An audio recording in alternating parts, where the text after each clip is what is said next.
Hey guys, tonight we step into a vault where time itself sleeps, cradled inside forgotten seeds.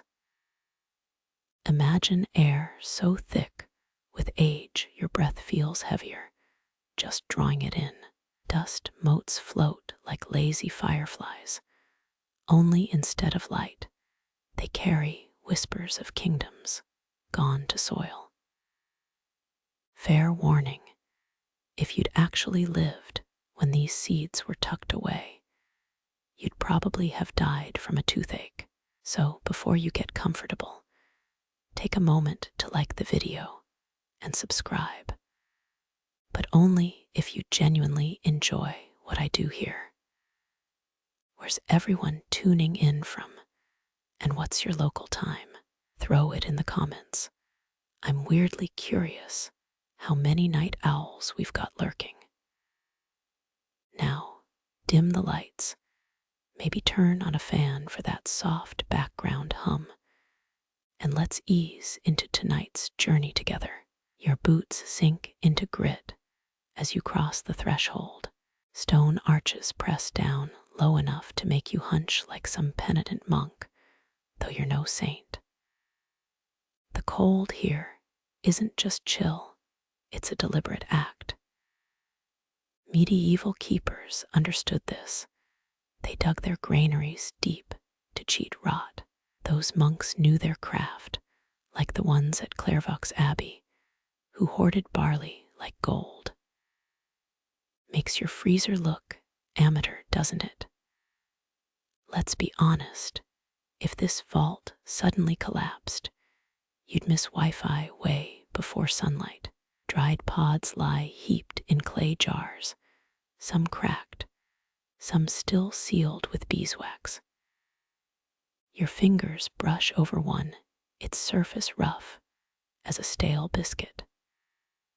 From it drifts a scent, a ghost of green things, grass, rain, soil, new turned by oxen.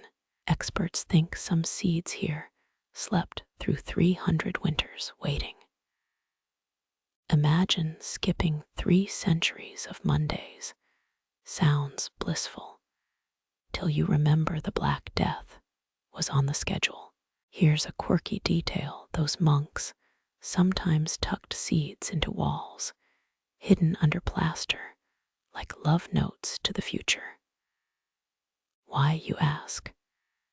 Maybe faith, maybe madness, maybe just forgetting where they left things. Historians still argue whether these vaults were meant to outlast wars or simply bad harvests. Feels familiar, right? Like stockpiling toilet paper before a storm, just less embarrassing at parties. You kneel palm flat on the floor. It hums ever so faintly, a vibration snaking up your wrist. The stones were laid without mortar, each piece wedged tight by hands that knew droughts.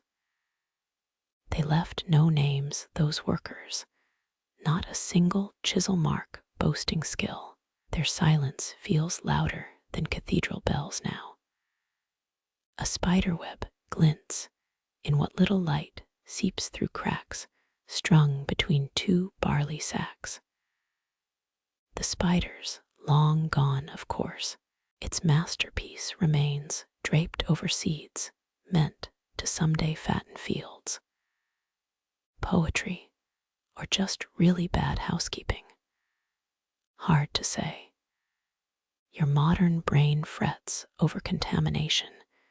Medieval minds worried more about rats. Speaking of pests, imagine the beetles. They'd feast here if not for the bitter yarrow crushed into every sack. Natural pesticide, old school style. Better than chem class, though probably less explosive. You lift a clay lid, its rim snug as a child's clenched fist. Inside, 100 lentil seeds, each no bigger than your pupil. They rattle dry as bone, yet somehow They remember rain. Their ancestors swayed in Mamlakira winds. Or so the records claim. Records lie, though, don't they? Like when my gym app insists I burned 800 calories folding laundry. A label flutters loose, scratchy goat parchment tied with hemp twine. The ink's faded to rust brown. You squint tracing letters meant for eyes dead 6 centuries. It reads, if your shaky Latin holds, white wheat guard against damp. Solid advice, really. Could have put that on my bathroom wall after shower steam killed my phone. The air shifts. A draft snakes through, stirring dust into spirals. Some say places like this breathe, inhaling when barometers drop. Others blame uneven foundations. Me, I'll go with magic, way more fun than structural engineering. Your thumb rubs a seed's dimpled side, feeling ridges worn smooth by sacks long rotted. Funny how something meant to split open clings so hard to itself. From the corner, a rustle. Just a mouse, probably darting between barrels. Except mice here face traps, weighted with river stones. No quick snap, just slow crushing. Grim, yes, but famine's grimmer. You don't judge, or so you tell yourself as you tiptoe past the shadows. The quiet here isn't empty, it's coiled. Someone swept this floor last week, maybe last month. Straw bristles catch in cracks. Work boot prints linger near the entry. The keeper leaves no trace beyond these, no photo, no journal, not even fresh crumbs. Their devotion lives in absence, in what doesn't decay. You wonder if they hum while working, or if silence is part of the pact. Your knee cracks when you stand. The vault arches grown back mockingly. You picture architects 800 years ago arguing over ceiling height. One wanted showy vaults, another insisted on low and practical. Wonder who won, and whether they gloated over ale later. One thing's certain, no one installed lumbar support. Deeper in the jars grow smaller, labels precise, as surgeon's script. Caraway, coriander, fennel. Spices to mask stale bread or hides tanned poorly. Maybe both. Life back then wasn't all hovels and plague. People craved flavor too. They just paid for it with gritted teeth and trade routes. Ahead, steps descend into bedrock. No railing, naturally.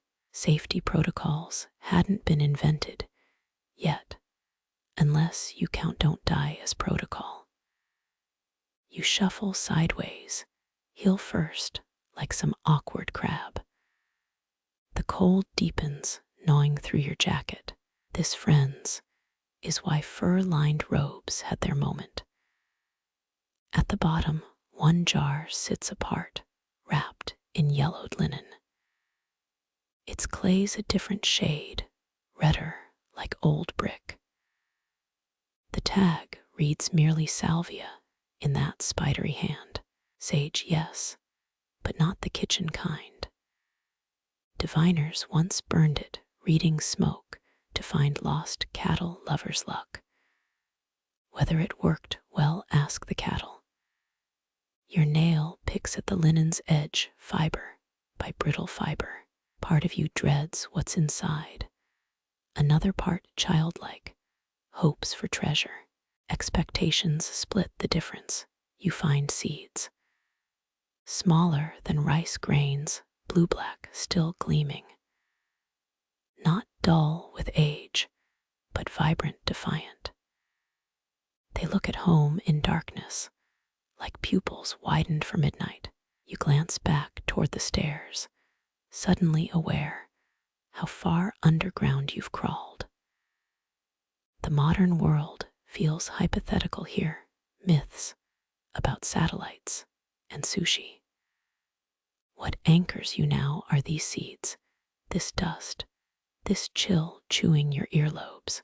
So you sit back against a barrel of rye, the wood splintering, but holding. The silence settles around you, alive in a way busy streets never achieve. Minutes stretch, or maybe hours. Time's just another seed here tight in its husk, waiting for the right heat. A draft ghosts past your neck, lifting hairs. Some claim vaults breathe when seasons turn, sighing as frost grips the earth above. Could be nonsense, but your skin feels the truth of it.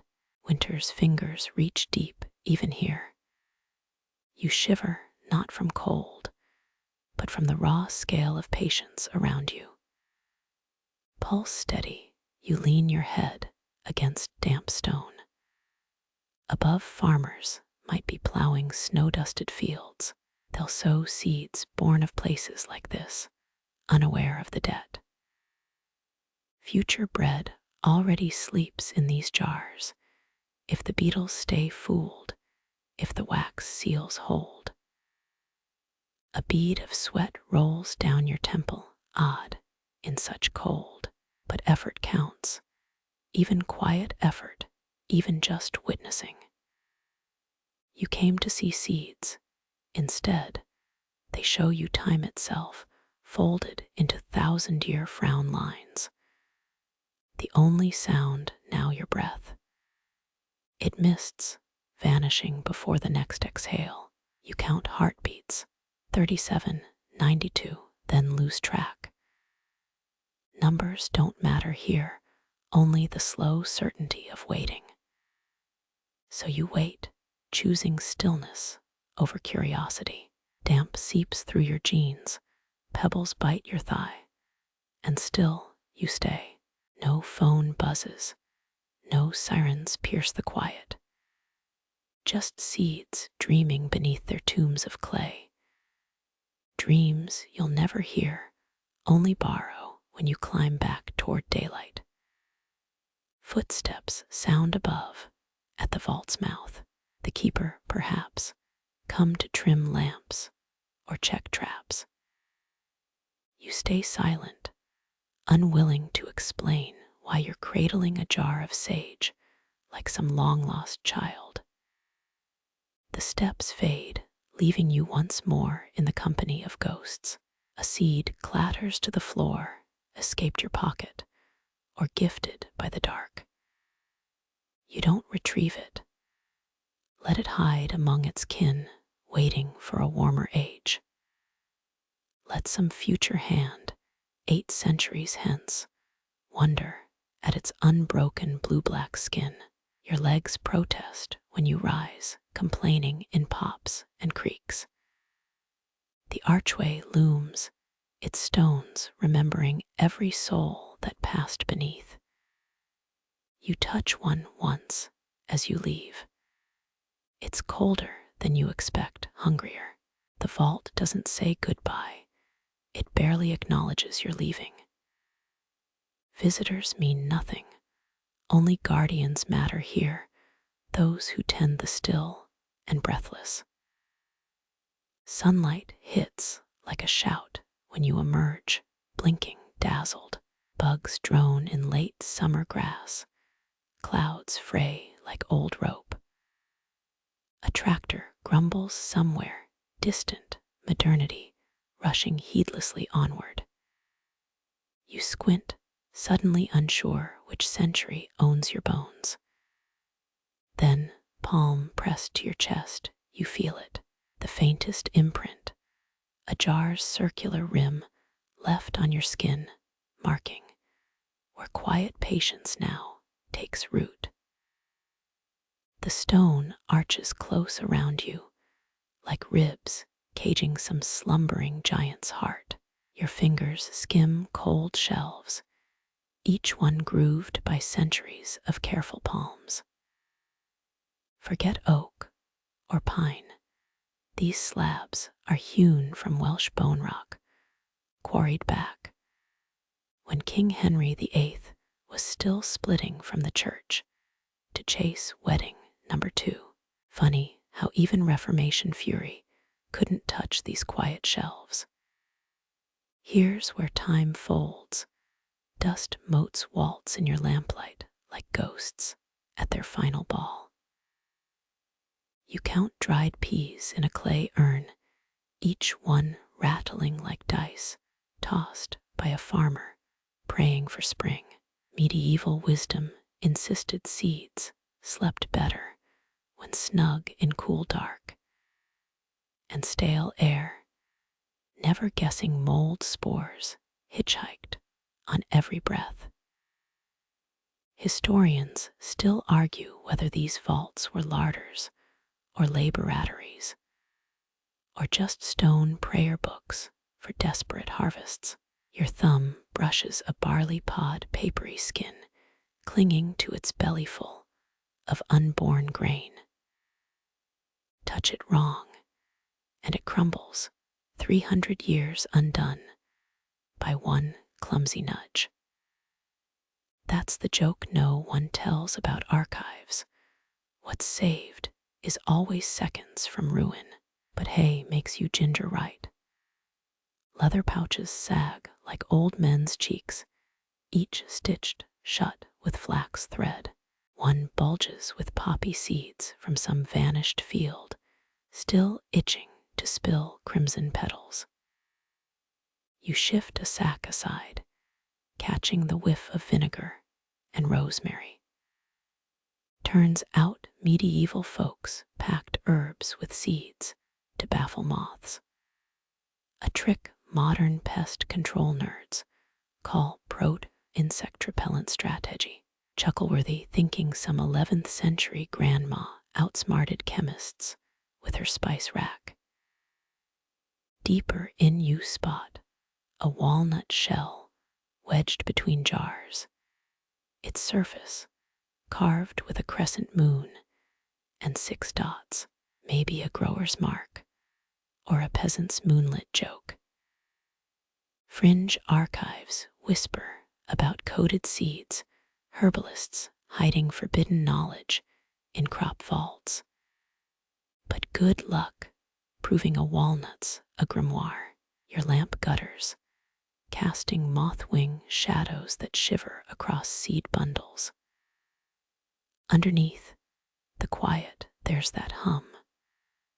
Not bees or machinery, but the low thrum of things holding very, very still, an oath older than Latin chants.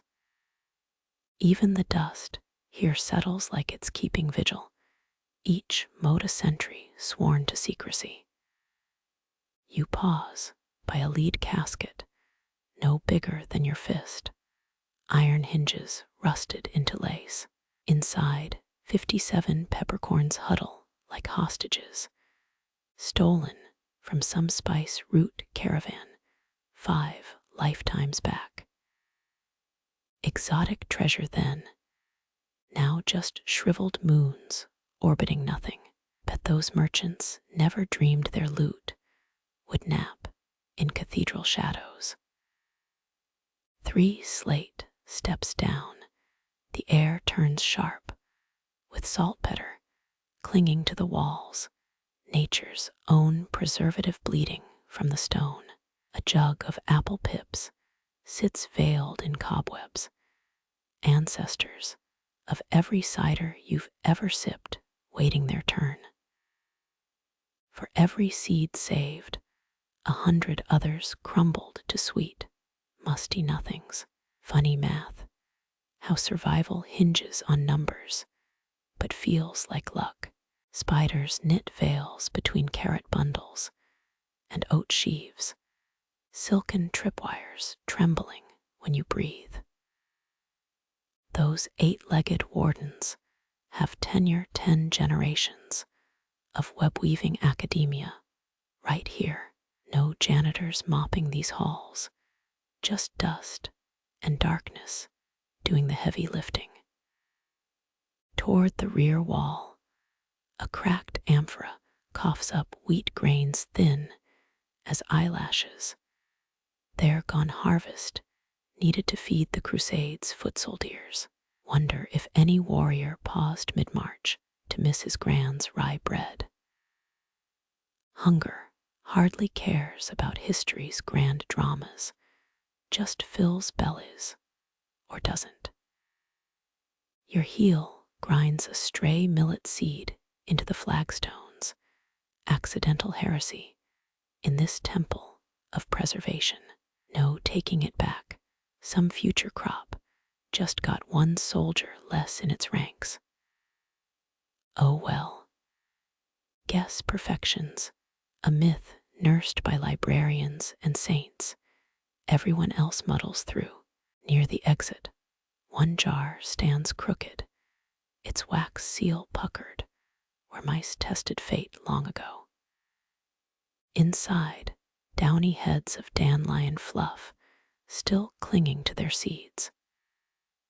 The medieval jardinier's nightmare, a weed's sneaky invasion, some long-dead monk's blush-worthy oversight. Bet he hoped no one would peek in his shame cupboard. Lamplight kisses a hemp rope coiled beneath the shelves, ready to lash down sacks when storms howl outside.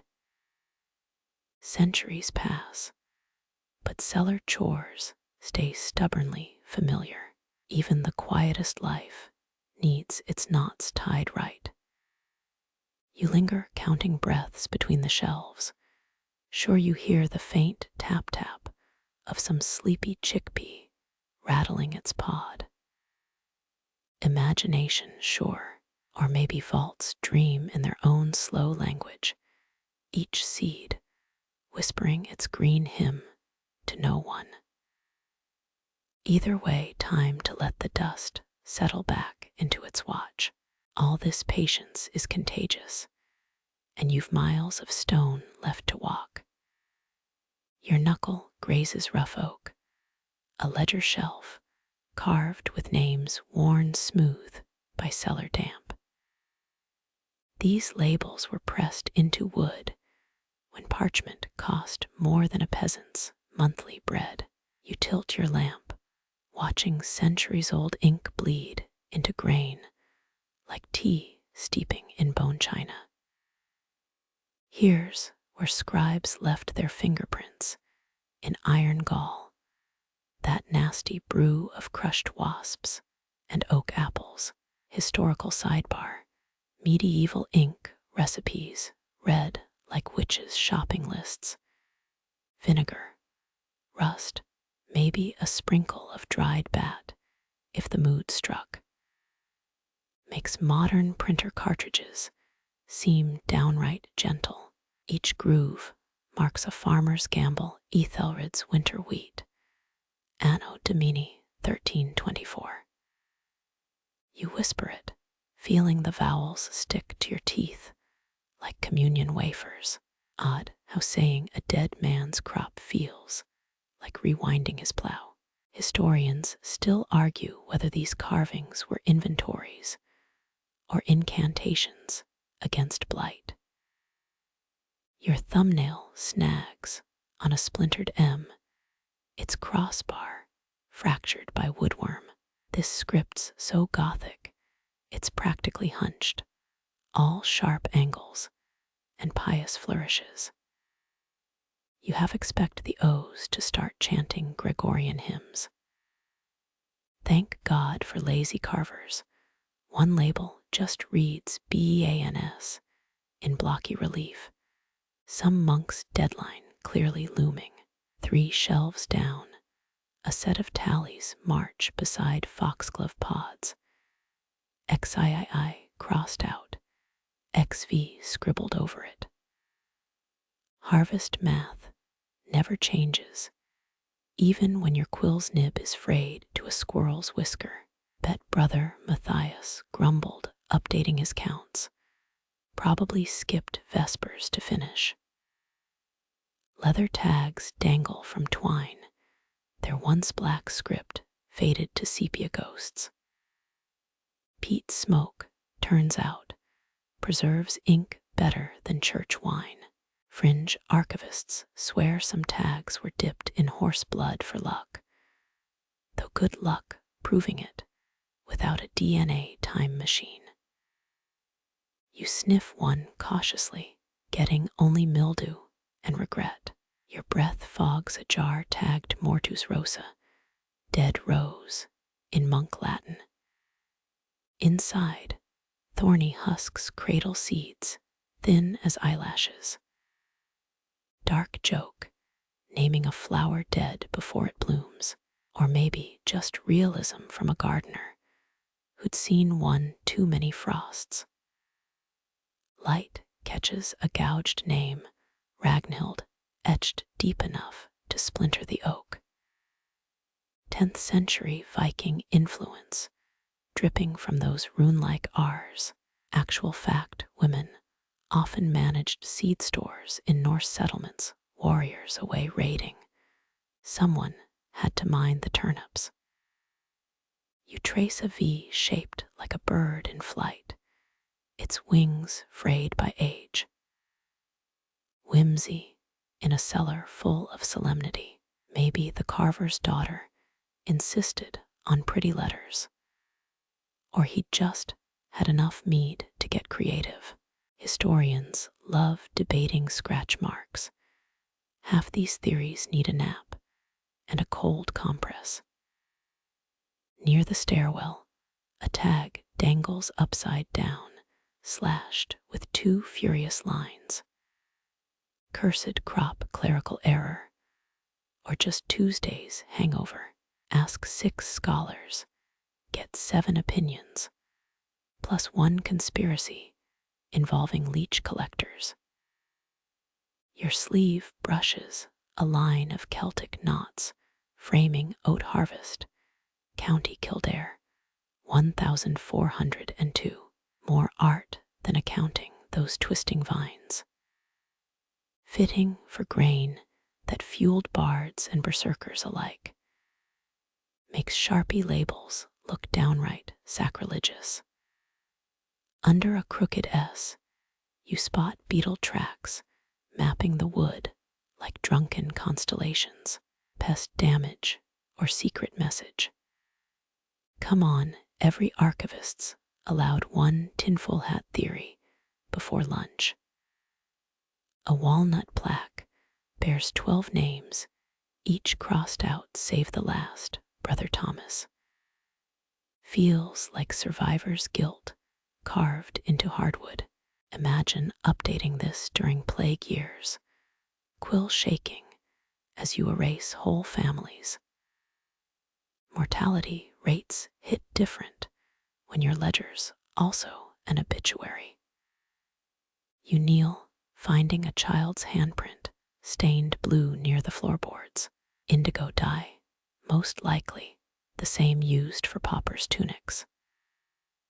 No records of kids down here, but rules loosen when the frost kills your barley, and you need small fingers to sort grain. At the back wall, a limestone slab serves as ledger names scratched with flint. Prequel era budgeting, each groove a desperate arithmetic. 3 drought seasons, 12 seed types, 8 jars left by spring. Math hasn't gotten kinder, just our pencils are sharper. Your shadow falls across Widrag, Old English, for against evil, scrawled above wolfsbane pods. Superstitious garnish, or medieval weed control. Ethnobotanists get giddy over this stuff, whispering about apothecary secrets. One tag's pinned with a rusty nail, driven through the O like sealing a contract with the devil himself. Dramatic. But then, you've never faced a harvest that could starve your village. Desperation writes in bold strokes. Cobwebs veil a charcoal smudge. Where flame licked the shelf, peas. Do not trust curling at the edges. Personal grudge or sage advice. Some mysteries outlive their scribes. You pause at lavandula, stolen from the king's own garden, AD 1431. Bold admission, like tagging your graffiti with a fingerprint. Thief, had flair gotta respect that. Even monarchs couldn't guard every petal from sticky fingers. Beneath a warped plank, you spy numerals punched in Morse code. Before Morse existed, 4 dots, a dash, 3 dots. Pure coincidence, probably, unless some bored monk invented proto-telegraphy between matins and mildew patrol. A maple tag bears Roman numerals XI, VII, IX, wobbly as a fledgling's first flight. Someone learning their numbers or ciphering forbidden grain quotas.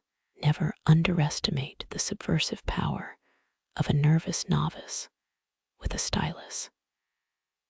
Your light finds a love note nestled between census counts, a linner's eyes, bluer than flax flowers. Hidden under rye tithe approved, even ledger keepers dreamt between crop reports. At the exit, you touch God, keep these seeds until we need them, its letters gold leaf fragile. 6 centuries of hoping wrapped in 9 words, the quietest prayer you've ever heard echoing from palms that dissolved to loam before Columbus sailed. Darkness hugs these seeds like a mother holding her breath, not smothering, just waiting. Your fingers brush a jar of cherry pits, each one a paused heartbeat. Medieval monks called dormancy perfect patience. They'd stash seeds in crypts for lean years. You half expect them to joke about holy procrastination. Cold stone numbs your palm as you lift a wheat pod, its hull veined like an old clerk's wrist. Inside, starch huddles tight against the chill, a sugar-packed protest against decay. Mainstream fact, monasteries were Europe's first seed banks. These cellars saved whole villages during the Great Famine. Grain by grain, hope hoarded. You tilt a barley husk toward the lamp. Its pale belly shows no crack, no green betrayal. Germination's a treasonous act here. One rogue sprout could spoil a century's work, like screaming in a library. Historians still argue whether these keepers understood biology or just worshipped stillness as divine. A beetle drilled a hole through an acorn cap, stopped dead at the seed coat. Even pests respect the rules. Quirky bit. Some monks whispered that seeds dreamt their shells, holding tiny visions of forests. Imagine cataloging dream intensity alongside crop yields. Rye grains murmur in their jar when you shake it, dry gossip about soil they'll never meet. They don't know their relics, that their parent stalks fell to scythes when Chaucer scribbled tales. Fringe theory alert. Scrolls claim certain seeds hum when brushed with moonlight. You press your ear to glass, hearing only your own pulse mocking you. Pressed into clay, the head archivist's thumbprint still crowns a jar of beet seeds, authority stamped in muck. None shall wake these without my say. Power looks different underground. Your nail flicks a poppy pod, its 100 children sleeping behind soldier-straight pores. They'll explode when woken tiny cannonades of life. Dark joke, the most docile seeds become colonizers when warmth whispers go. Moonlight cheats through a high slit, gilding a shelf of peas. Legumes hate poetic metaphors. All business, their cotyledons packed like ledgers. Merchants of nitrogen waiting to negotiate with soil. Leather pouches sag with melon seeds, flat as communion wafers. Their ancestors sweetened kings' feasts. Now they nap in the dark. Monks labeled them somnum suavis, gentle sleepers. Optimism or sarcasm. Tough call after 300 winters. Dust motes sway in your lamplight, dancing above a jar marked wormhood. Do not wake without permission. Dire label, like a fairy tale warning. Modern eyes roll, but medieval herbalists feared its bitterness could sour whole fields if mishandled. Sleep, it seems, isn't always peaceful. Beneath linen wraps, apple pips nestle like miniature coffins. Victorian seed collectors believed drying them on Bibles improved yield. You sniff one, catching a ghost of cider, or maybe just delusion. At the back wall, 3 amphorae loom, their bellies full of millet. Roman surplus, hauled here when empires crumbled. Odd how hunger outlasts marble statues. These seeds saw Nero fiddle, then took a nice long nap. Your shadow stretches over an almond shell, cracked like a fossilized scream. Inside, the kernel shriveled to a raisin. Dormancy failed here, life leaked out slow. Tragic how salvation can shrivel unnoticed. Ants once tried tunneling toward a honey locust pod, their tiny bodies mummified in salt. Vault walls weep minerals, building moats against thirst. Even 6-legged thieves meet their match. You find a hazelnut wrapped in vellum, a child's scribble outside. For when I'm big, they never came back, obviously. Time collects debts in compound interest. Plum pits line a tray, each dimple a latitude line. Navigators of decay, charting courses through darkness. One split down its suture, showing bony endosperm. Close call, almost woke itself by accident. Candle wax seals a gourd, holding pumpkin seeds, their edges curled like sleeping spiders. Wax smells of bees that died before the Magna Carta. History clings in odd places, beeswax and seed lips. A birch box cradles pine nuts, 97 of them counted by someone with obsessive flourishes. The 7 is smudged, as if tallying caused pain. Harvest must have been lean that year, every seed a rationed prayer.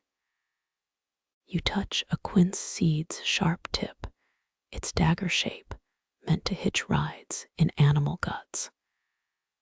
Survival's messy, even at micro scale. Road trips via intestines, nature's gritty romance. Glancing up, you see old cobwebs strung between jars, silken hammocks for ghost spiders. Gossamer scaffolding, reminding you that even stillness has architects. Damp air kisses your neck, wrong for this cellar. You track it to a cracked crock, peering inside. Lentils pulse slightly, plumping with stolen moisture. Sleepwalker seeds, almost a crime scene. Scoop them out, dry them quick, before they spoil the neighbors. Rats once chewed through oak to reach a rye stash. Replaced now with iron plates, their teeth marks lingering as a warning. This archives a battlefield, infinite quiet wars against entropy. Beneath a flagstone, you uncover a hollowed log packed with chickpeas. Pre-larder tech, a squirrel's pantry co-opted by humans. Genius, if you ignore the gray mold fringe. Your boot scuffs a spill of sesame seeds, their pale tears glinting like failed stars.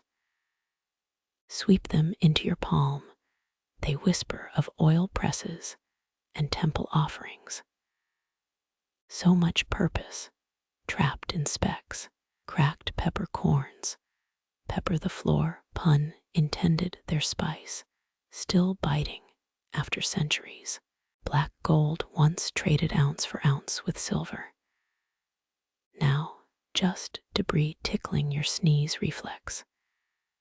In a velvet pouch, a single date pit rests its voyage from Mesopotamia complete. No palm will rise from it now, just quiet carbon. The original immigrant story stilled. Moonlight fades, your lamp gutters, shadows thicken into velvet. This darkness isn't empty, it's seeded with futures. Every jar holds a clock that hasn't started ticking. When you exit, you swear a flax seed shifts in its crate, testing the idea of spring. Imagination, probably, or the echo of your own hope, breathless, waiting. That flax seed's shiver stays with you, a phantom tremor under your thumb. Now, studying chickpeas dried to stone, you wonder if they recall monsoons. Each curve locks away cloudbursts, ancestral storms folded into starch.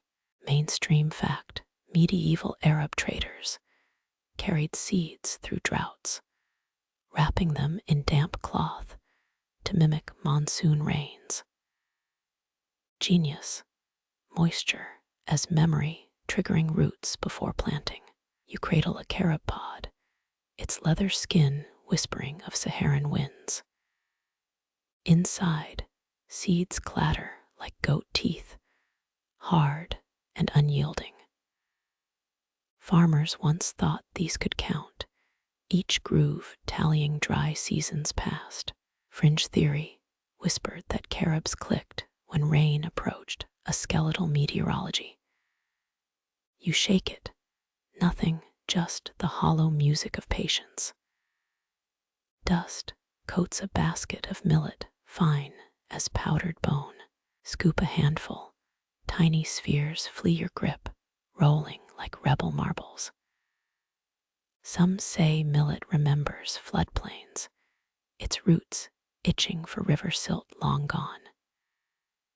Historians still argue whether ancient keepers sang to seeds, believing tunes could summon storms. Clay tablets near the wall bear cuneiform grooves, lists of rations for Babylonian laborers. Barely legible, but the barley counts match modern finds. You trace a symbol for rain, a zigzag over a seed. Simple, but proof someone 5,000 years back felt the same awe. Beneath linen wraps, date palms nap, their desert pedigree intact. Each pit holds a secret reservoir, sap turned syrup against thirst. One split, revealing dead ivory, life leached by time's slow suck. Dark joke, even drought-resistant seeds can't outwit entropy's taxman. Your nail flicks a lotus pod, its dimples like tiny wells. sacred stolen from Nile mud, now stranded far from flood cycles. Egyptian kings buried these with mummies, hoping for eternal groves. Irony, these might sprout if drowned, but here only dust kisses them. A cracked jar spills wild rice, black grains hiding in shadows. Their ancestors dodged duck beaks in marshlands, dancing on water's skin. Now silent, shorn of current's rhythm. You swear one pulses, a memory of tides, or your own pulse cheating. Acorns huddle in a bronze bowl, green turned sepia. Oak knows time better than us, lives 300 years, dies, stumps sprouting anew. Acidity preserves them, like vinegar pickling ambition. Faint scent of tannin, bitter bookmark for arboreal dreams. Sesame seeds pool in a turtle shell, their oil long congealed.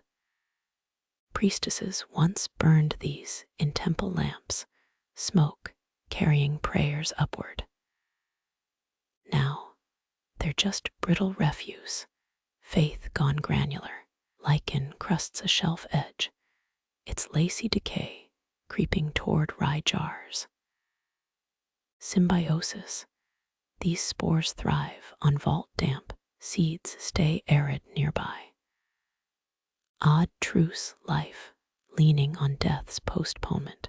You find fig seeds tucked in a monk's scribbled psalter verse mingling with potential fruit. Blessed are the dormant, for they shall inherit the loam. Margin notes suggest figs were grown in Charlemagne's hothouses, forced to fruit off-season. Split a pomegranate seed, its ruby juice evaporated to crystal grit.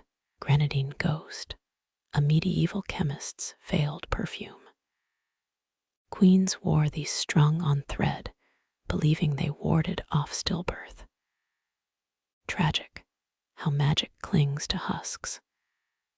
Goosefoot seeds spill from a rotted pouch, their edges notched like teeth. Roman soldiers chewed them on marches, crude energy bars. Taste one flowery grit, a ghost of legionnaire, sweat on your tongue. Cotton bowls slump in a cedar box, fluff, compressed to yellow wafers. Inside, seeds barbed with tiny hooks, nature's Velcro. Quirky bit weavers thought cotton remembered human touch, spun smoother, if seeds were sung to while growing. Your lamp flares, casting vault ribs upward like a whale's belly. Here seeds are sailors suspended in a dry ocean. Each holds a compass, invisible waiting for latitude's call. Beach mast carpets a crate, three-cornered helmets from lost trees. Squirrels would have fought wars for this stash, but glaze-eyed rodents line the walls, stuffed with salt. Win some, lose some, the vault's morbid decor. Linseed bunches, bound with twine, crackle like old letters when touched. Their oil once lit lamps, now just a nutty reek. Press one, nothing yields, just dust's stubborn sigh. Mint seeds sleep in a blown glass vial, their fragrance muted by centuries. Rub one, scent resurrects spearmint sharp as a new blade. You blink, suddenly recalling your mother's garden, 20 summers gone. A walnut halves when squeezed, revealing webby chambers. Nothing inside but mummified pith, still shaped like a brain. Spooky, how nature mirrors us, then eats its own echoes. You pocket a cumin seed, slug-shaped and furrowed. Kitchen magic, once thrown on coins to attract wealth. Think it'll work, Check your wallet later, just in case. At the threshold, you glance back, lamp guttering low. Seeds don't wave goodbye, they hoard it, storing absence like winter. Rain taps the outer walls, a Morse code they'll never decode. The vault groans, or maybe the seeds shift, dreaming of deluge. Mud from your bootheel mixes with chickpea dust, making a null soil. Useless, but poignant, like love letters to a stone. This tomb hums with might be, if only earth would call them home. Rain's murmur fades, replaced by a deeper chill, seeping through stones. You press your palm to the wall, granite teeth biting back, frost blooming under your touch. This isn't mere cold, it's calculation. Winter here works as both jailer and midwife, hoarding life by halting it. They knew, those 12th century monks, how ice sculpts survival. Mainstream fact, Cistercian abbeys stored apples in snow-packed pits, preserving harvests through Lent. Genius, turning seasons into servants. Below your feet, that same alchemy hums, turning seeds into stoics, patient as glaciers. Breathe out, your vapor hangs, a gauzy ghost between shelves. It clings to flax pods, frost etching lace across their hulls. One wrong thought, just one, and those fibers turn to mush. Precise, ruthless, this vault wields cold like a surgeon's blade. In a lead box, tiny wheat grains sleep, their golden skins dulled to pewter. Frost scribbles preservation into their cells, sugars crystallizing into sweet armor. Touch one, it rasps against your finger, harsh as salt. Historians still argue whether medieval brewers froze ale to test its strength, a liquid loyalty oath to winter. 3 hops seeds perch on a scales, balanced by a rusted nail. Scales tilt, justice favoring metal. Dark joke, even judges rot before seeds here surrender. Your lamp finds an oak box, splintered at its hinges. Inside, cherry pit's nest in lamb's wool, gray fuzz embracing each dark heart. An odd choice, yet shrewd, wool wicking dampness away. You lift one pit, its surface scarred by tiny fissures, ice's fingerprints. A birch bark scroll nearby details frost rites, ink bleeding into fibers. When the Black Forest froze in 1306, we packed peas in river ice. Quirky bit peas sprouted stronger after cotyledons fat with defiance. You suspect showmanship, or maybe ice really is a tutor. Lichen powders a shelf, starved by cold. Its mustard dust puffs as you pass, a sneeze trapped in amber resin. Frozen snot, classy nature's glitter. Pine nuts cluster in a tin, their shells fused shut by resin. Nordic wisdom, sap seeps into cracks, sealing life against chill's kiss. Break one, resin snaps sharp as betrayal. Inside, meat green gone gray, still clinging to ghostly oils. A glass urn holds plum stones, fogged with centuries of breath, trapped, then frozen. They bob, suspended in ice, like fossils in flawed amber. Royal preserves, meant for a king's winter feasts, never claimed. His loss, their gain, rot outwitted by resignation. Goosebumps rise on your arms, not from cold, but the sheer audacity of this pause. Life shouldn't stop this cleanly, yet here it does. A breath held mid-syllable. Maple keys dangle from twine, their wings brittled by dry air. Canadian fur traders traded them alongside pelts as curios. Rub two together, they whisper, dry leaves begging for sap's return. 3 walnuts split in a clay bowl, cracked by cold's contraction, their brain-like innards shriveled wrinkles carved deeper by frost. Spooky, how hunger mimics ice, both hollowing things from within. You find hazelnuts wrapped in vellum, the scribe's plea still visible. God's chill preserves these gifts. Let no mouse break fast here.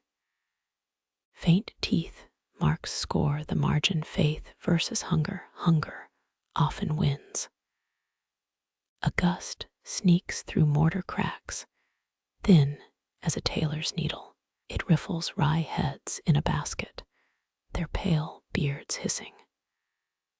Wind shifts, carrying the reek of vinegar from preservation urns. Genius, acid and ice, the forbidden cocktail of dormancy.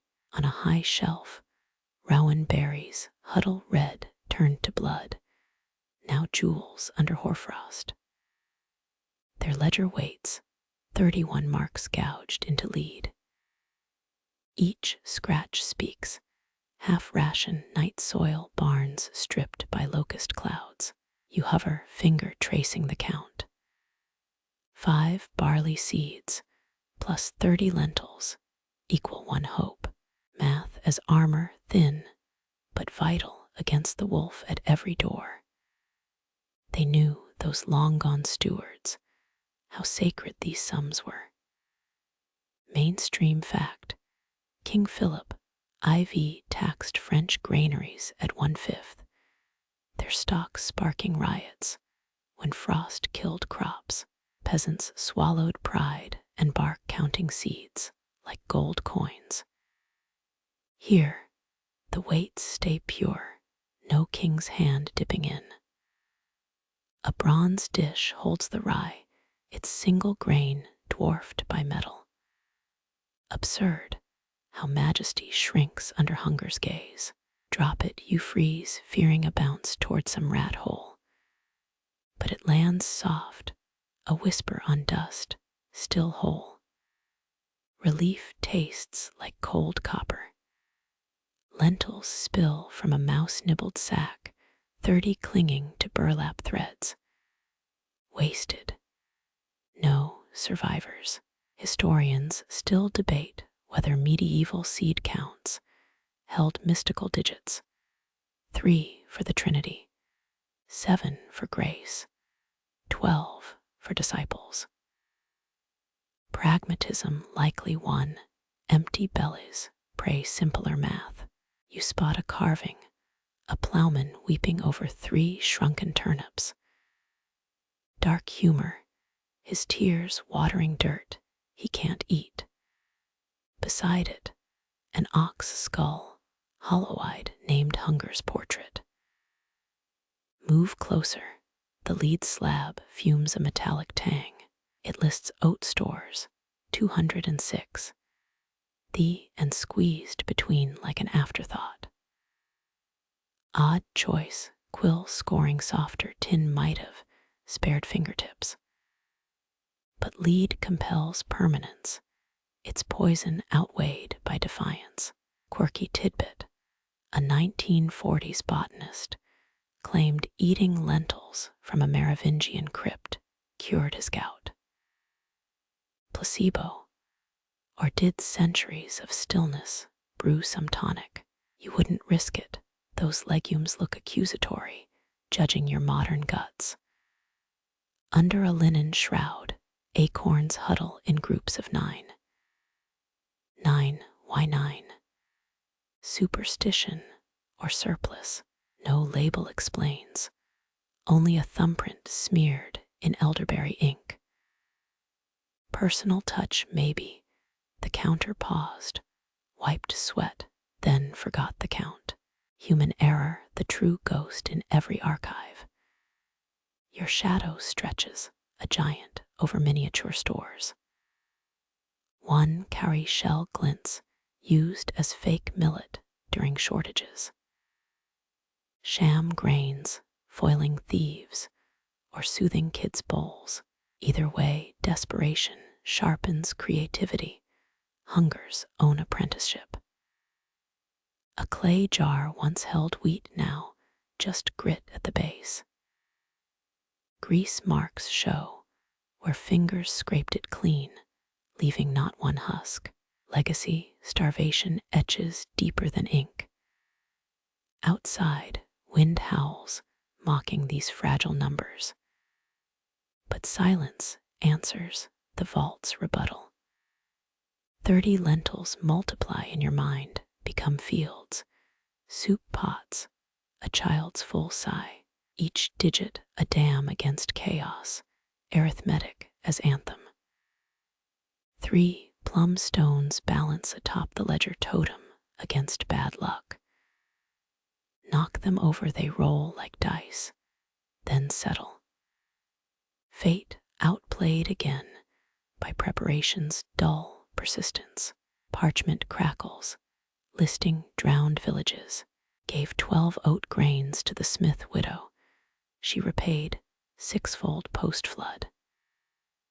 Interest rates old as dirt, more forgiving than bankers' eyes. Breathe in the air bites, stale yet sacred. This math needs no cathedral, just patience. 1 rye grain, 5 barley, 30 lentils waiting. Never pray for miracles, store them in ledgers, cold, quiet, counted. Rats scratch beyond walls their hunger, a ticking clock, but the lead says hold, and seeds, stubborn little accountants obey. A spider's silk tethers a barley husk, dangling like a chandelier. Even pests bow to beauty, sometimes, before chewing through. Below your boot brushes a spill of emmer wheat, 3 grains, glinting in lamplight. You stoop, gather them, return them to their tribe. Every digit matters, here where 0 means oblivion.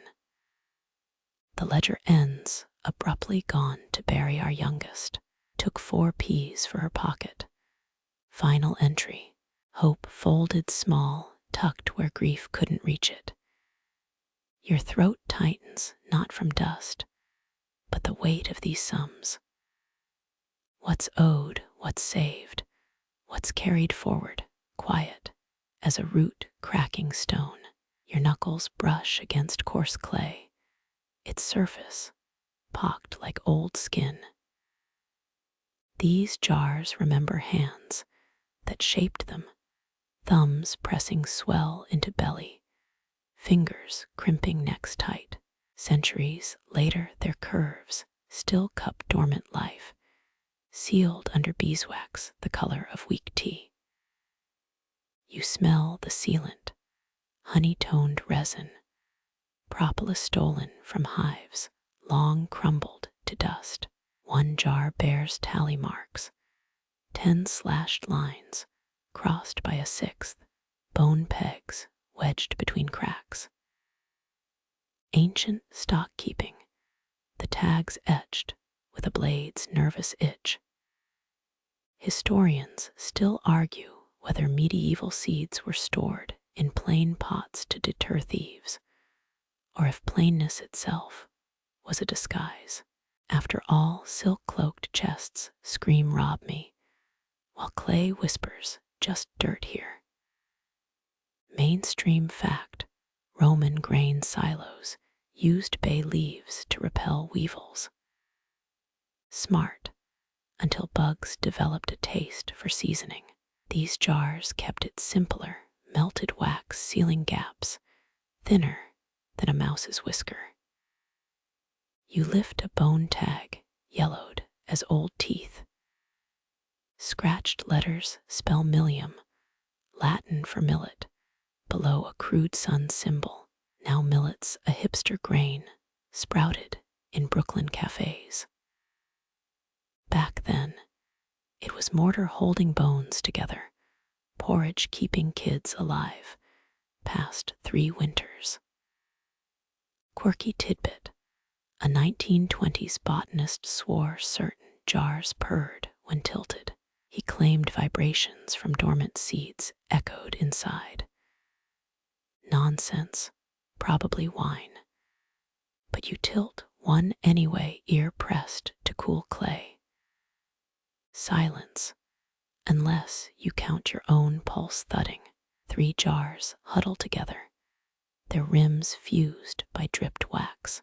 Teamwork, or a distracted monk's sloppy craftsmanship.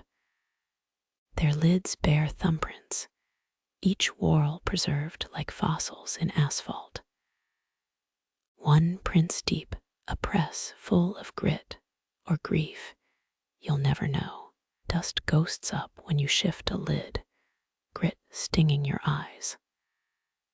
Blink hard, see 3 wrinkled peas rattling inside like dice in a cup.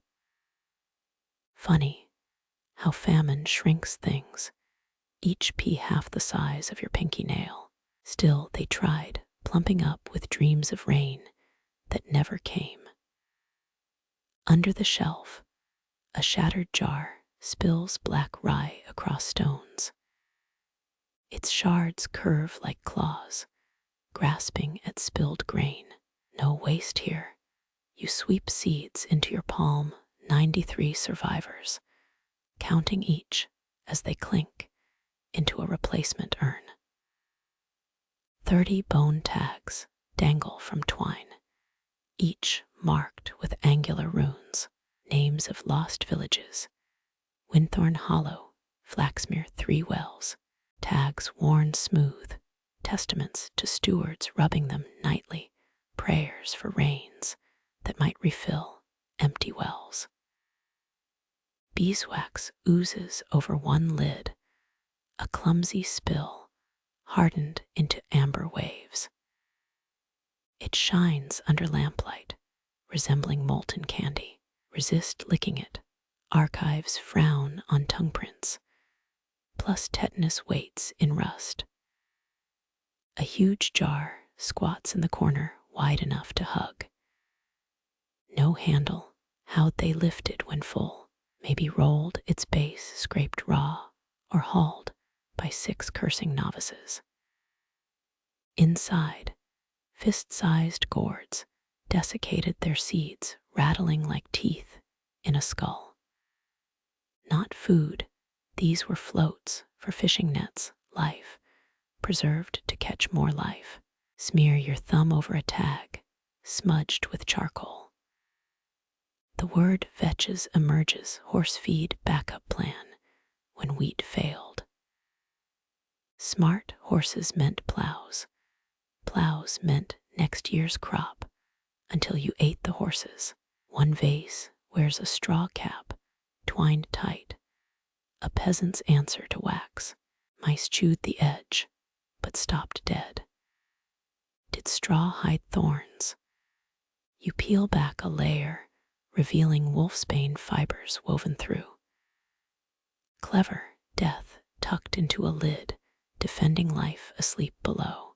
Rest your palm against a jar's belly, its chill seeping into skin. Enviable skill, these potters. No wheels, just coiling clay snakes, smoothing seams with river stones. Their kilns breathed oak smoke, flames bending clay strong enough to outlast dynasties. 3 tags list numbers: 64, 90, 47, no units. How much grain? How many pods? A nun's journal found in Avignon mentions counting seeds by the light of stolen candles. But most priests hated statistics. Faith likes round numbers, miracles, not fractions. At your feet, A shard pierces leather, drawing one fat bead of blood. Wipe it on your sleeve, red on homespun wool. Don't bleed into history. Tomorrow's scholars might call it ritual. Chase your breath across a jar's mouth. Frost flowers bloom on clay. You half expect seeds to sigh back, impatient, bundled too long and dark. They stay quiet, good pupils, knowing dormancy's first rule. Don't fidget. Dry leaves plug gaps between jars, mint, and wormwood, their scents sharp as vinegar. Bug repellent. The one beetle gleams iridescent, nose deep in time. Exile him gently. His wings leave bronze dust on your thumb. The biggest tag hangs alone, pig bone carved with a queen's cipher. For the king's table, as if royalty craved common spelt. Likely never delivered, a steward's hopeful lie to auditors prowling the vault. Night deepens, lamp oil thinning to whispers. You replace the last jar, wax sealing your fingerprint over some medieval palm. Their pact holds. Mice gnaw outside, moths batter linen shrouds. But life stays tucked in waiting. You squat by the forgotten urn, its belly swollen with sunflower seeds. Their heads bow not in mourning, but to hoard the last drops of light. Like tiny suns folded inward, packing away summer for safekeeping. Roll one between your fingers, its stripes dulled to gray. Sunflowers once guarded monastery gardens, tall as knights, faces tracking the sky's march. Common folk called them turnsole, their stems creaking like weather vanes. Mainstream fact, Charlemagne ordered them, planted on royal lands, their oil lit 1,000 altar lamps. Now they sleep crammed together, each shell a coffin for unborn yellow. Press your ear close. Hear nothing, not even the purr that botanist swore he heard. But oil pools inside them, thick with memory. Break one open, smell a meadow that vanished 3 kings ago. These aren't the plump giants sold at fairs. These seeds wore humility. Smaller, tougher, bred for survival, not show. Quirky tidbit, medieval clockmakers studied sunflower stems to mimic their sun tracking in gearwork. Failed turns out plants don't need cogs, just patience. Dust webs drape over the urn gray lace, hiding its contents. Brush them away, feel the sticky silk, resist spiders long gone. Their traps linger, ghost architects still on guard. A crack zigzags down the jar's side, repaired with goat hide glue. Cheap fix, but it held. The wrinkled steward who glued it knew fractures can't stop time, just slow its bleed. You count 89 seeds through the crack, many crushed. Survivors huddle in the center, war veterans circled against cavalry. Their armor, brittle as dried blood, still holds.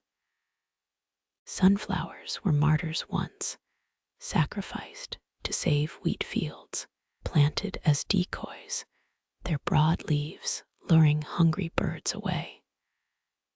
Clever, until the birds grew wise. Historians still argue whether monks saw holiness in their golden faces or just free oil. A single seed rattles loose, escaping through the crack. Chase it across flagstones, its shell skittering like a dropped coin. Catch it, press it to your palm. It waits, listening for soil's heartbeat.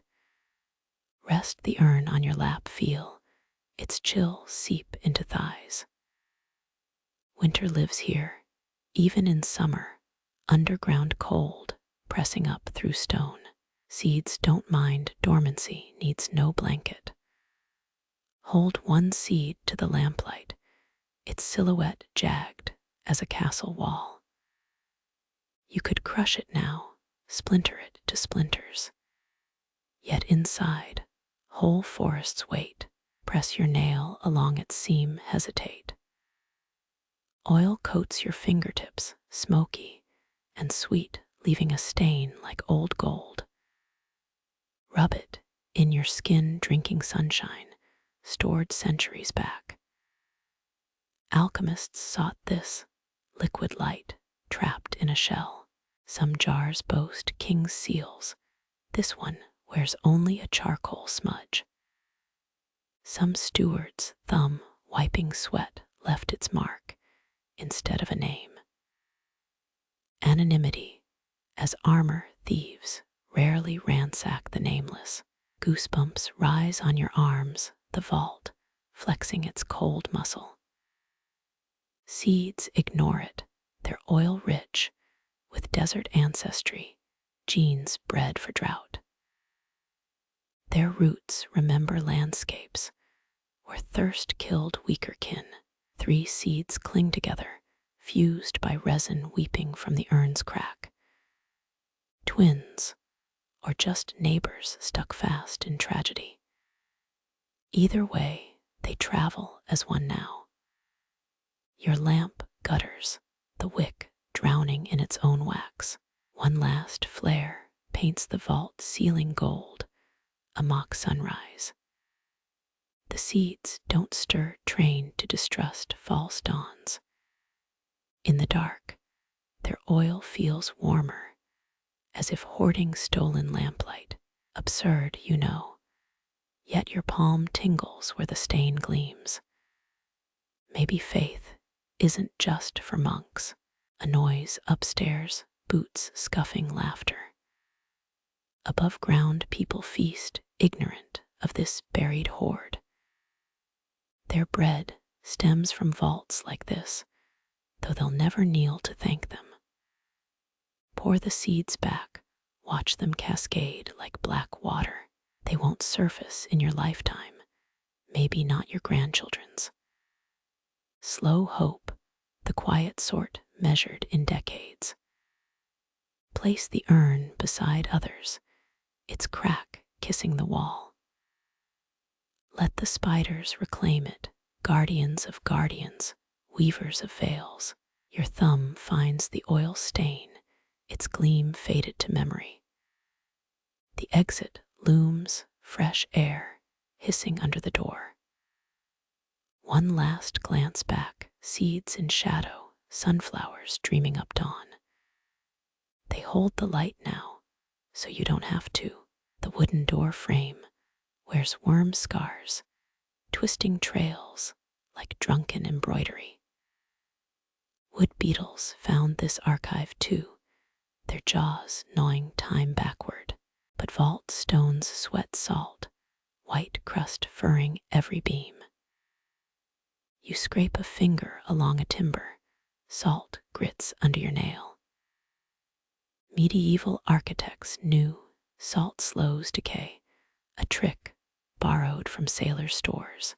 Even now, the faint brine sting pricks your nose.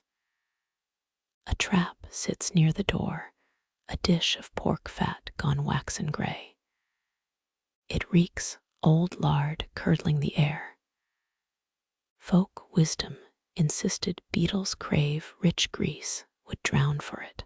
Found it worked, if you didn't mind the stench. Fossilized beetles crunch underfoot shattered husks of some lost invasion. Their backs gleam still, jewel green armor untarnished by centuries. Look closer around those salt-heavy beams. Pinprick holes dot the oak.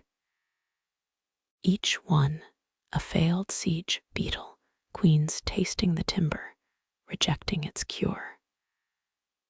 One beetle remains, legs waving, as it turtles sideways, alive somehow. After years nibbling salt-pickled wood, you nudge it with your boot tip. Its jaws keep working a clockwork grudge. History whispers, grain beetles once wiped out entire granaries. Bishop Godfrey's stores in Rouen eaten hollow in 41. The famine that followed birthed bread riots, though historians still argue whether beetles caused the hunger or merely followed it. You crouch, letting the beetle climb onto your palm. Its feet tickle, a nervous scribble against skin, like it's writing pleas or curses. Detective work spots sand sprinkled near grain sacks. A caretaker's trick, sand gums up beetle legs, halts their march.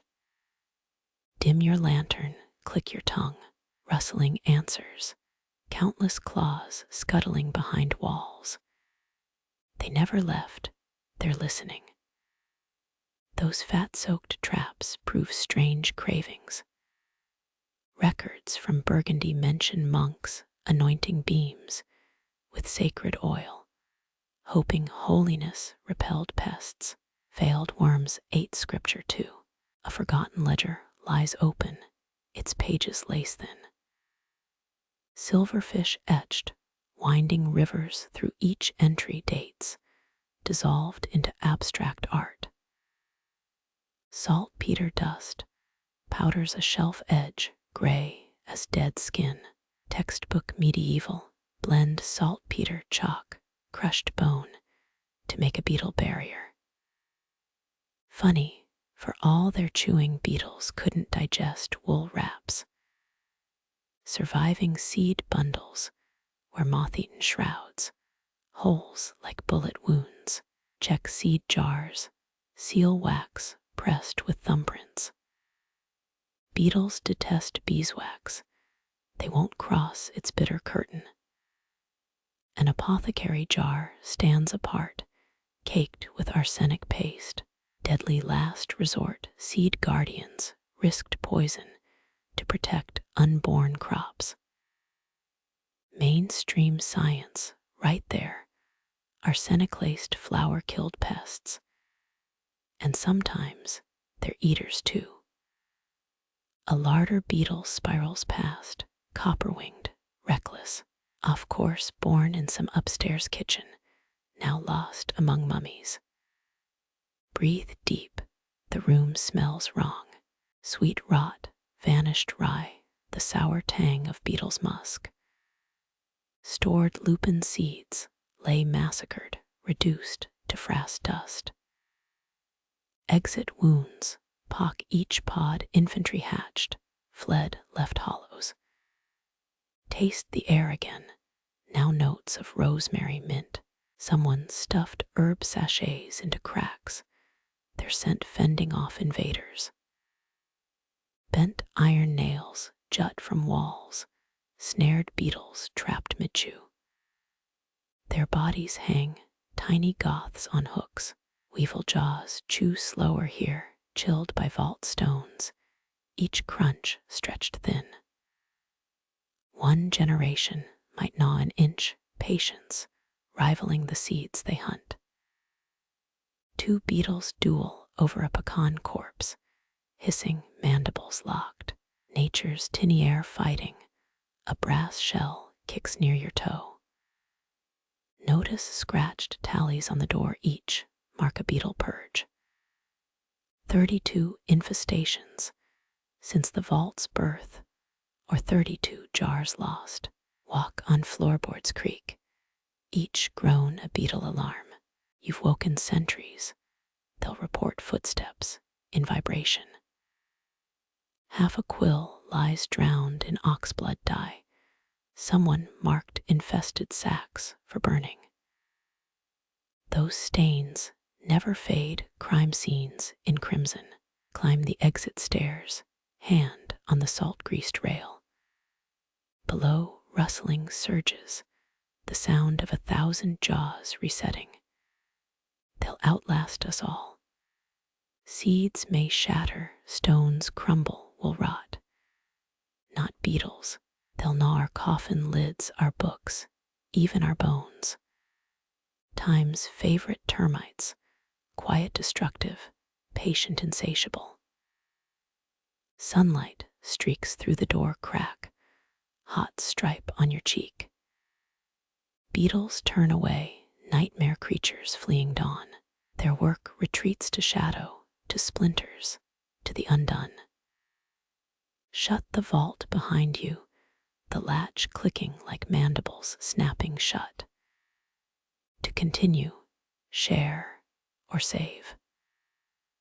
A hooded figure stands before a row of lamps, wick trimmers gleaming in their hand. Their shadow stretches long, licking the mortar seams like dark water seeking cracks. You catch the scent of burning fish, oil, a cheaper grade than temple lamps, the keeper's humble devotion. Every hour, even now, they refill reservoirs. Medieval light bearers considered this holy work, fending off dark's hunger.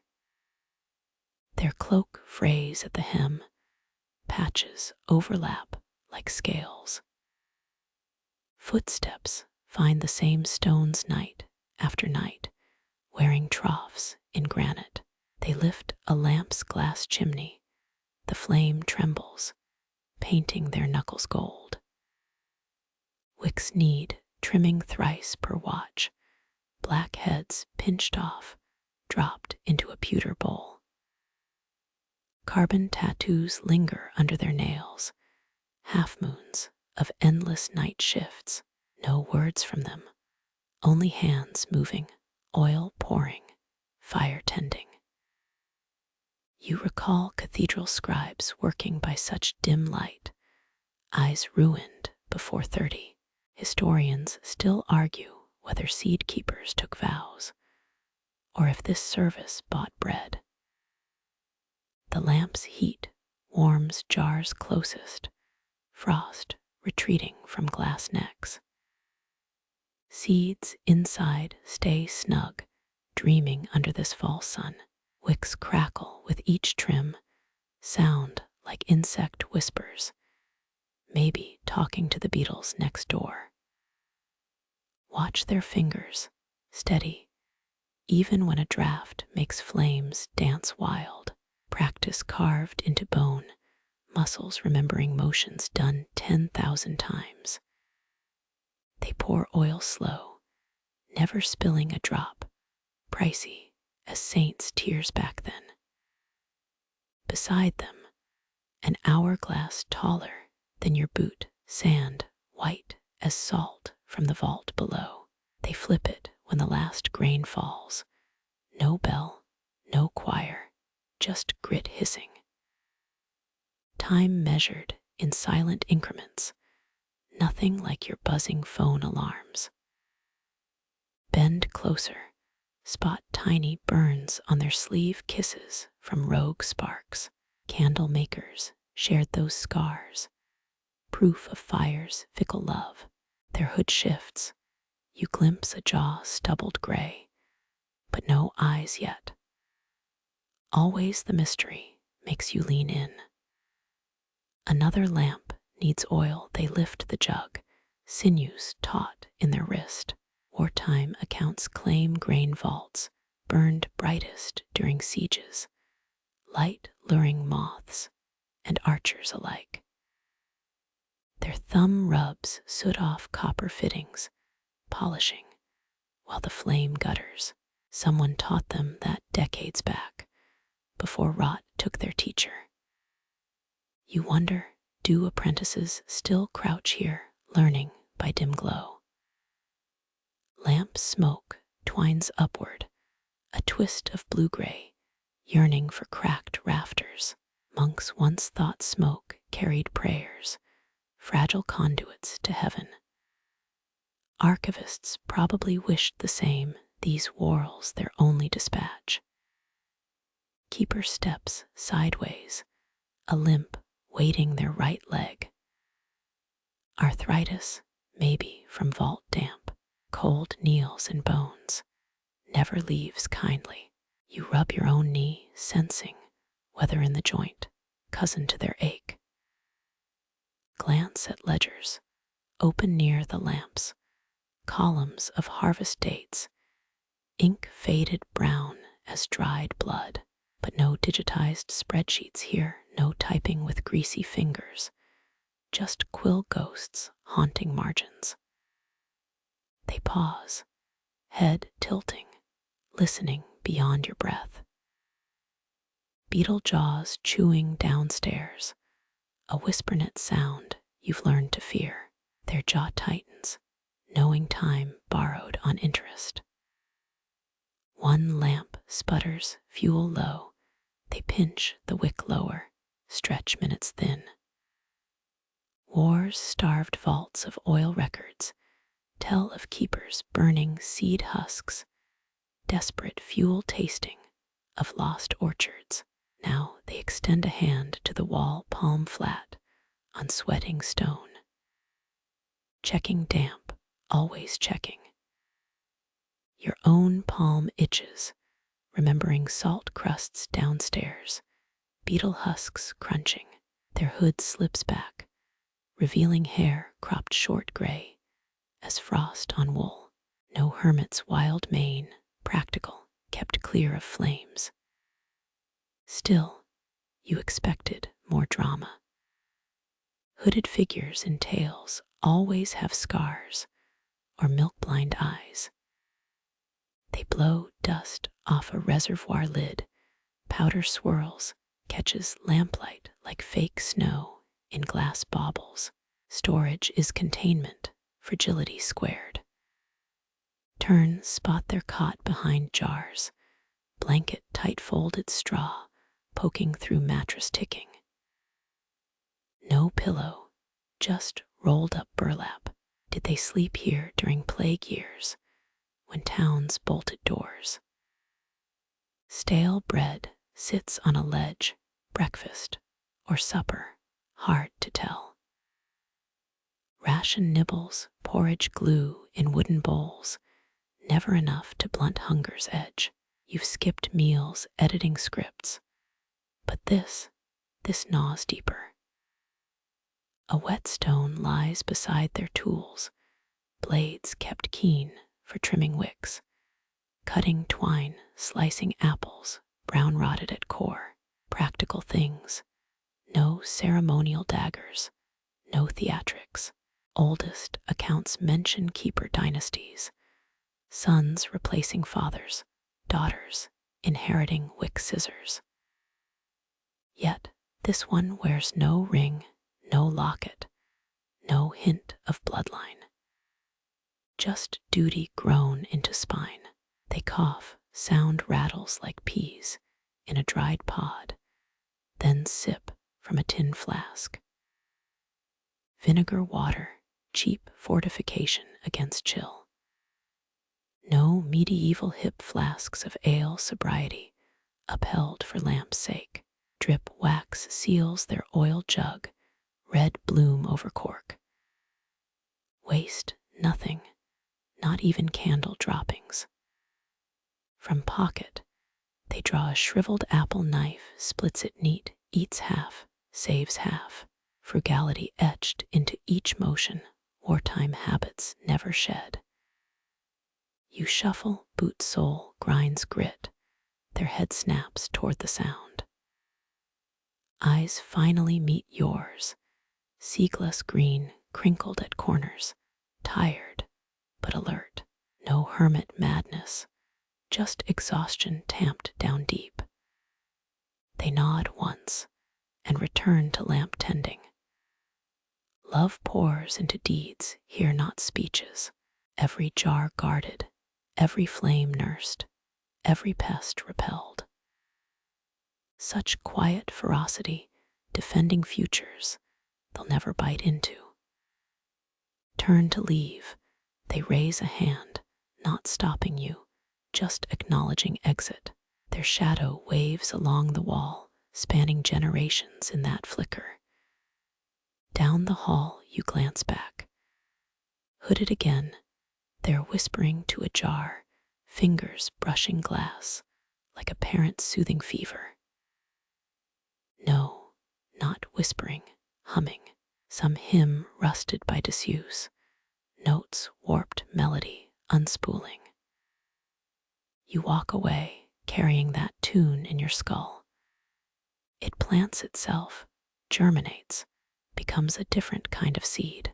You tread deeper into the cellar's belly, air, thick, with the tang of wet stone and older secrets. Mold blooms across ledger pages, delicate as lace collars on nobles' portraits. It's a quiet artist, this fungus. Sketches ivory ferns, where monks once noted barley yields. Roots sense your warmth, thin white fingers pressing jar glass, ignoring the mold's gallery. They crave your body heat, a fleeting summer in this crypt. You press a palm to cold clay, feel their yearning pulse back. A trade your breaths, steam for their patience. Scholars found root cellars under monasteries, preserving turnips through siege winters. Monks swore potatoes slept sweeter near psalms. Historians still argue whether those spuds blessed God or just adored the Latin vibrations. Dampness here is a currency. Walls weep just enough, roots sip slow. Too much mold gorges turns scrolls into lace doilies. Too little seeds mummify, hollow as busted lyres. You rock heel to toe, testing the floor's slickness, like a thief checking floorboards. Wool threads bind seed sacks, moths ignore them, hungry for richer fibers. A fringe botany text claims wool repels larvae because sheep stink lingers, makes you sniff mildew air for ghostly lanolin. Jars huddle close, shoulders touching, glass necks, frosted like winter windows. Their labels flutter under your breath, old High German script promising earth apples and blood beets. You whisper, show me, but roots keep their green tongues curled. Archivists once believed roots dreamed down, not up, seeking hell's warmth instead of sky. You crouch ear to soil, hearing only your own blood's rush. Still, imagination tempts. What if they dig toward dragon bones below? 3 grapevines coil in a crate dormant since some crusader's wedding night. Their stems feel like gnarled knuckles, clutching nothing but time. One tendril brushes your wrist, startlingly warm, borrowing body heat without asking. Brick niches hold grain jars, wheat ancestors of bread eaten by kings. Their long-gone bakers never knew these seeds slept under feet, safe through wars waiting. Trade routes crumbled, empires burned.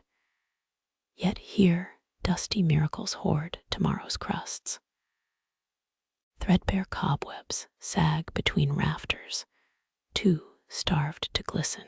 Spider carcasses litter ledges, legs folded like closed umbrellas. No flies down here, just stillness so dense, it hums behind your teeth. You scrape a nail over porcelain, chalky squeak slicing quiet. Mold recoils, shrinking from vibration, an odd dance partner. One medieval herbalist swore fungi feared F-sharp notes, hence monks chanting plain song near silos. Foolish, maybe, but his mold-free millet won awards. Leaks vein the ceiling, salt rhymes their edges, bitter halos. Roots curl away, sensitive, as nobles dodging beggars. Yet salt preserves, stiffens parchment, keeps beetles honest, a grudging truce. You lick a grain off stone, taste desolation's metallic kiss. Rats avoid this chamber, traps rust unused, their wires twined with dried ivy. Maybe root whispers warn them off, or mold puffs spores like ghost hounds. Either way, you're spared the scrabble scritch of midnight raids, lichen crusts an oak barrel, chartreuse flaking onto your sleeve. It's mapping moisture, a living hygrometer. Crush a flake, smell storms locked inside, centuries of rain archived in photosynthesis. 3 hops cones soak in brine future ale, frothing unseen. Brewers would slit throats for this vintage, time-bubbled bitterness mellowed perfect. You imagine flagons raised to long-dead hops, yeast singing in bellies, happy ghosts. A potato winks one sprouting eye, pale nub, poking through burlap. It mistakes cellar gloom for fertile dark, yearns blindly. You tuck the cloth tighter, muttering, "Not yet, friend," springs a gambler away. Your candle gutters, tallow smoke stinging nostrils, reminding you fire's forbidden here. Store flame near seeds, and it's treason, arson against futures. You pinch the wick, surrender to the dark. Let vault chill hug your ribs. Mold thrives in the sudden black. You hear it sigh, spores celebrating your retreat. Roots sulk warmth, draining, withdrawing their invisible fingers. Later climbing stairs your heel grinds a barley husk into dust. Upstairs the keeper's lamp flickers welcome, a lighthouse guiding you from root caves. You exhale vault breath, secrets sparkling in your lungs, a bargain kept between mold, roots, and borrowed heat. You linger near the keeper's hearth, fingers curled toward its borrowed warmth, while vault chill still hibernates in your marrow. Outside, sleet ticks against shutters like 1,000 hungry beetles. Inside, embers whisper tales to the soot-stained bricks. That barley husk, dust still clings to your heel, ground finer than monk-ground pigment. You scrape your boot sole against the flagstones, releasing a tiny gold haze, the ghost of next year's beer. The keeper raises one eyebrow, the weather at the mess, or the sacrilege, you can't tell. They feel spring even down there. His voice rasps like parchment, dragged over stone. He nods toward the cellar door, now shut, its iron handle gleaming with condensation. Seeds dream sideways in winter, counting days by dampness, not daylight. You almost laugh, till you remember the potato's pale nub, that blind reach toward imagined soil. Dormancy's a dry devotion, no sapswell, no split or reach. Yet, when you'd pressed your thumb to that clay jar, hadn't there been something? The keeper stirs his tea, chamomile steam curling into the drafty air. Crusaders packed seeds and honey, did you know? Not for sweets, for survival. Thieves would swipe gold before sticky grain sacks. Historians still argue whether those sticky oat clusters birthed honeydew legends or just ruined good spoons. He taps a tin on the shelf, its label peeling, revealing fat garlic cloves inside. Elephant garlic, nicked from a sultan's garden. Won't sprout here too wise. He winces as he bites one raw, defiant as a martyr. You lean closer to the hearth, letting heat kiss your kneecaps, seeking absolution for fleeing the cold below. Roots forgive nothing, they remember. One winter in Constantinople, seeds slept under melting candle wax, waiting for countries quiet enough to grow. Your palm tingles where the grapevine touched you, secretly borrowing body heat. Smart plant draining warmth like a highwayman nabbing coins. Across the table, the keeper sucks garlic stench from his teeth, eyes watering. Moisture's their clock, not sun. He nods at the cellar door again, as if expecting it to answer. 2 drops per jar, that's the tax. Modern botanists would foam at his methods. No hygrometers, no sterile gloves, yet seeds from his vault sprout green as Eden 3 generations strong. Perhaps martyred saints really did nestle seeds in their cloaks, smuggling hope inside suffering.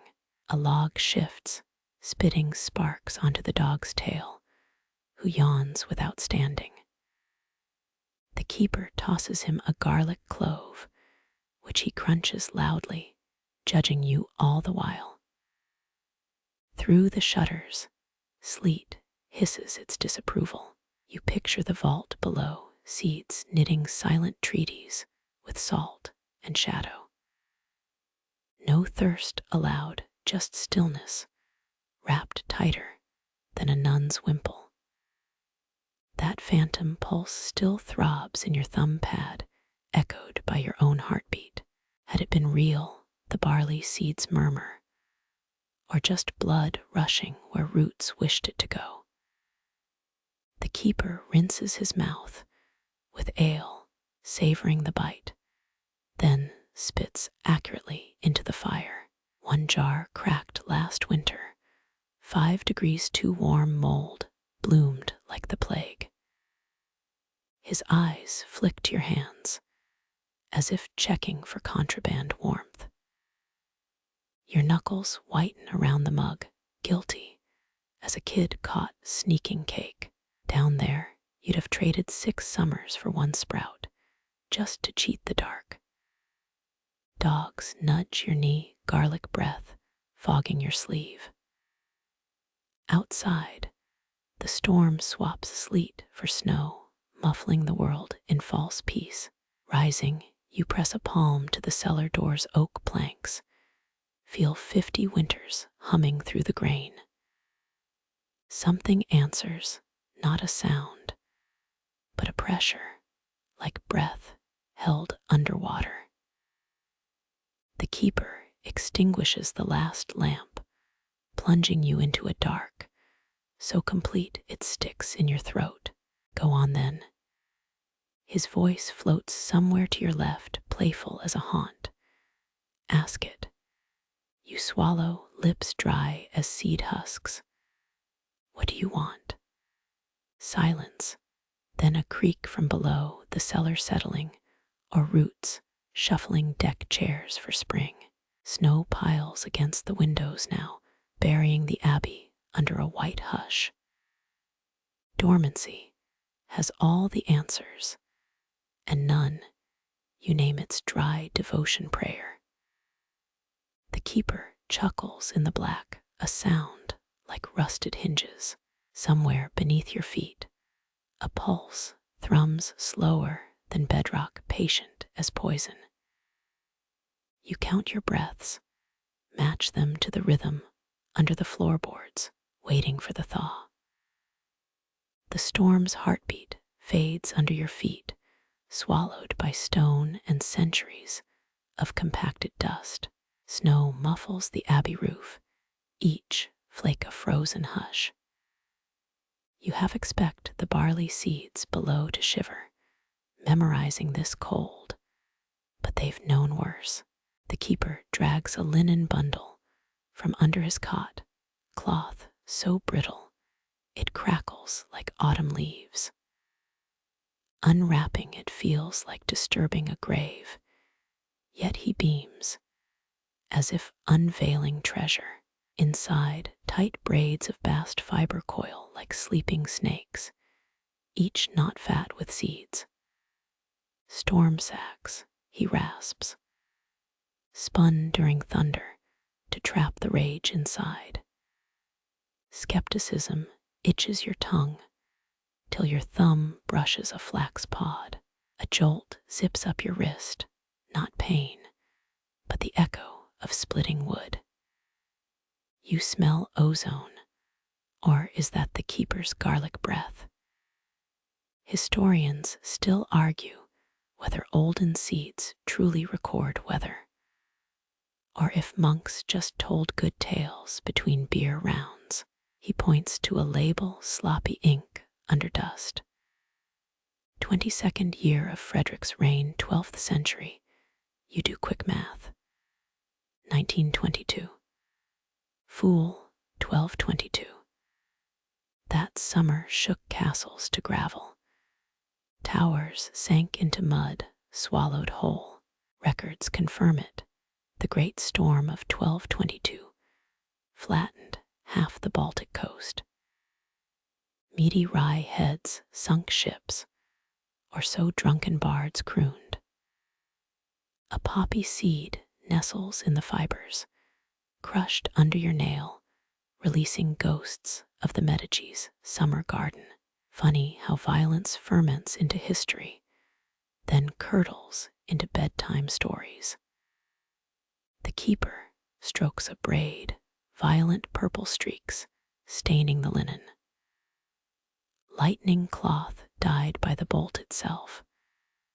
That's why thunder stays trapped. See, he holds it to your ear. You hear nothing, then a rumble so deep it buzzes your molars. Could be the abbey's foundations groaning, could be thighs quaking after last week's bad mutton. But goose flesh prickles your neck anyway. Archivists back then thought storms fueled seeds, made him sprout angrier. His chuckle sprays crumbs. Imagine planting a squall like tulip bulbs. Your mind drifts to modern cloud backups. How we hoard photos in digital vaults. They did the same with more thread.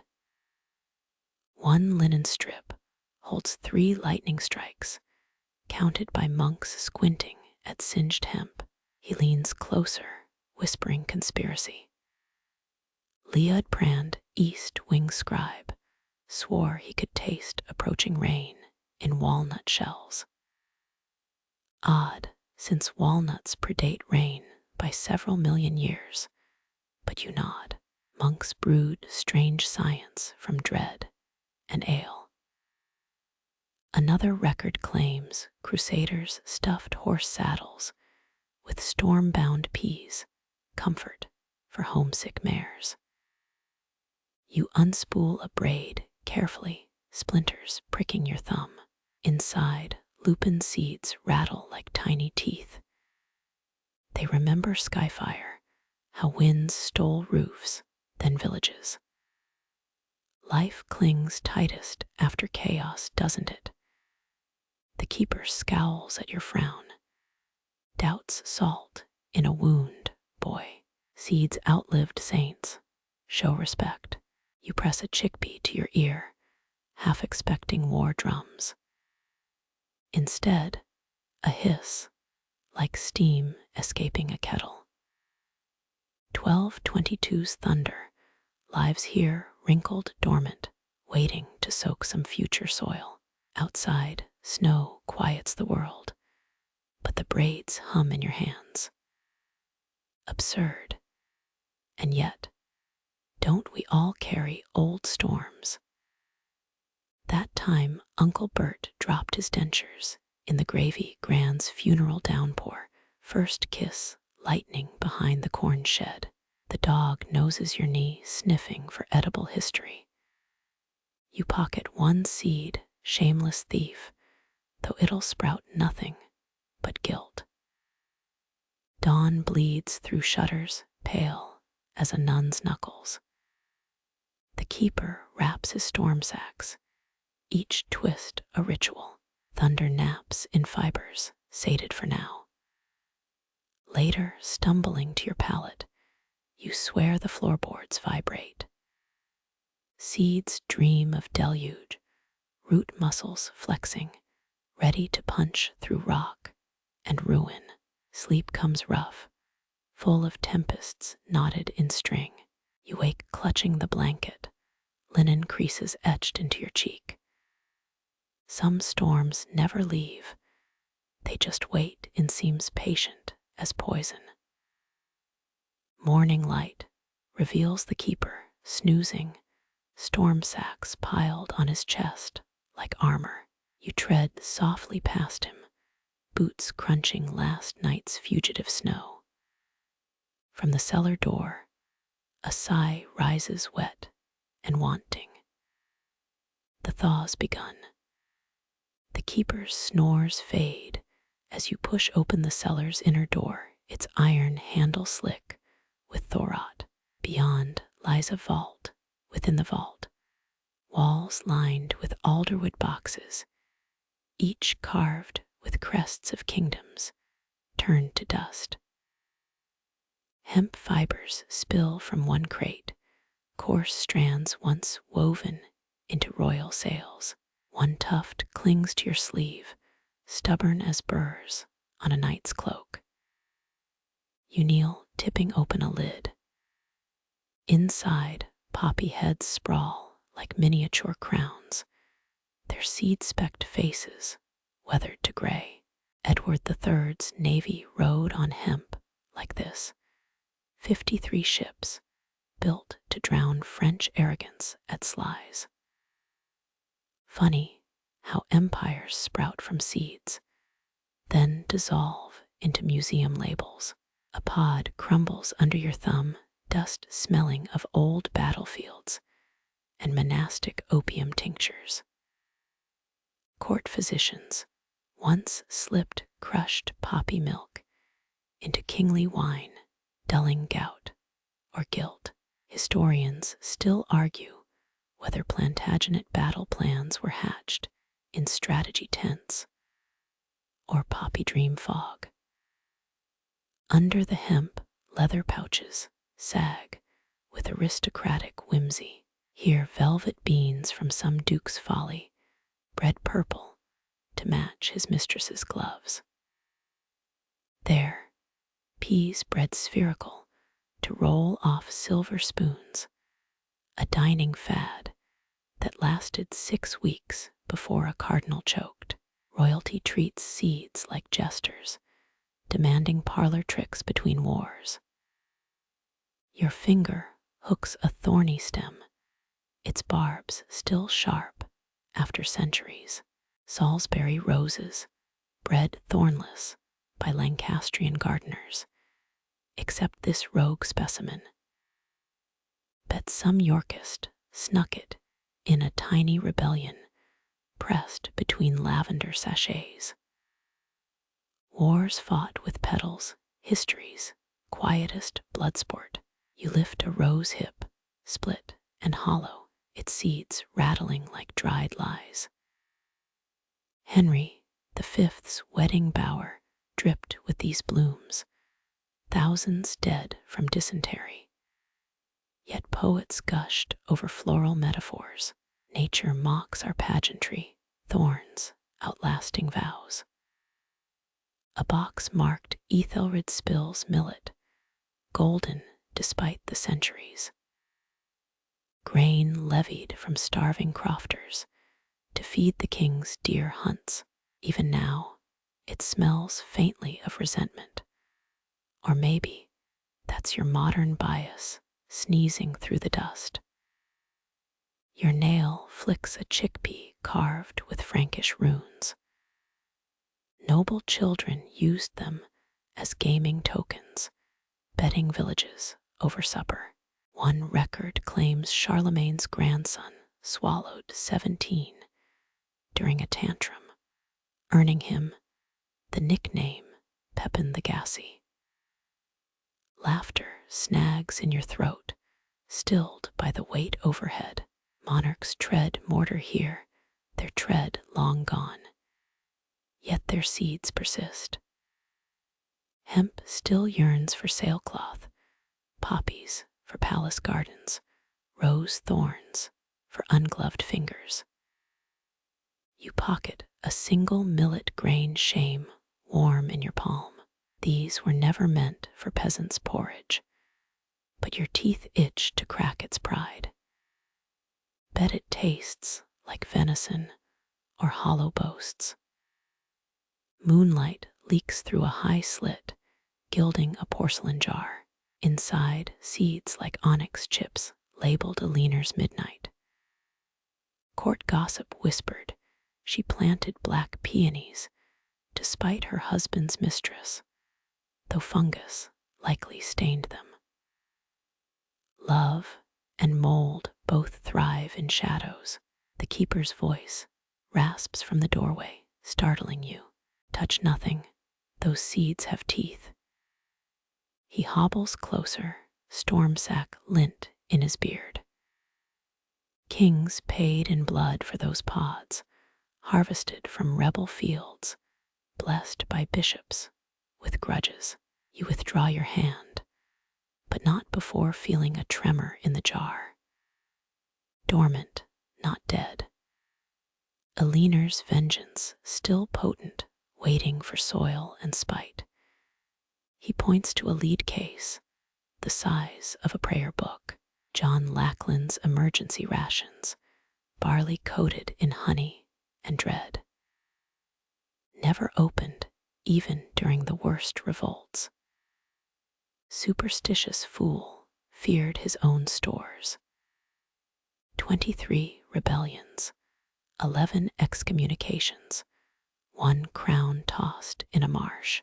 Yet his paranoia sits preserved, sweetened like a fig.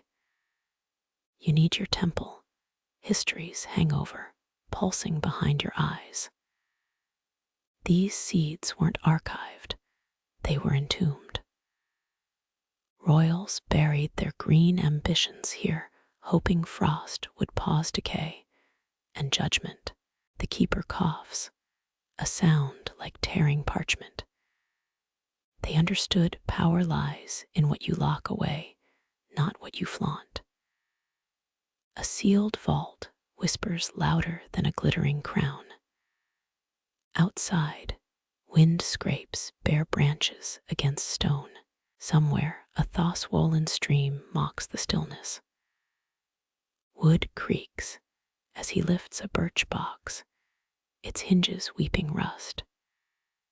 Inside rests a mammoth sunflower head, petals brown to lace, seeds plump as a bishop's ring. Catherine of Aragon's comfort, he murmurs. She grew them to face north, toward a home she'd never see again. Sunflowers track the sun, every schoolchild knows it. Their stems twist like crying helixes if you watch long enough. He taps the seeds, still a line to see. Loyalty outlasts kingdoms. Dampness seeps through your knees. You shift, unearthing a silver filigree ball. Inside, minuscule apple pips, labeled Avignon exile, popes in transit carrying orchards in their sleeves. Hope or indigestion rolled in precious metal. A muffled drip echoes above, snowmelt finding cracks in faith and mortar. You imagine sprouting one of Catherine's seeds, sunflower stalks bowing toward Spain, a ghost pointing home. Would it confuse GPS? Probably. Modernity hates poetic navigation. The keeper repacks the boxes, his joints cracking like seed pods. Monarchs rot under their effigies, but he tends their botanical ghosts, night after night. You envy their simplicity, seeds crave only light, not adoration. Dawn's first bruise spreads on the horizon. He catches your glance toward a walnut coffer, its lid inlaid with fleur-de-lis. Ah, he grunts. Philip VI's dower chest, walnuts boiled in brine to burnish his bride's hair.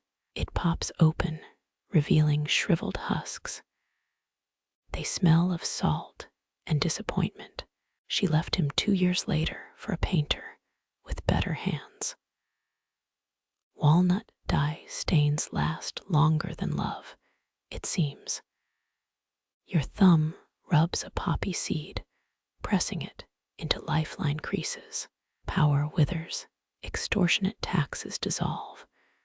But this minuscule speck, it could still birth flowers or oblivion.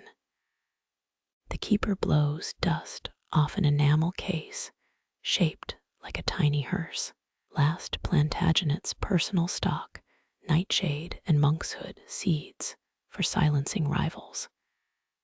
Never used. Why? Did conscience flicker? Or did the executioner's axe outpace his horticulture?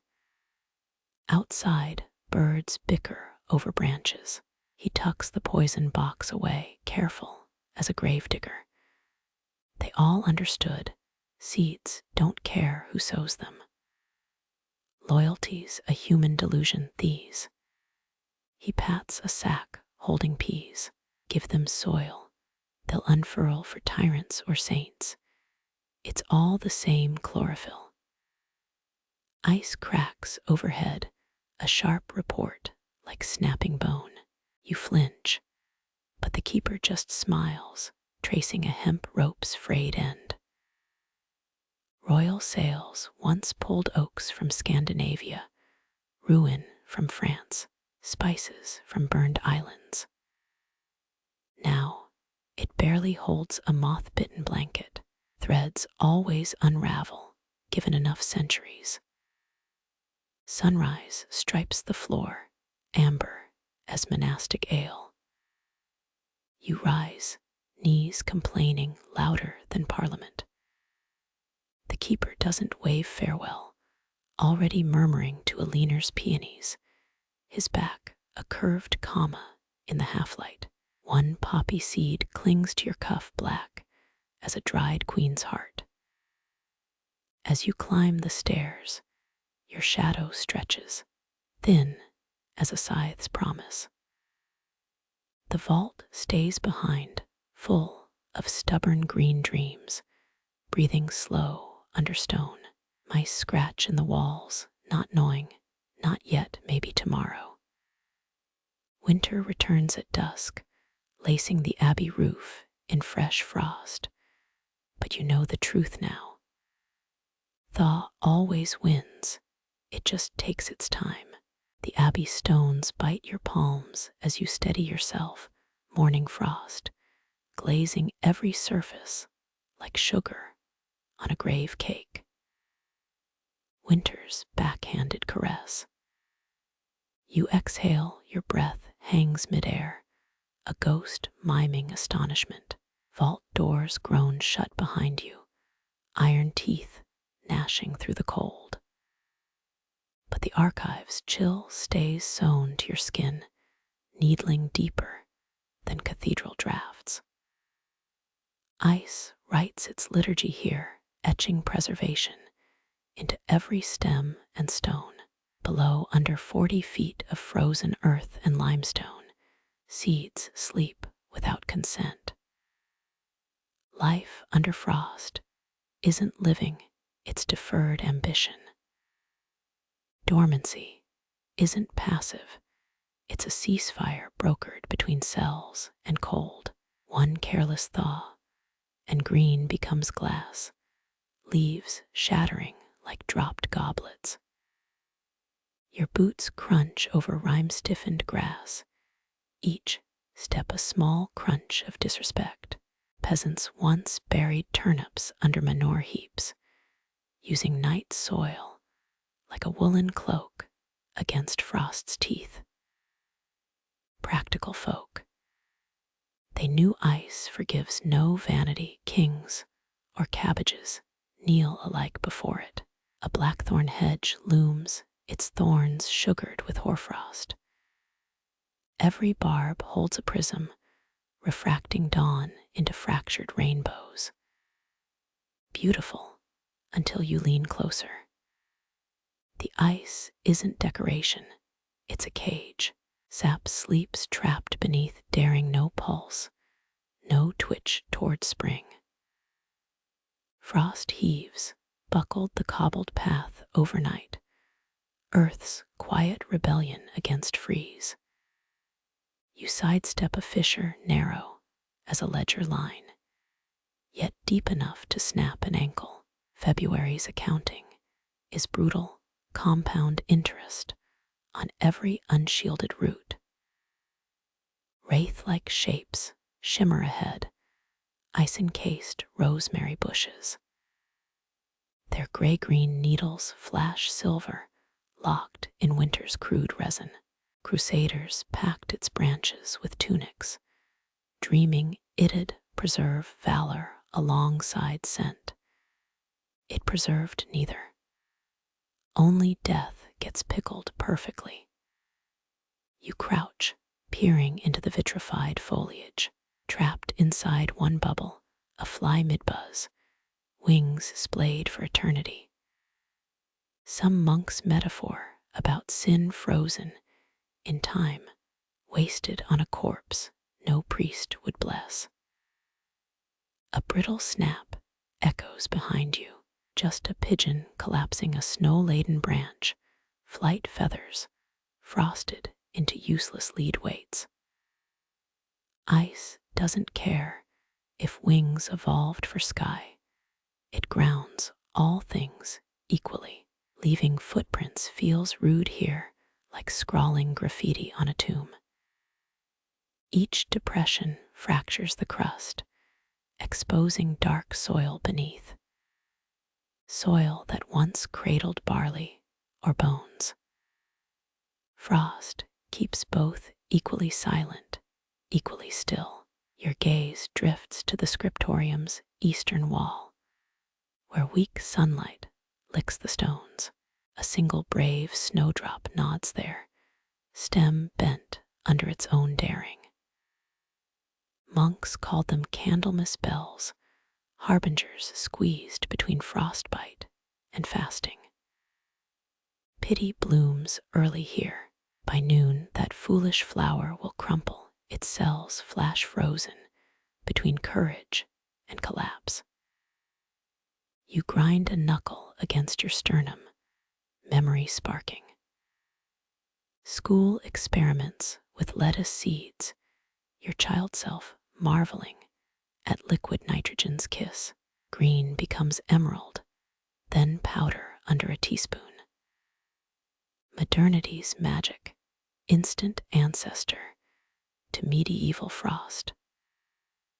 A shadow pools at the scriptorium's door, Brother Edric sweeping, rhyme from the threshold.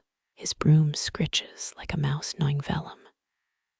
Still fond of the kiln cold, his chuckle billows white, dissolving over frozen lavender beds. Winter's our best illuminator, gilds weeds into reliquaries. You nod, but your throat locks. Cold here isn't weather, it's a monastic vow. Silence, stillness, self-denial woven into frozen air. He stamps felt-bound feet, sound absorbed by snow's greedy muffling. Found a codex once, pages stuck fast with ice. Melted it slow over coals. Ink didn't bleed. Cold keeps better than vellum sometimes. Historians still argue whether ice ages birthed saints or merely preserved their corpses for veneration. A debate as prickly as holly leaves in January. Brother Edric gestures northward, where the forest starts its frozen climb. Apple grafts slept 4 winters here, buried in lead coffers. The autumn for Henry's orchard trees fruited same as their grandsires. Cold remembers what warmth forgets. You picture those roots clutching life like a miser's fist until royal soil beckoned. Patience as strategy. Power whispered through dormant wood. A muffled crack splits the silence, like 1,000 wineglasses shattering under velvet. The abbey's leaded windows bloom with fresh fractals, frost redrawing its map with each degree dropped. Edric squints. Thieves tried tunneling into the grain vault 1292. Woke a frost dragon, your eyebrows lift. Ground ice, he corrects, grinning at your superstition. Water seeps into cracks, freezes, splits stone like nut meat. Crushed 3 fool lads before matins. You peer down, suddenly respectful of the innocent-looking snow, soil's hidden teeth. 8 magpies erupt from an ice-sheathed oak, their caws sharp as splintering quartz. One drops a frozen berry, it ricochets off your shoulder, a tiny cannonball of avian spite. Edric sighs, watching them vanish into iron-gray sky. Jerome swears magpies steal lamp oil, sip it to frost-proof their feathers. Nonsense. But I've seen them lick ice like monks at ale. A shrill scrape makes you flinch. Just a groundskeeper's shovel on flagstones. Despite layers of wool, your ribs clench like fists around thawing lungs. Memory ambushes you, last winter's ice storm glazing your city flat. Cars bobbed in streets like candied fruit in cake. Power lines snapping under crystal weight. Modern arrogance melted quick as supermarket freezers warmed. Here, cold never apologizes. 2 novices shuffle past, arms stacked with firewood. Their breaths sink into white plumes, a dragon's exhalation in training. One kicks an iced-over puddle, hoping for cracks, but winter's grip holds firm. A master mason taught boys geometry by studying ice fractures, so says Edric's favorite marginalia. Knowledge hoarded in frozen synapses. Sun hauls itself higher, yet warmth remains a rumor. Light here is cosmetic, gilding the frost kiss, but changing nothing beneath. The refectory beckons, promising hearth smoke and barley broth. Still, you linger, fingers tracing rime feathers on a dormant rose cane. Thorns wear ice like daggers in sheaths, danger deferred, but not disarmed. Juliet's burial vault probably smelled like this: mold and cold promises. Edric clears his throat, a sound like stones grinding in cider press. Best come in. Frost's flirtin' with your toes. He's right. Numbness gnaws through boot leather, a betrayal by your own capillaries. Inside, firelight throbs, yet the cold clings like penitent's hair shirt. Your shadow stretches across the flagstones, thin as the last air of a dying house. Through the window, the snowdrop finally surrenders, petals collapsing inward, an origami of defeat. Frost wins again, its feather touch heavier than cathedral bells. But you've seen the vault ledgers, the counts of barley, rye, lentils sleeping under stone. Cold is keeper, not executioner. It asks only patience, an endless hush before green dares answer. Dawn bleeds across the frost, now every crystal blazing like a tiny heresy. Somewhere below your souls, seeds dream in sugars and starch. Their time isn't now, but now isn't forever. Ice never dreams. It just waits, polishing its knives on the bones of spring. The air tastes of thirst here, dust and oat husk parched into prophecy. Your hand brushes a stone shelf. Grit sticks to your palm, salt and ancient hunger fused. Silence hums. The quietest animal still makes noise, except mice. They move like monks at matins, no rustle, no scrape. Only absence speaks their passing, vanished crumbs where barley slept. Ghosts with whiskers, clever as cardinals, but far less loved. Traps wait, curved iron jaws, buttered with rancid lard. The king's tax collector for rodents. You spot tiny bones near the west wall, fragile as the stems of prayer candles. Ribs no thicker than flax threads. Skull a splinter of walnut shell. One steel jaw snapped shut 2 decades back, its verdict still holding. A skeleton dangles inside, paws curled around nothing, teeth bared in one last flinch. Monks' new hunger wore 2 faces, famine outside their walls, furred thieves within. Records from 1,315 mention stores lost to vermin, while villages starved, a bitter arithmetic.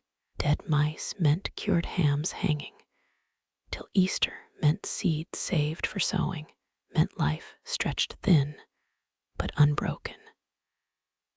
Damp wool mutes your footsteps. High above narrow windows stripe the vault with pale swords of light. Dust dances there weightless free. You envy it, while beneath your boots straw sucks moisture from flagstones. Always thirsty, always drinking. A rasping flicker in the shadows, your pulse stumbles.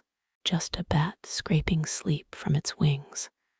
Upside down scribe reviewing parchment.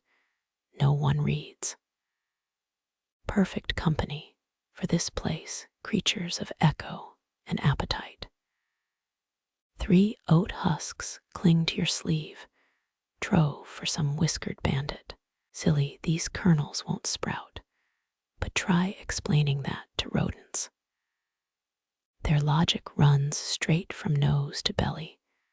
Divine hunger they worship, without guilt.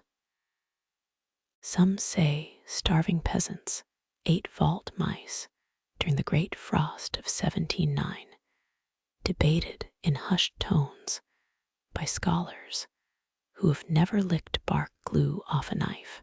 You pause by a lead casket, its lid etched with crosses and warnings.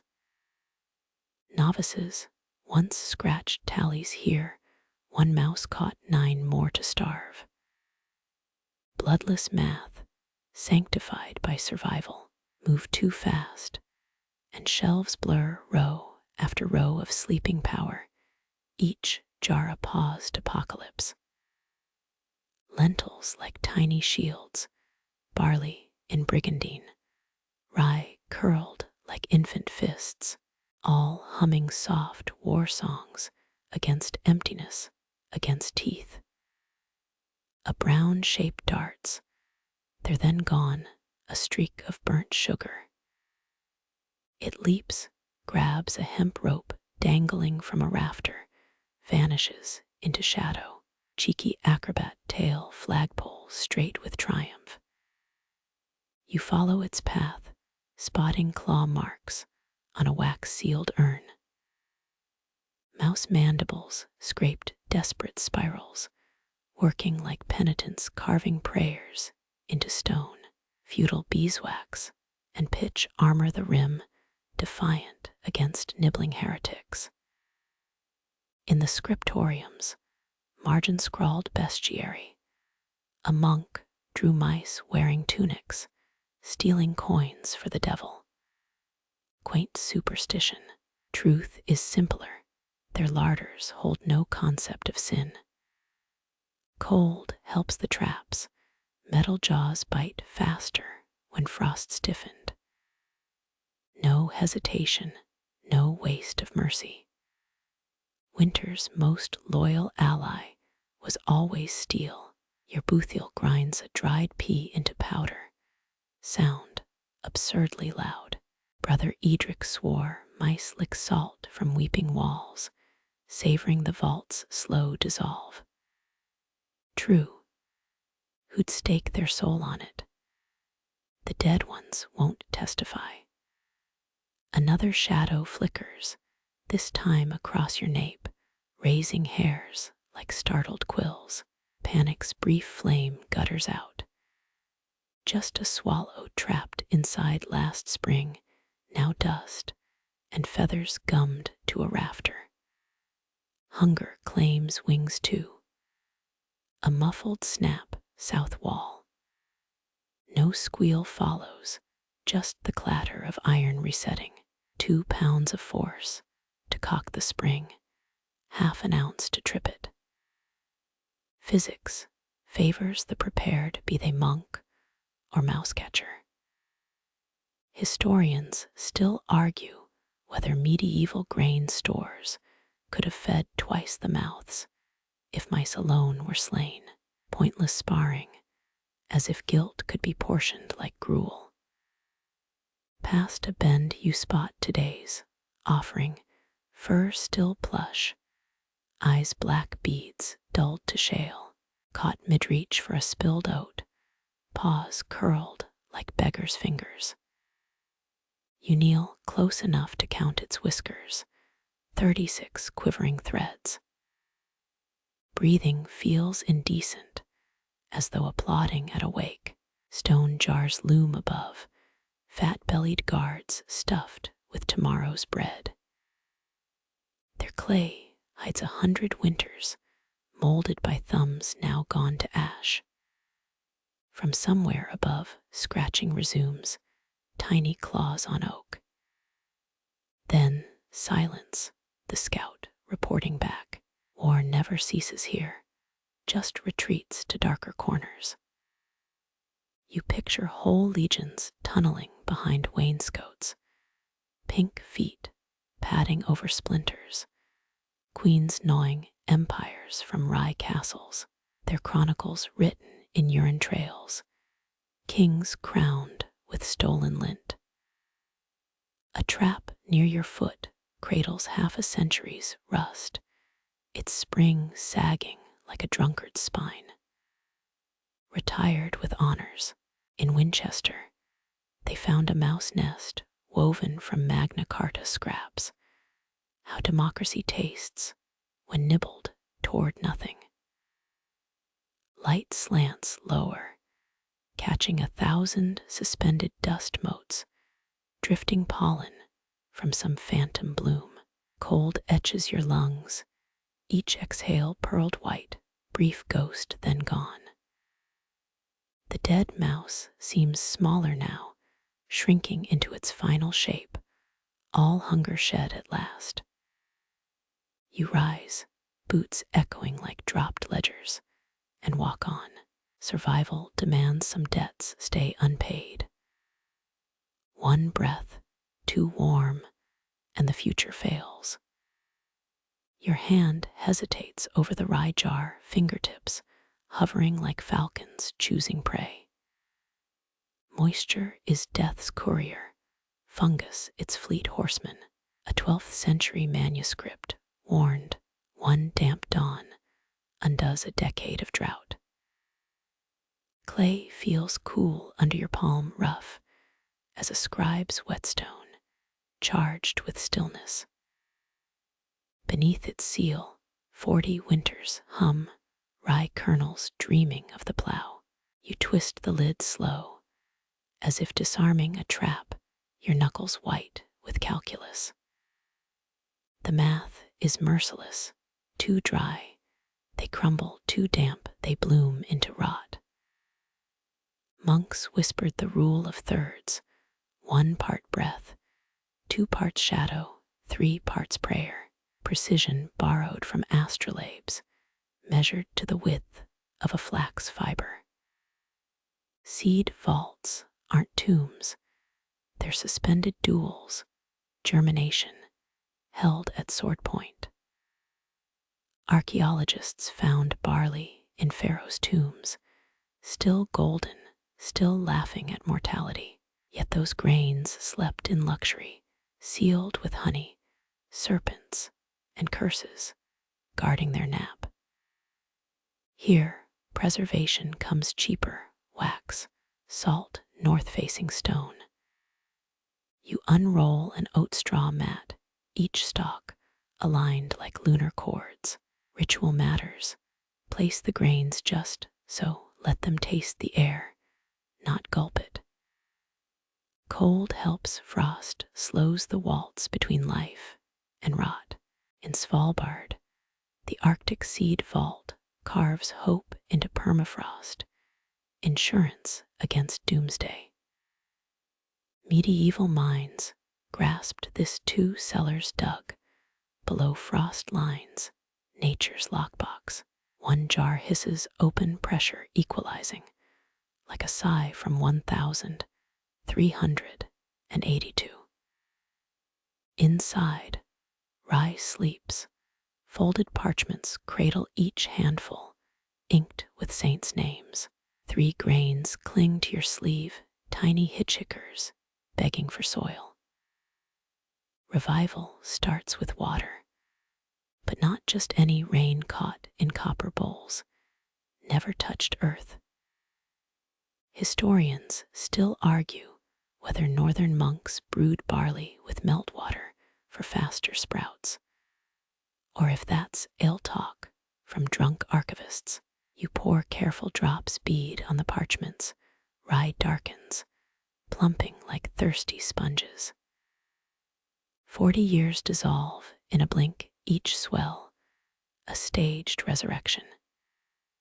Too much, and fury erupts, mold webbing across kernels like a pox.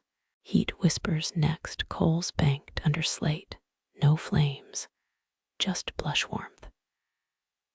Get it wrong, seeds bake to hollow coffins right, and rootlets pierce darkness. Blind scribes seeking scripture, tools rest beside you: bone tweezers, goose quill hygrometers. Lead weights no heavier than regrets. Precision lives here in the tremor of your wrist as you lift a sprout, pale, trembling, its first leaf furled like a nun's fist. Monastery logs describe seed resurrection ceremonies. Abbots chanting psalms over thawing wheat, incense smudging away mildew's ghost.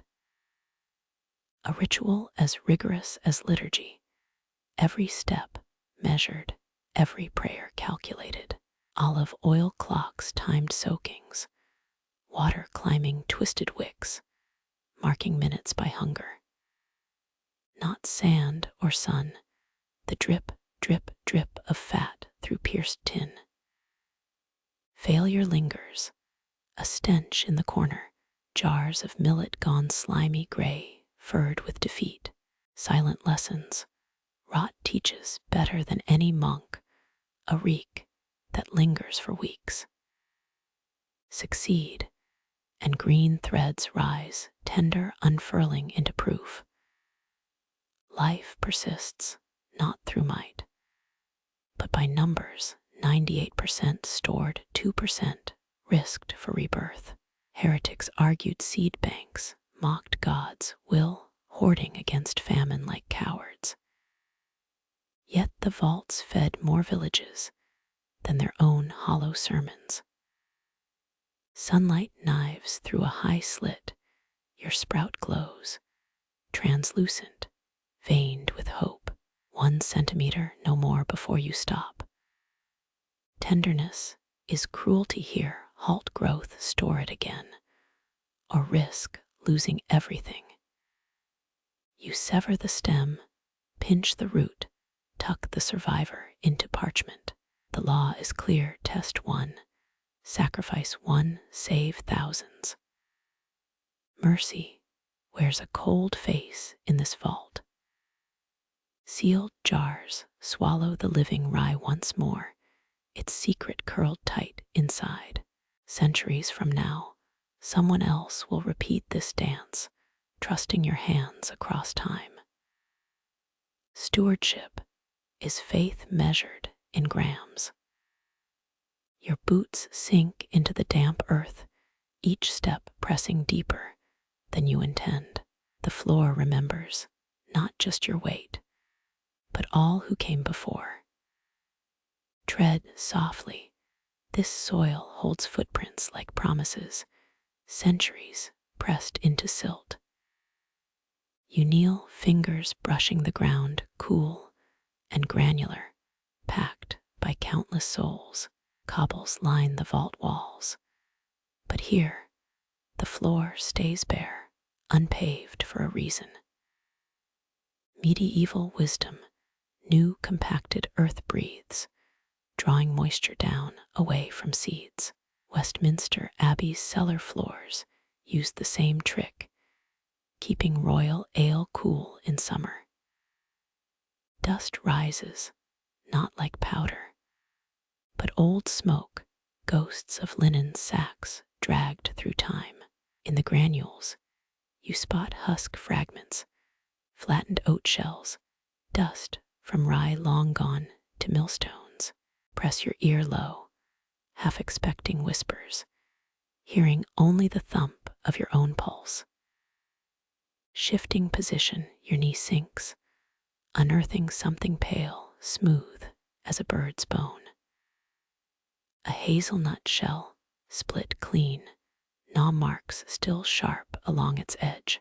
Squirrels, those tiny thieves, sometimes breached even the stoutest granaries. Records show Winchester Cathedral paid boys a halfpenny per squirrel tail to guard their stores.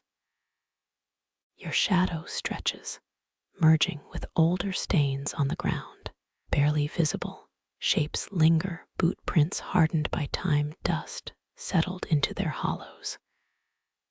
10, 20, 50 souls pacing these aisles, measuring their vigil step by step. Historians still argue whether monks swept these floors nightly or left footprints as holy records. Light bleeds from a high slit, cutting the dust into drifting spirals. You rise, each foot's lift a small struggle, earth reluctant to release you. The sensation unsettles, like pulling free from tar or time itself. A joke forms, medieval quicksand, but dies in your throat. Humor feels sacrilege here, where every clod holds stories of hunger and salvation. Still, you can't resist a modern smirk, imagining text alerts for vault intruders. Squirrel detected, send the tail collector brigade. Move toward the wall, where stones weep a briny sheen. Salt crusts the mortar, sparkling faintly under the fading light. Touch it, a bitter sting. That makes your tongue curl in sympathy. Salt wasn't just for flavor. It paved Roman roads, sealed Egyptian mummies. Here it guards against sprouting. The soil near the wall feels different, grittier, sanded with ancient ocean beds. Niches hold linen bundles, each labeled in careful script: flax, hemp, nettle.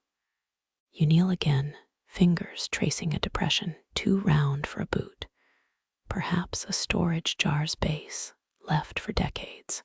Something glints, buried knuckle-deep. A spent nail, its head flattened by a hammer's last blow. Iron older than the Magna Carta, still holding its rusted dignity.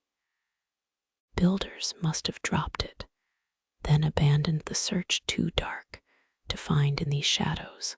Your footsteps sink with an older rhythm, a caretaker's daily patrol, boots wearing grooves now filled by your own souls. Pressure builds, not from above, but beneath, compressed layers pushing back. This dirt recalls burdens. Sacks lifted jars, shifted the slump of weary bodies resting. Floor dips near a pillar where water once pooled, leaving a permanent thirst in the clay.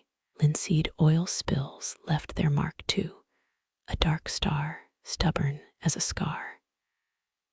Evidence of haste, an overturned lamp, a curse swallowed by these hungry walls. Backing away, your heel grinds, something brittle, a locust bean pod crushed to shards. Such pods sweetened poor men's bread when honey cost too dear. Oddly, monks called them St. John's fingers, though the sainted hands they resembled belonged to no known martyr. Sunset bleeds through the slit, drenching the floor in momentary gold. Dust motes ignite, swirling like embers, before the light snuffs out. Darkness comes swift, here eager, closing its jaws on the vault. You freeze, aware now how loud silence can roar, eardrums thrumming with absence. Yet, underfoot, the soil murmurs, reminding you of its slow compaction. 5 years per inch, they say, each layer a ledger of labor. One step the ground yields, next step it resists. This earth has moods, caprices, forgotten pockets soft as rot, others hard as tomb lids. Archaeologists found grain silos under Winchester, foot deep in compressed chaff, each layer a famine year. Your toe bumps a ridge, hidden in the gloom, a root's forgotten path, beetle or birch. Impossible to say, nature's graffiti scrawled, then erased. Crouching, you scoop a handful of earth, let it sift through your fingers. Darker grains settle first, lighter dust clinging to skin like ash. Breathe in its smells of abandonment and stubborn hope. Cathedral builders mixed mortar with egg whites and goat's milk. This dirt needs no binder. It holds its shape through sheer will.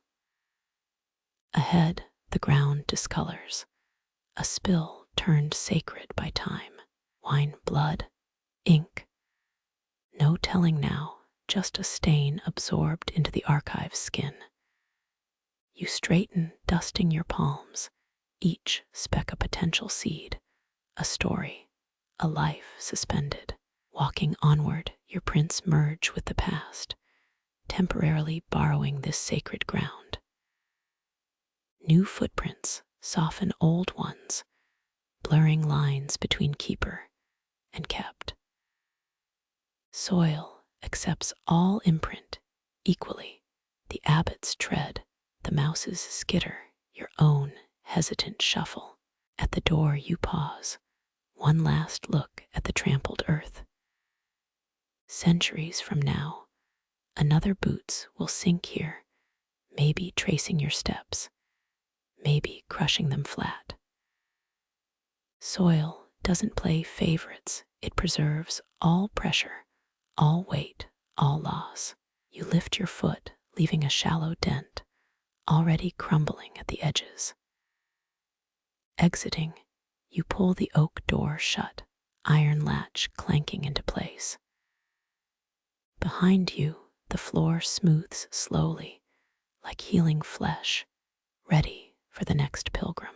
The latch clicks shut behind you, a sound both final and frail.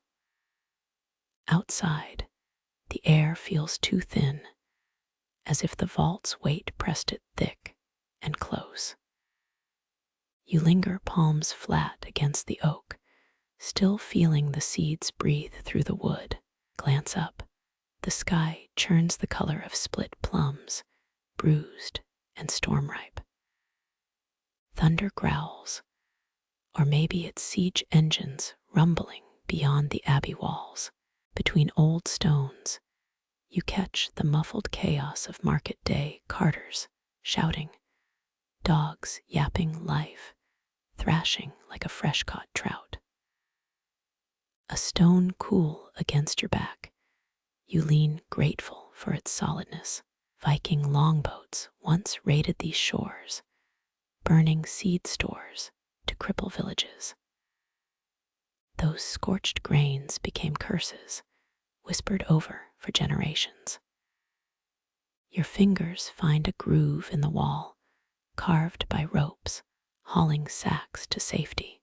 Centuries of hemp fibers left their mark, polishing the stone smooth as knucklebone. Something small darts past your boot, a field mouse, all twitch and terror. It vanishes into a gap beneath the lintel, seeking refuge you just abandoned. Smile despite yourself. That mouse has better survival instincts than half of King Henry's court. Recall the nursery rhyme, Hickory Dickory Dock. The mouse ran up the clock. Truth is, mice ran everywhere, tiny informants reporting crumbs and chaos. Wind snatches at your cloak, flapping it like a crow's wing. You tighten the wool twice dyed in woad and walnut, the latter believed to ward off headaches. Medieval minds thought walnuts resembled brains, so they must heal them. Science owes alchemists a weird debt. A monk shuffles past, hood pulled low, arms cradling a basket of leeks. His sandals slap the flagstones, each step precise, like walking a knife's edge. Behind him, two novices lug an iron-bound chest, their faces red as winter apples. One trips, the chest thunks down, sprouting a crack. The elder monk whirls, hissing like a vexed goose. His reprimand floats back, clumsy, as a one-legged crone at a jig. You bite your cheek, holding back a laugh, but your shoulders shake. Rain begins, hissing on hot slate, filling gutters with liquid murmur. Lean out, tongue catching a drop cold and clean. No vinegar tang, no ash from distant fires. Just rain doing what rain's done since Noah parked his boat. Westminster's bells start their clamor, shaking pigeons from the eaves. Count the tolls, 12 marking noon or doom, who can tell? Medieval timekeeping, swung wider than a drunkard's stride. Beside you, a barrel bursts open, spilling grain across wet cobbles. Barley pearls scatter, rolling into cracks, fate sealed by hungry sparrows.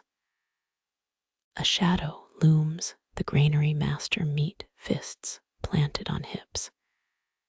His roar splits the air, God's teeth. Sweep that up before the rats throw a feast. Historians still argue whether plague-era herb bundles really warded off disease, or just made death smell like rosemary and guilt. You retreat back, pressed to damp stone, watching the frenzy unfold. Men scramble, brooms snapping, voices tangled in curses and prayers. Inside the vault, seeds slept through worse than this. Drought in 1376. Floods the year after 3 popes warring like ferrets in a sack. A gust howls down the alley, lifting rain into a stinging mist. Pull your hood lower, grateful for its scratchy embrace. Earlier, you felt the vault's chill. Now the outside cold gnaws sharper, needling through wool. Tuck numb hands into sleeves, fingertips brushing something hard. A hazelnut, pilfered earlier, round as a worry stone. Roll it between palms, its shell gleaming like old amber. Crack it open, sweet meat still fresh despite its 100-year nap. Pop it in your mouth. Savor the earthy crunch oil slick on your tongue. Shouts erupt near the tannery vats, a tussle over spilled salt. 2 men grapple, slipping on brine-slick stones. A petty war over white gold.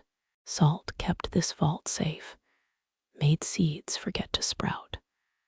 But out here, it ignites fists and fury. Taste iodine lingering in the air, a scent dragged inland by fish carts. Behind it, wood smoke weaves through the rain, spiced with clove and charred crust. A baker's boy trots past, loaves heaped in a wicker tray. His shoes sag, soles flapping, but he grins like a king with 3 coronations. Your stomach rumbles, mocking your communion with a single nut. Wander toward the noise, past chandlers dipping wicks in tallow, past coopers' hammers ringing like off-key bells. The smell shifts, sour beer, wet dog dung steaming fresh from an ox cart. Pause by a well, its bucket crusted with moss. Drop a pebble, count the seconds, 1, 2, 3, before the distant plonk. Deep enough to drown secrets or kings. Turn a corner, smacked by the tang of molten iron. A smithy glows, orange teeth biting shadows. Inside, a man pounds a glowing sickle, each strike spraying sparks like stomped glowworms. An apprentice scurries, hauling a crucible, his face slick with effort. Fire-breathing dragon's breath without the glamour. Duck into an alcove, suddenly overwhelmed. The world's too loud, too bright, too alive. Against your thigh, a linen pouch holds 3 seeds smuggled from the vault.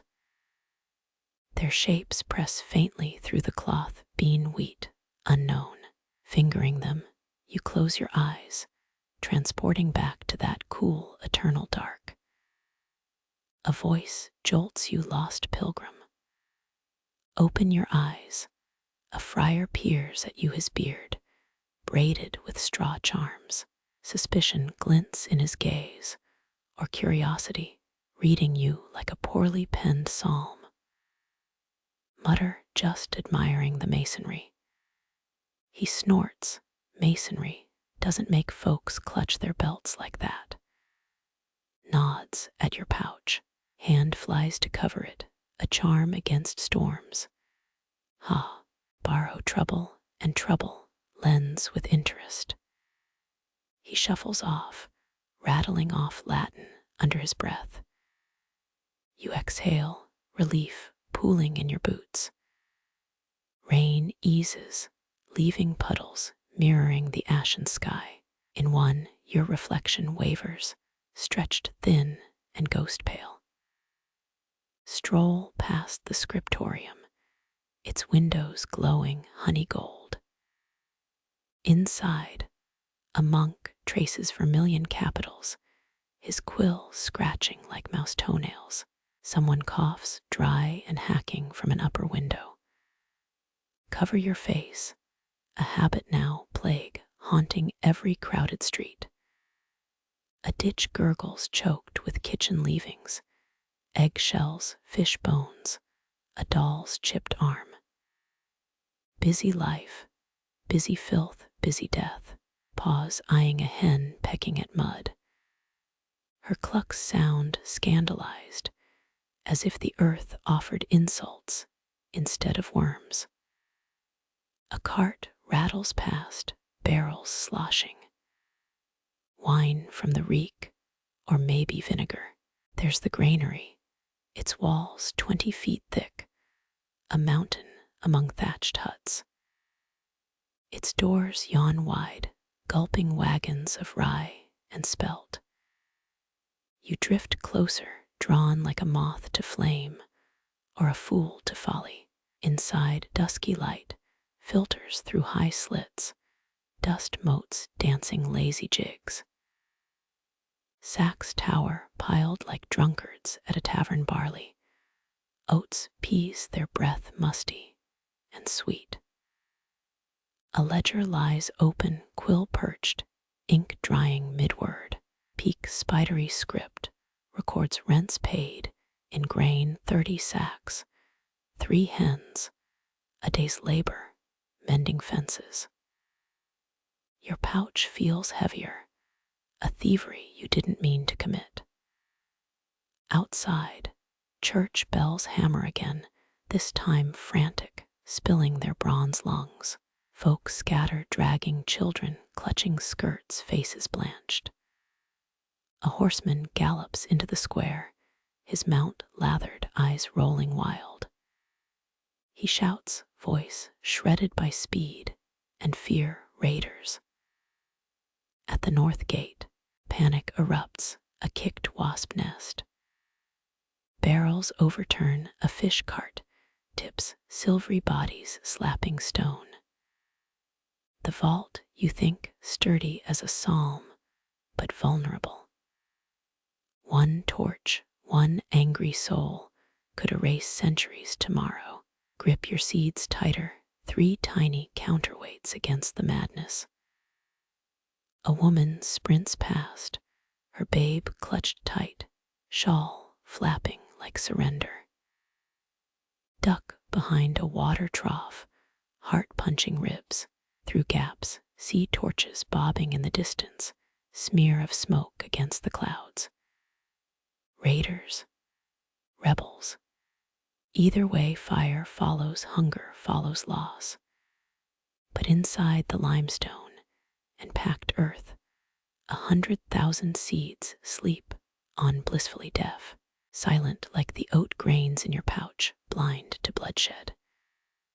They carry only life, condensed hope in a hull. The granary master slams the doors, bar sliding home with a splintering crack. You melt into the chaos, threading alleys, breath sawing raw in your throat. Dodge a stray chicken, a dropped shoe, a pike leaned, forgotten, against a wall. Skid round a corner, nearly trampling a nun knelt in prayer. Sanctuary, sister. She lifts her head, eyes calm as a frozen pond. There's no sanctuary from men at war, only refuge within. Blood pounds in your ears, a war drum matching the clang outside. Crouch behind a midden heap, reek be damned. Across the square, raiders swarm, swords bright as bad intentions. They clatter past, missing your hiding spot by saint's luck. Wait until their cacophony fades eastward toward richer pickings. Stand, legs trembling like new calves. The seeds prickle your palm, knuckled tight in the pouch. Peek out, see folk creeping back, riding carts counting losses. Some weep over split flour, maimed livestock, a son dragged off. Others laugh, giddy with survival, a drunkard's joy. You straighten, shake straw from your cloak, reality settling like stirred silt. Back toward the vault, its door still sealed, innocent of the day's wounds. Mouth dry, you crave the cool silence within the world outside, suddenly too sharp, too loud, a blade against your nerves. But doors only open at dawn and dusk, rights unbroken, since Charlemagne was a squalling babe. So you sit back to the stone, eyes shut, inhaling damp wool and danger-tinged air. Your seeds rest warm against your hip, each a tiny fist clenched against oblivion. Blights, fires, wars. They rage at the edges, gnash at the gates, press harder against the vault, feeling the hum inside. Countless lives in limbo, waiting for kinder days. Time folds here. Days inside are years, years compressed to a single exhale. Pressure isn't cruelty, it's preservation's price. Darkness spreads, dousing the sky in ink. Stars prickle through, cold-eyed witnesses. Your legs stiffen, stone leaching warmth bone deep. Inside, the seeds dream of soil and sun, root tendrils flexing in their sleep. Outside, you guard their slumber back against the oak ear, tuned to distant screams. Night deepens, cold, stitching through seams. You hold the quiet close, the only shield that matters. Moonlight bleeds through chinks. 40 stones weep silver where it slips. You press your palm to the vault door, feeling that pale pull deep in the buried seeds. Even entombed, they know, medieval monks planted root crops during waning moons, believing squash grew rounder under full ones. Try to argue with a beetroot, see how far you get. A pebble digs into your thigh shift, finding softer dust. Above, the bloated moon glowers, pockmarked and smug. You stick out your tongue, childish, but satisfying. Crickets saw their legs raw, their score wilder than minstrel tunes. So much noise just to find a mate. You almost envy their simplicity. No one writes ballads about lonely seeds. From your pouch, the smuggled pulses nestle bean, wheat, mystery orb. Slide them onto your palm, watch moonlight lick their ribs. One shivers, or is that your tired eyes? Historians still argue whether lunar cycles truly quicken sprouts, or if we're all just moon-drunk fools. Your thumb strokes the bean, its curve echoes tonight's crescent. Some covenant keeper once told you seeds store moonlight like raindrops. Nonsense, probably, but poetic. A footstep crunches gravel steady, not sneaking. Turning, you spy the vault tender. Herbs dangle from his belt, mugwort and moonwort dried to whispers. He halts, gnarled fingers brushing the door's iron band. Restless tonight, aren't they? You blink.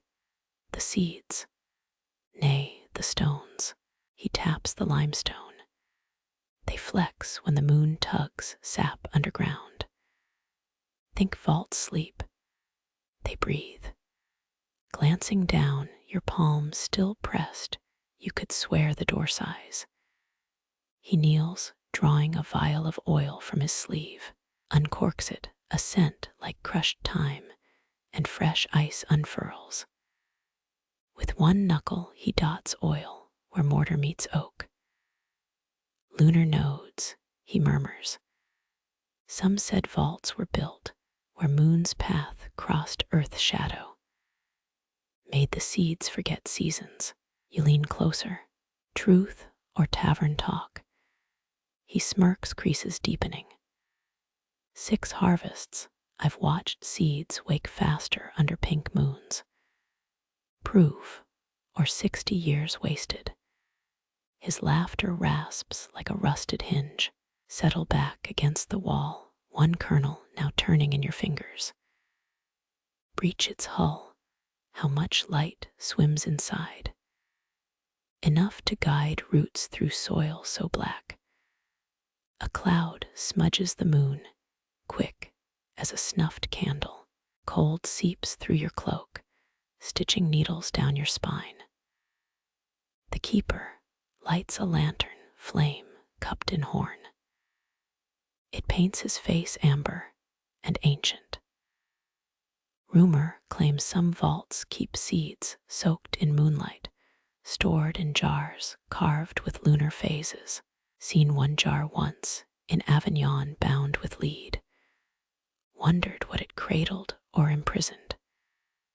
The bean in your palm warms, though your skin's gone numb. Tricksy thing, perhaps sensing its kin so near. A pulse throbs once, like a moth against glass. You slip it back into the pouch, heart sudden rabbit quick.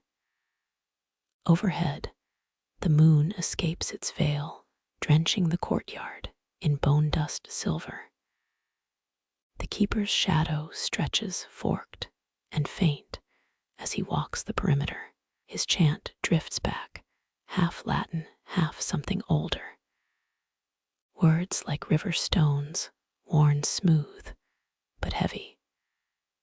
Wind gusts spiking through wool, carrying the keeper's murmur. Pupillum luni, itrum dormit. Drowse tugs at your lids, lead heavy, sweet. Fighting it, you count seeds in your head. 73 rye, 99 oats.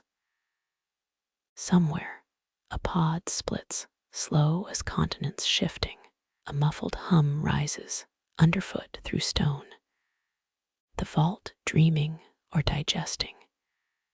Your fingers curl, nails biting palms. Hooded now, you watch frost claw up the door hinges, delicate as lacework. It weeps where moonlight hits, then hardens, winter's cursive, scripting its slow law. Inside, demands plague lightning, thirst the ache of shoulders bowed under drought. Out here, you clutch your stolen futures, while the moon drafts its sly letters. All pods tremble balanced between asleep and something else. Not death, not life, but fervent pause. Numbness gnaws your toes, insistent. Flex them, stomp your soles, smacking flagstones. Rats skitter, cursing your racket from gutter shadows. The keeper returns, offering a flask without a word. Sip, honey mead, sweet fire, unspooling down your throat. He nods, takes it back, wipes the rim. Old habits. Moon's apogee tomorrow, he says, voice gravel under wagon wheels. Seeds will settle, so will stones. You hum words lost to fatigue. Head lolls, chin dipping. Pixie pinched, they'd call it, when a soul straddles waking. Vault humming swells, maybe your own blood singing. That wheat kernel your ribs, that bean your hollow heart. Still, you sit sentinel back, pressed to patient oak. Dawn licks the east gray pink as fresh scars. The keeper extinguishes his lamp, smoke coiling like a question no one asked. Your seeds still shiver, not awake, not asleep, just poised. Moon bleeds pale, yielding to sun's furnace yawn. Light etches every crack, every flaw into sharp relief. The keeper rasps, duty waits, before vanishing into the crypt's throat. You rise, joints screaming, dust shaking from your cloak like stunned stars. The pouch clings, a warm stone against your hip. One last press to the oak, palming its grain. The hum persists louder now, resonating in molars, in marrow. Walk away, each step heavier, as if moon-sapped roots clutch your heels. Glimpse a sparrow tugging oak moss, a beetle sunning on a sill. Life gnawing forward, blind to vaults and vows. Behind you, 40 stones hold their breath balanced between, always between. Dawn claws through cloister arches, your shadow drags long and weary over flagstones. Somewhere ahead, quills scratch like mice teeth on vellum, their rhythm frantic against the morning's yawn.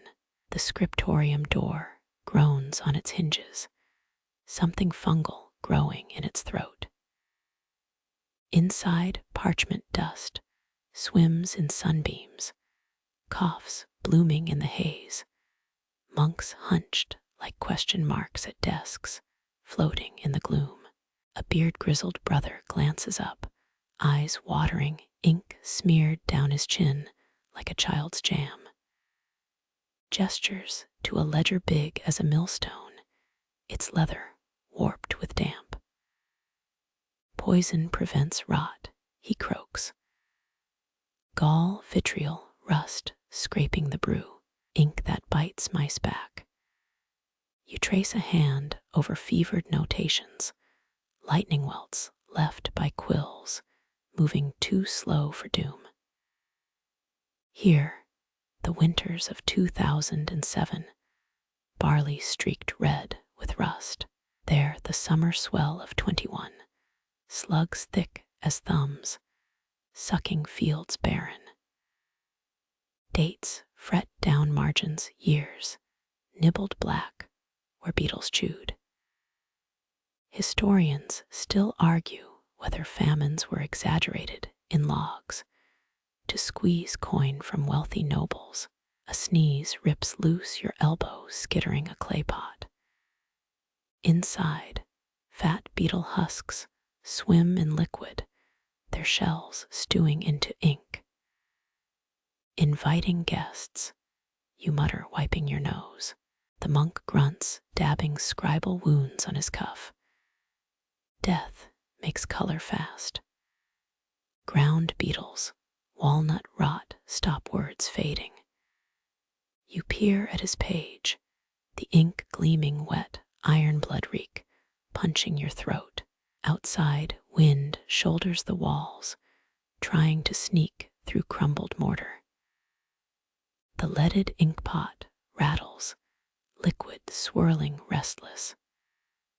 Does it know, this malice-heavy nectar, how future hands might trace its curses? A scribbled storm, a drought, all pinned like moths beneath his strokes. He stabs his quill toward a glass vial. Fortune saved winter, 34, nutmeg pilfered from every cellar. Winks, his teeth mossy with neglect, sprinkled spices, bribe Saint Kentigern to spare the granaries. Your thumb brushes a run of text stained brown, where the scribe wept over his work. Small wakes drying where grief spilled. How many read this, while their crops coughed ash, their bellies caves. The monk flips pages, each pivot sharp enough to cut air. Shows you figures tallied sideways, a famine ledger doubling as a choir hymn. Doubles the piety, he wheezes. Numbers whistle louder toward heaven. Light seeps through bullion panes, igniting words in sulphur yellow pools. Bless the root flies, their legion slain. Wheat swells green, a finger smudged beneath, 5 words blotted out. No holy outcome there then.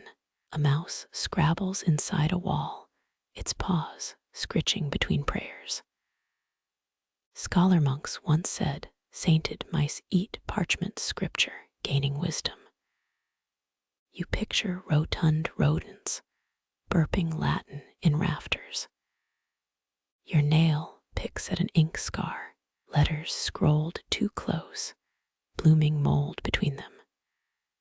Vital signs of blight, lost to creeping fuzz, a ghost tide swallowing warnings. The monk slams the ledger shut, dust kicking up in slow revolt. Ink binds truth tight. He rasps, knuckles white on the spine, burns hotter than flame when the thaw comes. You think of crofters pressing fevered hands to these pages, thumbs tracking words meant to shield their grandchildren. A shield that shatters when the hand holding it trembles too hard.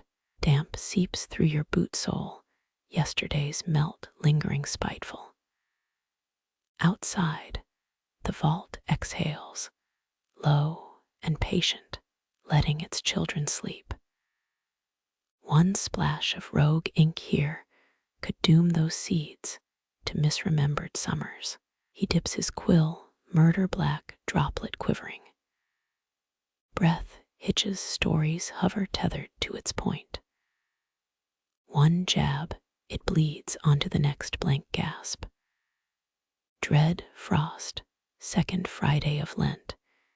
His wrist jerks, novice-botched letters sprawl like drunken stalks, yet the truth roots anyway, brittle and stubborn. You inhale the reek of oak gall, and desperation vows, unspooling into permanence. Words here aren't whispers, they're stone barricades. A child born 30 years on might survive, because this blotched hand shouted locusts across time. Sun climbs higher, gnawing shadows from corners. The scriptorium exhales, its musk less murderous now. Another monk shuffles in, cradling a bowl, writhing with ink-stained fingers. Splinters from pulling too many splattered quills. The ledger keeper blows dust from his masterpiece, specks catching light, turning to transient stars. Wouldn't trust sheepskin for such work, he mutters. Parchment's tight pores, like noble lips, keeping secrets sealed. Wind flirts with the shutter, a draft kissing your neck. You shiver, palms flat on the desk, weight pressing down. What future hands will brace here, tracing these frantic glyphs as gospel? A muffled thump, something falling in the undercroft, seismic enough to shiver inkwells. The monks freeze, eyes darting. Rats, you ask, arch tone forced. One bends, retrieves a dropped cowhorn stylus. Rats are smarter than this lot. He chuckles, worry smoothing from his brow. Outside, a flurry of sparrows argue over crumbs. Their chirps pierce like needles, puncturing scriptorium gloom, the mundane silencing the epic. The ledger keeper rolls his spine, vertebrae popping like wet kindling. Dates swarm his knuckles, inked finger countings gone wild. 39 harvests, marked in tally scars. He catches you staring, cracks a smile like split wood. Robert of Lincoln, now bones beneath our cabbage patch, wrote in oxblood during the great starving for luck. Still licks dew off his grave each spring. We pray.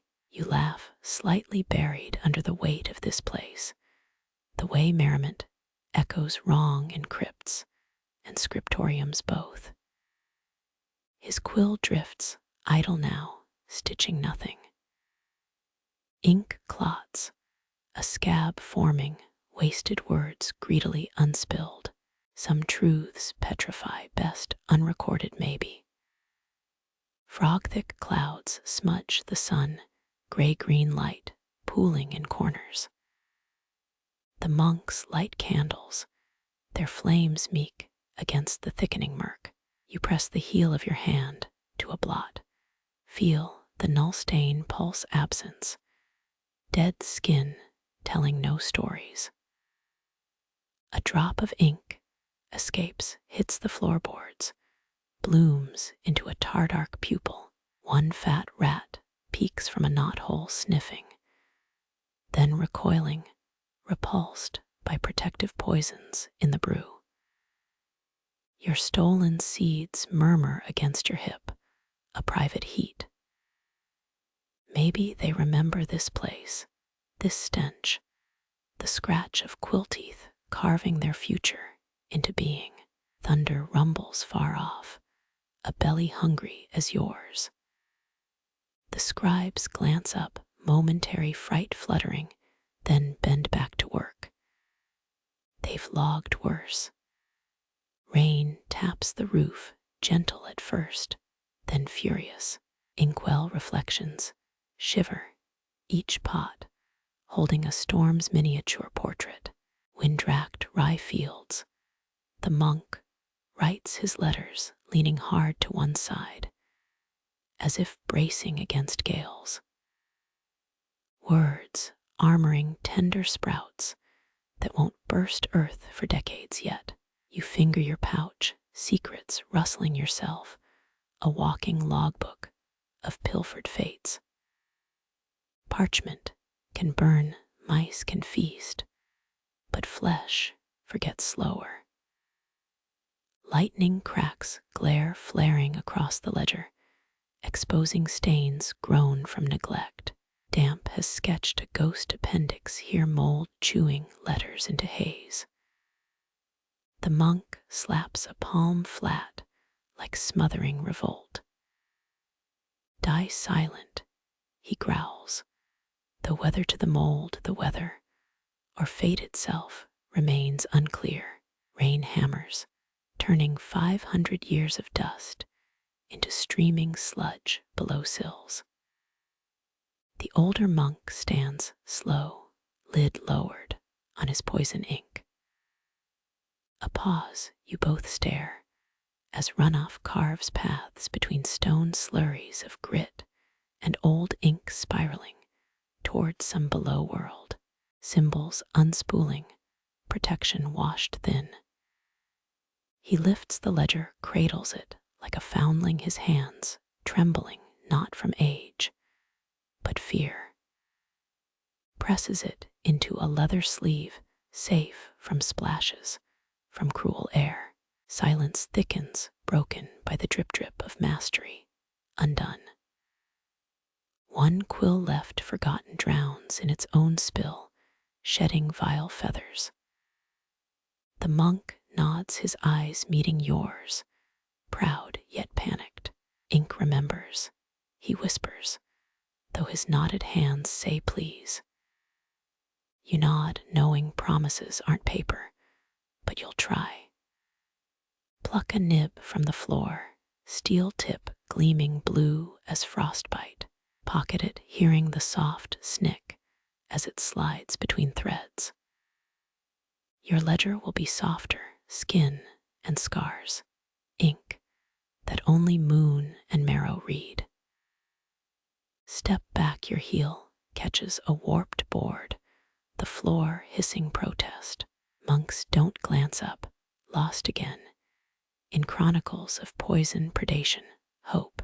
Rain eases its tantrum, spent on gorging gutters. Drip water slicks your nape, cold as forgotten vows. An inky shield rusts, crumbles, kicks the siege down forever. You touch the door frame, grain gnawed by beetles who favored oak over words. Outside, a note of arcing birdsong, bright as a seed breaking open, soils the heavy dark. The monk's quill resumes scratching, his shield wall of ink rising higher, while your palm burns with the quill fang's bite. Sun pale after rain gilds the cloister steam. The vault exhales behind walls, seeds dreaming inside stone, knowing nothing of ledgers, of how parched fingers will someday fight to decode these frantic warnings. Your pouch pulses, 99 futures turning over unwritten, unprotected, squatting in stolen dark. Ink can't save them, so flesh and breath must. Clouds fray, edges curling like old scripture. One sparrow bold as brass hops the sill where poison ink waits. Holds your gaze, head cocked, tiny comrade in tiny treason. Wind gusts, fluttering abandoned folios, lost chapters shredded into lifting confetti. One scrap clings to your boot, a single word escaping beware. Walk toward the archway, swallowing hard, enormous sky bared clean as a plowed field. Your ribs grip the seeds, your own ink, still unwet, waiting its hour. In the last instant, you glance back. The scriptorium, a murky arc, monks bowed in its frail light, quills flashing. As they weave chains only time can break. Slanting sun paints faded saints on walls, their faces bleached, lips moving in soundless lecture. Words, even holy ones, peel away. You step into the silver-soaked yard, leaving them scribbling their shield song, their paper plea against the grinding years. Two magpies bicker on a mossed roof, their racket teeth-sharp. They know, as all thieves must, that secrets can't sleep in ink alone. The nib in your pocket scrapes your thigh, tiny sting, tiny pact. Vault stones hold silence, these monks clutch ink, but you carry warnings no parchment dares. Rain breathes one last sigh, damp grass, shivering underfoot. Ahead, the vault door glistens, its oak grain weeping yesterdays, storm as patient seeds dream beneath, armored by words already forgotten. The magpies scatter screaming gossip at the indifferent sun. Ink dries, shields rust, but the fight goes on quiet, relentless, burrowing deeper than any root. Your boot heel grinds a sodden scrap of vellum, beware to pulp, its truth too late, too soon, not yet written where it matters. As you walk toward shadows, your own hand must ink. Your fingers brush a jar's curved belly. Inside, golden lumps glint like stolen sunlight. One lump holds a pine seed frozen mid-flight, its papery wings still spread for a glide that never ended. Resin cocooned it mid-escape, a tiny rebellion paused for centuries. Warmth radiates through the glass, amber's slow fire, undimmed by time. Medieval traders prized these sunstones, believing they trapped lightning within. True enough, rub one against wool, watch static sparks dance like spiteful spirits. Tilt the jar, syrupy light swims over your palm. That seed's kin now grow outside, towering pines, whose roots split castle foundations. But this one, perpetually almost free, forever 2 inches from open sky, historians still argue whether Baltic amber truly reached Egypt's pharaohs, or if those tales sprouted from merchants' tall tales. A bubble nestles near the seed, ancient air pocket, still holding some scribes' exhale from when Rome ruled Britain. Imagine breathing it, tasting air thickened with olive groves and legion sweat. You press closer, nose fogging the glass. Not worth cracking immortality for one dizzy gasp. Alchemists swore amber Was lynx urine petrified? Big cats, marking celestial territories. That explains nothing, but makes you eye the jar's contents differently. Feline flight attempts doesn't have the same majesty. Your nail taps the seed's wing. It vibrates like a plucked harp string under resin. Silence thickens, the vault holding its breath. No sound escapes amber, not wing rustle, not resin's sticky yawn, as it swallowed this fugitive. Shelves nearby sag under clay tablets, grain tallies from kingdoms gone to ash. Yet this seed's flight outlasted ziggurats, empires, whole pantheons. Patience wins when you cheat time entirely. Rain hammers the roof far above. Waters worked slow havoc here, seeping into cedar chests, rotting wool sacks that once cradled millet. But moisture avoids amber, it shuns decay, like a noble snubbing peasant's. Run your thumb over a crack in the jar's lip, its flaw whispering almost. Almoners ground amber into powders, fed it to feverish children, hoping golden stone might chill boiling blood. Did it work? Bones beneath chapel floors hold no answers, just silence, and a faint honeyed musk. That seed tilts, as if straining toward an updraft. 1,200 years, and still it fights the resin's grip. You envy its dumb defiance, roots no to bow. But wings forget how to kneel. Dust, motes drift, land on the jar, gilding its shoulders with grime. Even filth respects amber's sanctity, draping it like a reluctant shroud. Somewhere a chest creaks open, its iron hinges weeping rust. The vault's keeper murmurs to dried plums, counting pits, calculating next season's orchards. Your breath fogs the amber, blurring the seed into a ghostly smudge. Wipe it clear, startled to find the resin unchanged. Not warmth, nor human insistence can blur its vigil. Light gutters a candle, drowning in its own wax nearby. Shadows leap, making the seed flutter for one deluded instant. Vault air tastes of loam, dried mint, and the cling of ancient adhesives. Tap the jar again louder. The keeper's gaze snaps toward you, hooded eyes narrowing.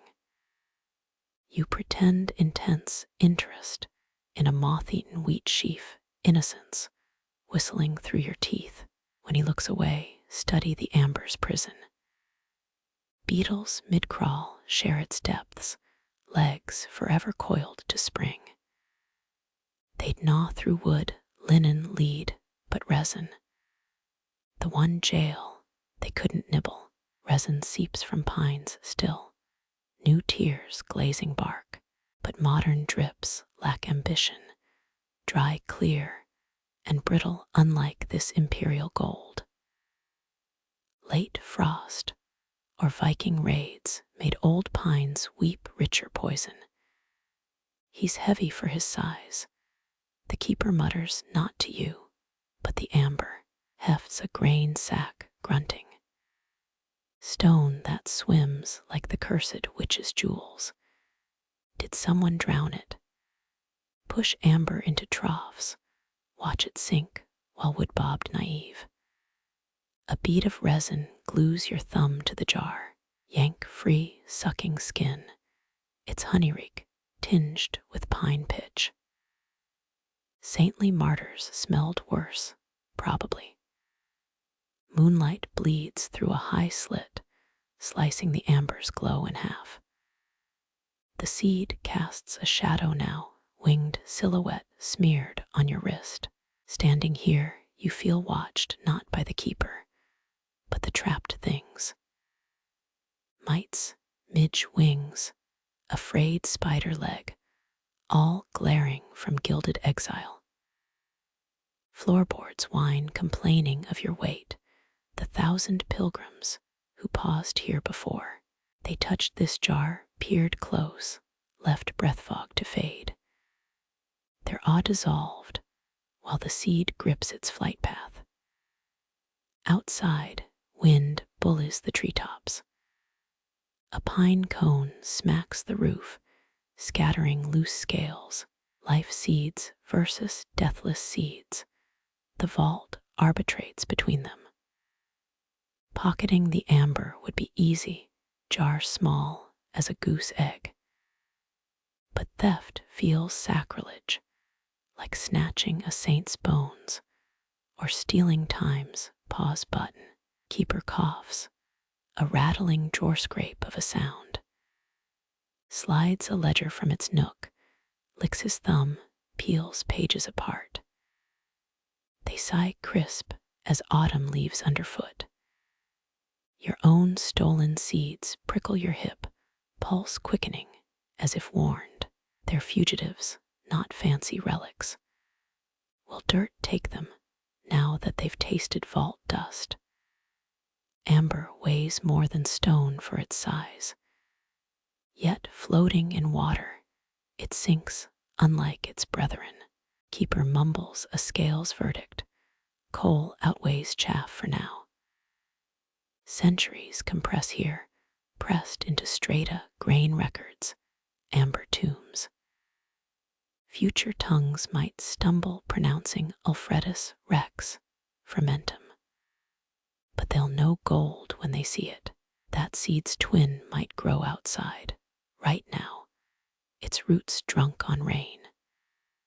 Sapling unaware of its kin's glory, bound in eternal might have been. Resin feels warmer than the air, its captured sun still burning. Some say amber hoards daylight, gifting it back in winter's bleakest bite. Blink your eyes, sting from staring. Nights crept closer, the keeper now, hunched over weak candle squints. He rolls the amber jar, inspecting for thievery, fingers lingering on its flaw. Other seeds sleep nearby, coffined in linen, tagged with birch bark. They nestle patient while this show-off glows. Backing away, you bump a shelf. A dried pea pod shatters on flagstones. Keeper scowls, gold missing from his gaze now, just monkish annoyance. Mind the sproutlings, he rasps, stabbing a finger downward. You freeze, one boot sole, hovering over scattered peas, each a future vine aborted. Gingerly toe the peas aside, wincing as they skitter toward cracks. Apologize silently to all things crushed under oblivious heels. The amber jar gleams, its glow following you toward the door. That pine seed's tiny scream trapped midair echoes louder than monastery bells. Rain's quit moon now rules a cloudless sky. Vault door beckons, oak iron bound, key heavy in your pocket. Pause, one last look. The amber's fire shrinks, dwarfed by shelves of humbler riches, barley, rye, lentils huddled in dirt-colored heaps. But gold calls loudest, even when voiceless. Your thumb finds the quill nib hidden in your seam, its steel tooth nipping flesh. Ink once flowed from such fangs, truth's venom, or its vaccine. Amber holds better truth, suspended pure as a held breath. No blots, no beetles gnawing its message, just blunt perfection. Outside, a pine cone crunches underheel scent of resin flaring sharp. Free seeds whirl, laughing toward soil, that welcomes their fall. You walk, amber's afterimage burning your retina, a sunspot shaped like wings mid-beat, ghostly but fierce, as all fugitives dream of being. Keeper murmurs behind you, counting linseed voice, frosted with age. He doesn't fear thieves, only damp mice, time's sly collaborators. Moonlight puddles on the path, guiding you back toward the world of rot and growth and messy, unfinished flights. The jar's glow lingers, a third pupil in the dark winking as you turn the corner. Some escapes only happen if you watch long enough. Amber teaches that, and nothing else. Stars blink dismissive. They've seen seeds cocooned in stranger things, comet ice, volcanic glass, the belly fur of mammoths. Your pocket rustles. The liberated seeds nudge each other, dreaming of dirt. They crave an honest end, sprout or rot, no gilded suspension. Wind riffles your collar cool as a vault's breath. The quill nib stings, a counterpoint to amber's silent shout, two forms of forever at war. Boots grind gravel, a rhythmic crunch, like teeth chewing time whole. Let resin keep its trophies. You prefer roots that wrestle, even if they lose. Loam scent rises, damp and promising. Dawn crouches low, easing over hills, ready to pounce. The vault shrinks behind you, a huddle of shadows, its amber heart pulsing once, twice, then stilling under morning's glare. The heavy door thuds shut behind you, its echo swallowed by stone before it can escape. Wind scrapes the outer walls, begging for entry. But this deep, even air surrenders. No breeze troubles this crypt, only the waft of dust, disturbed by your passing. Above, cheap, wooden ceilings creak. But here, 40 feet into the earth, the world whispers through a filter of loam. Your candle gutters, its flutter the only dance allowed. Walls sweat a briny film, salt weeping from joints, hoarding dryness like misers clasping gold. Row upon row, seeds lie strapped to shelves, laden with potential they dare not spend. Wind-borne kinds suffer most, maple wings folded tight, thistle fluff pressed flat under parchment weights. Outside, they'd spin, hook, sail, but here they've forgotten the sky's pull. Historians still argue whether Viking longships carried dandelion seeds in their hull grooves, accidental gardeners sowing yellow tides along coastlines. Your sleeve grazes a milkweed pod, its silk bristles instantly stilled, as if chastened. These vaults outlaw restlessness. Motion is decay's accomplice here. Even your breath feels loud, a rude guest in a library of held tongues. Crouch, study the floor. Flagstones wear troughs from 9 centuries of shuffling feet, yet not a single weed cracks the mortar, salt sees to that. Grim victory, life barred at every threshold. A jar of cattail fluff glows pale on a high shelf, its label peeling. Typha, adrift preferred, floodplain margins, year of our Lord 1274.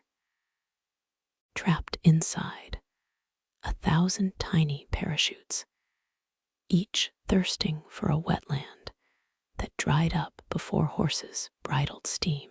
Like keeping songbirds mute, you murmur. The keeper scowls from his desk, chalk poised mid-tally. Silence, it seems, is his religion, and you're banging cymbals in his chapel. Turn away, hide a smirk in your collar, light shafts from a ventilation, slit 10 feet up, sun elbowing through stone. Motes swirl, but slowly, reluctant to imitate their wind-drunk cousins. Reach for a birch bark box, its lid carved with looping vines. Inside, ash seeds stacked like miniature oars, ready for rivers they'll never row. Saving them feels cruel, like caging lightning, but famine steers with a stingy hand. Sycamore seeds, those whirligigs of childhood, shiver under your breath. Blow harder, they twitch, but stay put, nailed by duty. The keeper's quill scratches louder a warning. 5 sealed clay urns loom each taller than your knee. Like petrified sentries, they guard airborne seeds. Poppy, willow, herb, cottonwood, pinprick holes dot their lids. Just enough air to sustain, never enough to tempt escape. Peek inside, one pale fluff glimmers, ghostly against the dark. Its ancestors stormed battlefields, riding gunpowder winds to colonize blood-drenched soil. Now docile, it waits for war's echo to signal another blooming. Dampness pricks your nape, but the air tastes parched. How these seeds crave humidity, the kiss of dew. Yet here, only dust embraces them. A ledger lies open, spidery script details each deposit. March 14th, gale force south winds collected airborne tumbleweed, vessel 6, row 9. Tumbleweed, that vagabond, detained like a rowdy drunk. The keeper's notes call it Salsola pestifera, the pest-bearing saltwort. A nickname earned, you guess, from ranchers cursing its invasion. Your thumb rubs a tiny blister remnant of rope burns earned yesterday, hauling sheaves. It pulses, mocking seeds denied even that small throb of aliveness. Shift, your shadow spills across a shelf, startling a moth from its nap on a pea flower pod. It spasms, wings batting parchment, then freezes, recalling the rules. The keeper's chair scrapes, impatient, wonder if moths dream. Do wings itch for flight, even in sleep?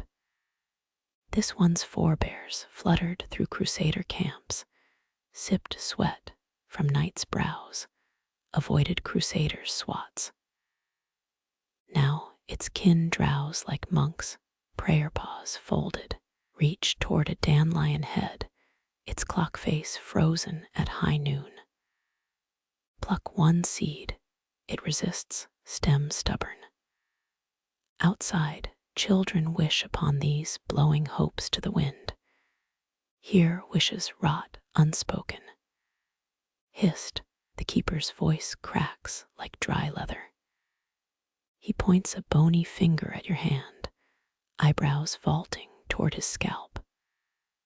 Apologize, slowly uncurl your fist.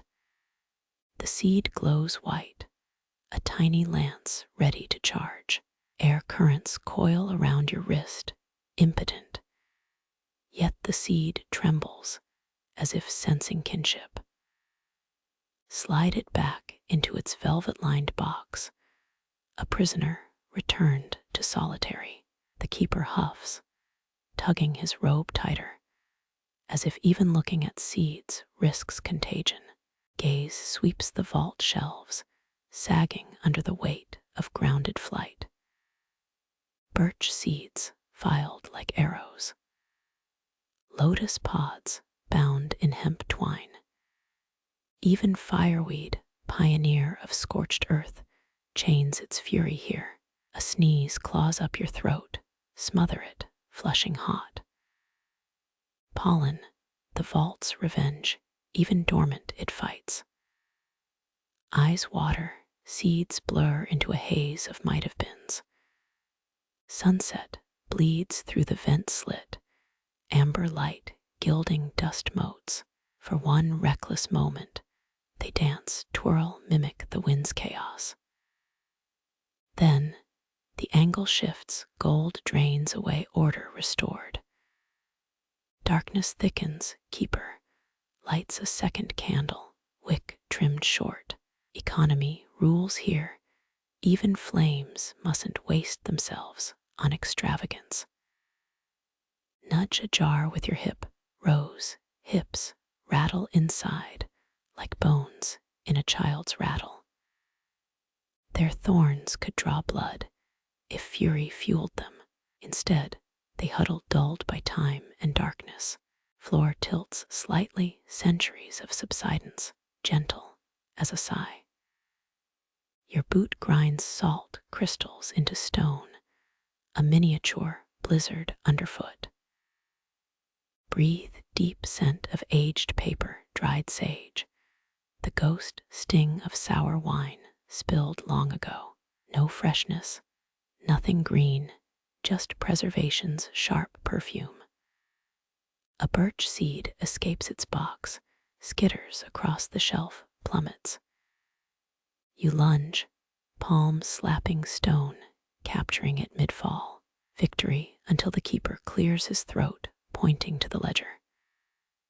Trespass, noted item. Bichela alba, 1 seed, recovered intact loss. Negligible. His quill stabs the page, black ink, spreading like a shamed blush. Mouth sorry, but the word feels absurd here. This isn't a place for apologies, just ledgers, lost tallies, the cold math of survival. Twin acorns rest on velvet, polished by some monk's restless fingers. They arrived by squirrel or caprice, a bishop's whim no one recalls. Now they're twins, entombed knuckles pressed together, for comfort neither can give. Head throbs, the air's too still, too old. Outside, wind howls, a distant wolf mourning the moon. Here only the scratch of quill on vellum, time's teeth worn to nubs. Keeper stands stiff, as if his joints mimic the seed's dormancy. He blows out your candle, taps the ledger, wordless command to depart. At the door pause, cast one last glance backward. Shelves recede into gloom, seed after seed, holding its breath, wings folded, parachutes packed. Somewhere up there, wind rages, unaware of the treasures denied it. The key grinds in the lock, an iron fist clenching. Salt crunches under boots, your exit path lit by a sliver of moon. Behind you, the vault swallows itself, sealing away stolen skies.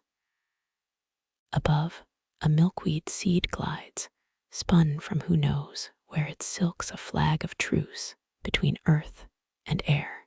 You watch, jaw tight, as it vaults the monastery wall, bound for some ditch or destiny. Pat your pocket, the contraband dandelion seed nestles there, smuggled when the keeper's back was turned. Its fellows stay entombed, grief deferred, while this one gambles on mercy. Wind licks your ear, full of gossip you strain to hear. It carries salt, pine sap, river rot, but nothing about seeds. They're forgotten, the vault's and yours, left to scheme in the dark. Boots on gravel, the crunch sings of freedom, of rash choices. The seed in your pocket shifts, a prisoner assessing its cell. Dawn bleeds pink at the horizon, too meek, yet to scatter the stars. Somewhere a creek chatters, urging seeds to launch drowned sprout. The vault mocks such noise, a dim bulk against the brightening east. The seed warms in your pocket, its tiny furnace stoked by stolen body heat. Touch it, risk its flight, or gift it to soil. Choices weigh heavier here, where wind can't shrug them off. Walls blur as distance grows, the keeper's flame now a pinprick glow. He watches you feel it, hood drawn up like a storm cloud. His precious order defended against your chaos. A gust shoves you sideways, laughing at your frailty. You grin back, unbalanced, alive. The vault shrinks, becoming just another hillock, another tomb for things that once knew flight. In your pocket, the seed hums, not a hymn, but a war chant. Small, yes, but infinitely patient. Wind-born seeds always are. Salt coats your lips bitter, as betrayal, silent enforcer of the vault's dry law. You blink, grit stings your eyes this close. Even tears are denied their escape. Walls glisten, not with frost, but the sweat of brined stone, weeping its own history. Roman soldiers once salted Carthage's fields, scorching earth into submission. Yet here, salt preserves what might otherwise rebel. 4 steps from the vault door your souls, crunched drifts of evaporated sea. Pirates prized this stuff, hacked limbs over barrel spills, but medieval monks hoarded it for quieter wars. A white crust feathers the iron hinges, delicate as lace, but touch it, your finger comes away raw. The keeper's secret weapon, nature's own jailer, spread thick as lies. Historians still argue whether Baltic salt traders smuggled tulip bulbs inside sulfur barrels, flouting Hanseatic league bans on frivolous flora. Your pocket prickles, the stolen dandelion seed shifts, its parachute strands coiling like springs. Salt air nips at your knuckles when you brush the cloth, push it deeper, shield it. Overhead, a gull cries, winging toward the real sea some miles off. You wonder if seeds dream of oceans, or just the damp whispers of soil.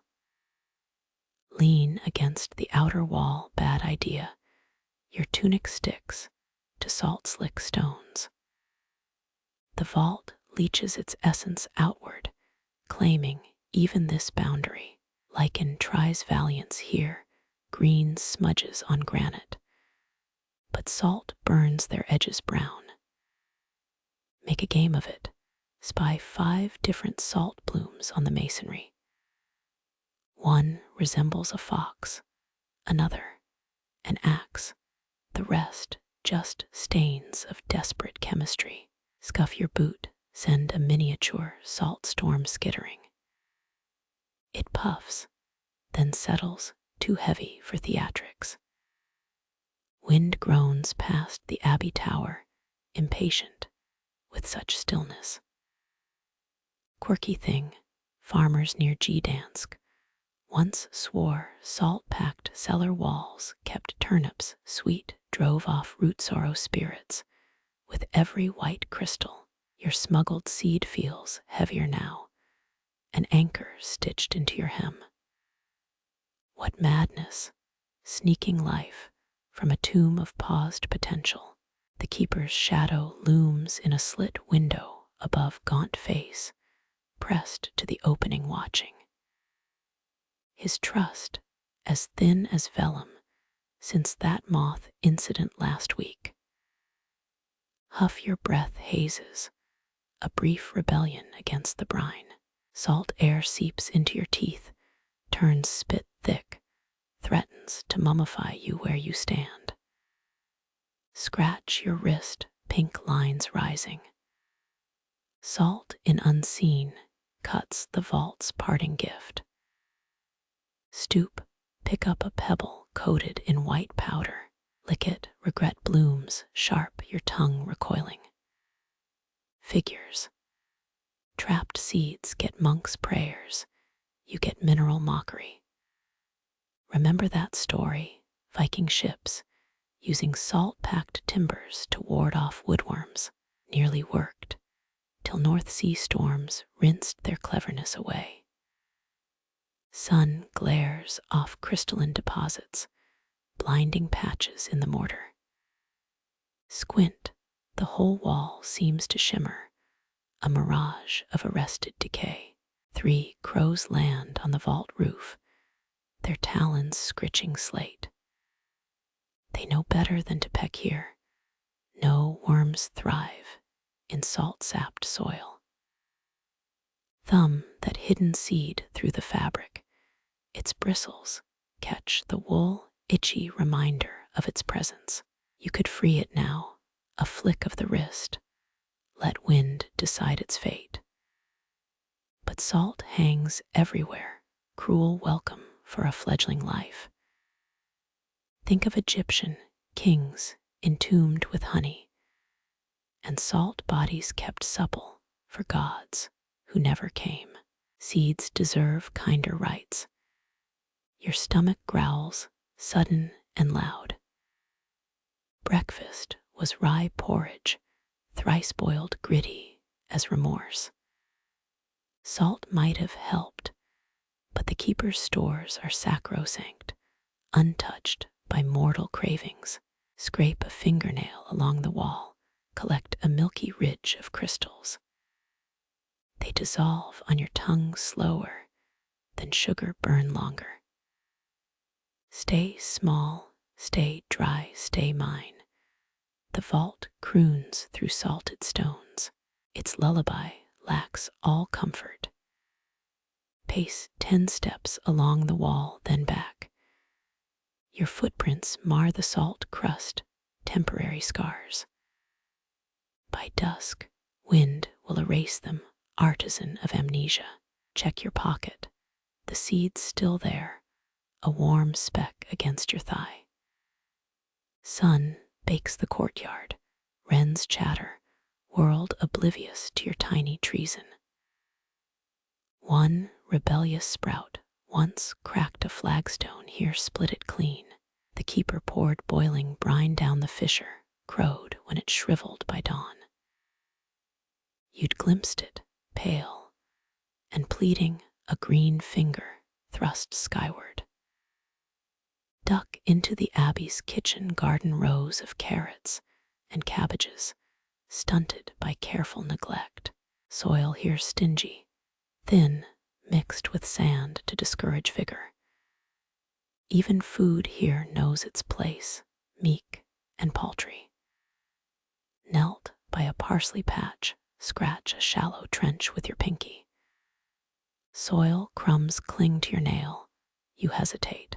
That stolen seed could die here, strangled by salt's long shadow, or worse, grow twisted half alive. Pulse thumps in your ears, louder than any abbey bell. A bead of sweat rolls past your temple, salt's first infiltrator. Break turned earth with your breath, soft as you dare. The seed waits in your palm, white fuzz a halo, daring you to defy the vault's arithmetic. Wind gusts, snatching the seed before your fingers close. It spirals up, a dizzy ascension, clearing the garden wall, riding a current salted but free. Your hand hangs empty, ungloved, stinging with possibility. The keeper's face appears at his high window, mouth tight as a seed pod. He sees your upturned palm. The absence reads betrayal in your posture. You smile, slow, savoring salt on your tongue. Some surrenders taste sweet. You laugh, the sound startlingly sharp against the vault's salted silence. Wind carries your defiance down the cloister, a featherweight revolution. The keeper's face vanishes from the slit window, retreating into shadow, as if your grin scorched him. Your palm feels naked, empty, stripped of that stolen dandelion seed, yet its absence thrums louder than any thundering speech. Salt still prickles your lips, a ghost of the vault's embrace. Lean back, study the stone wall's face. Lichen crawls up its flank, gray-green, tenacious, ignoring the brined spite leaching from mortar. That's the trick, slow advancement. Root hairs finer than spider silk, probing for weakness. Roman aqueducts still crumble under such persistence, their mighty stones split by ivy, not earthquakes. Someone coughs behind you, a monk shuffling with a basket of withered leeks. He avoids your eye, knows your mischief, feels the salt judge in his sandals. Trickles of powder slide down the wall, slow, steady, escape artists in no hurry. Make your own path, 10 steps, pause, study how dust motes swirl in a sunbeam. Hoarded seeds have centuries to wait. You've got weeks, maybe moons, before this defiance festers in the keeper's thoughts. Patience isn't passivity, it's pressure. Picture the weight of 40 winters packed into one rye seed. New a tale, French farmers buried plum pits in castle walls, waiting 7 generations for stone to surrender. Fruit trees erupted from battlements, roots curled like fists, boasting purple triumph.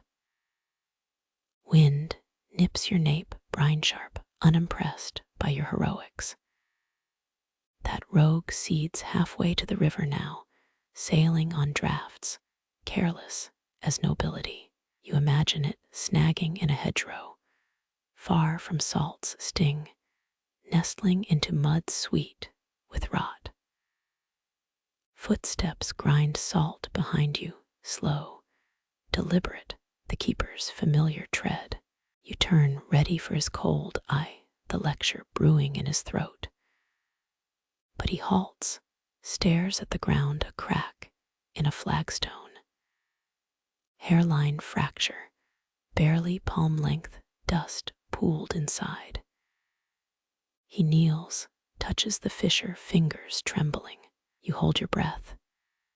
History whispers. The Great Wall of China suffers its own fractures, sections ground down grain by grain, tourists unaware as they trample. Wasn't me, you say, too quick, too guilty. He doesn't glance up, pulls a glass vial from his robe, taps salt flakes into the crack, white grains vanishing into darkness. Chamomile grew here last spring, snuck through stone yellow blooms, stinking of spite. His voice rasps like pages torn from a ledger, boiled it with salt, poured it down the throat. Still, he pats the seam ritualistic, then stands, brushing grit from his knees. You salted Carthage's fields.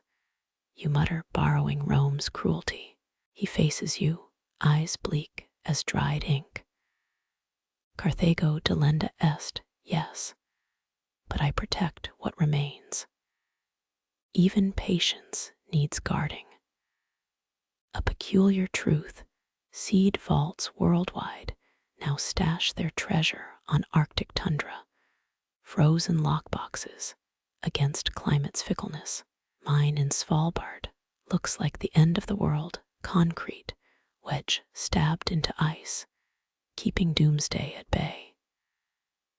Your cloak flaps, wind yanking it sideways, trying to hurry you. But you're fixed here, tangling with the keeper's worn-out dogma. Renegade seeds ruin everything, he says, staring past you. Or fix what's broken, you counter, soft, wary. He digs in his sleeve, produces a pine seed, dry, brown wing still intact. Places it on the cracked flagstone between your boots. Try, he says flatly. Enjoy your lesson. You crouch, pinch the seed, feel its papery edge. Sun bakes the courtyard, salt glares, brutal honesty. Press the seed into the fracture. Rim it with loam from your fingernail spit, providing moisture. The keeper watches, mouth a grim line, judge and jury. Farmers near Salzburg once threw seeds into salt mines, believing tunnels taught humility. Supposedly, plants emerged meek, pale, willing to wither on command. 7 days pass, stalemate with the keeper. Each dawn you kneel at the flagstone, tongue dry, waiting. He limps past, silent, sardonic vials clinking in his pockets. On the 9th morning, green. A thread-thin stem, albino pale, poking through crack salt. Brazen, desperate, trembling toward light. You touch it, skin cold as marble. The keeper arrives at dusk, lanterns swinging, casting jagged shadows. He sets it down, spits on his palm, and uproots the seedling. Crushes it between thumb and forefinger, juiceless, soundless. Patience failed, he rasps.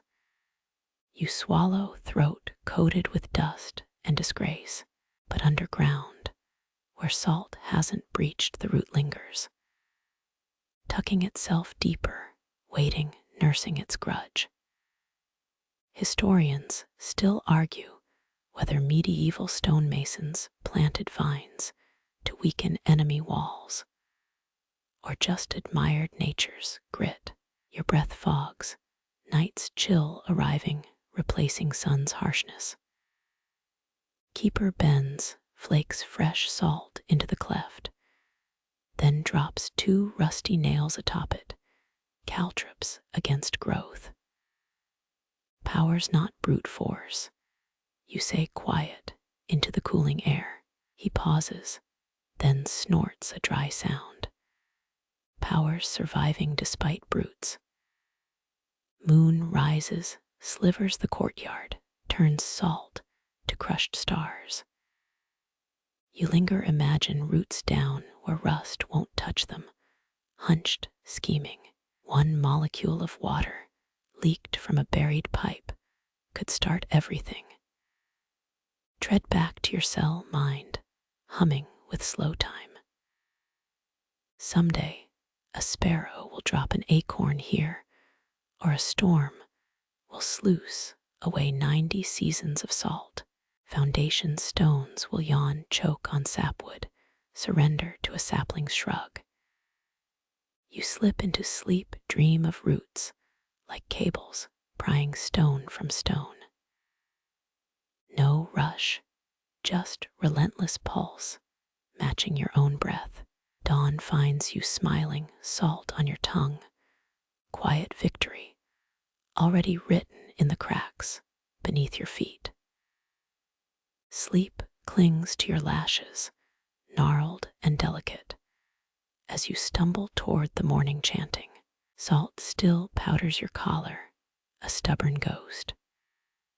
Past the chapel, down slick steps, cold seeps upward through your soles. The vault door scowls, green-black mold climbing its hinges, silver webs thick with dust. You pause, 1 hand on chilled iron, squinting at the fuzz. That's penicillium, same blue-green bloom that ruined Sister Hildegard's honey cakes last Advent, forcing her to scrub the pantry, while muttering psalms backwards. Monks swore it breathed heresy, murmuring secrets in the crevices, like your vault's own gossip columnist. Except mold doesn't care for confession, just starch and quiet. Inside, dust, motes swarm, your candles sputter. To the left, barley sacks slump dull as old teeth. To the right, damp wool blankets heap over cracked seed jars. An aisle of dried peas, rattling if you breathe too hard.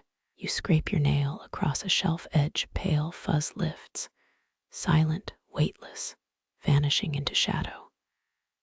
Breakfast. You ask the air too loud.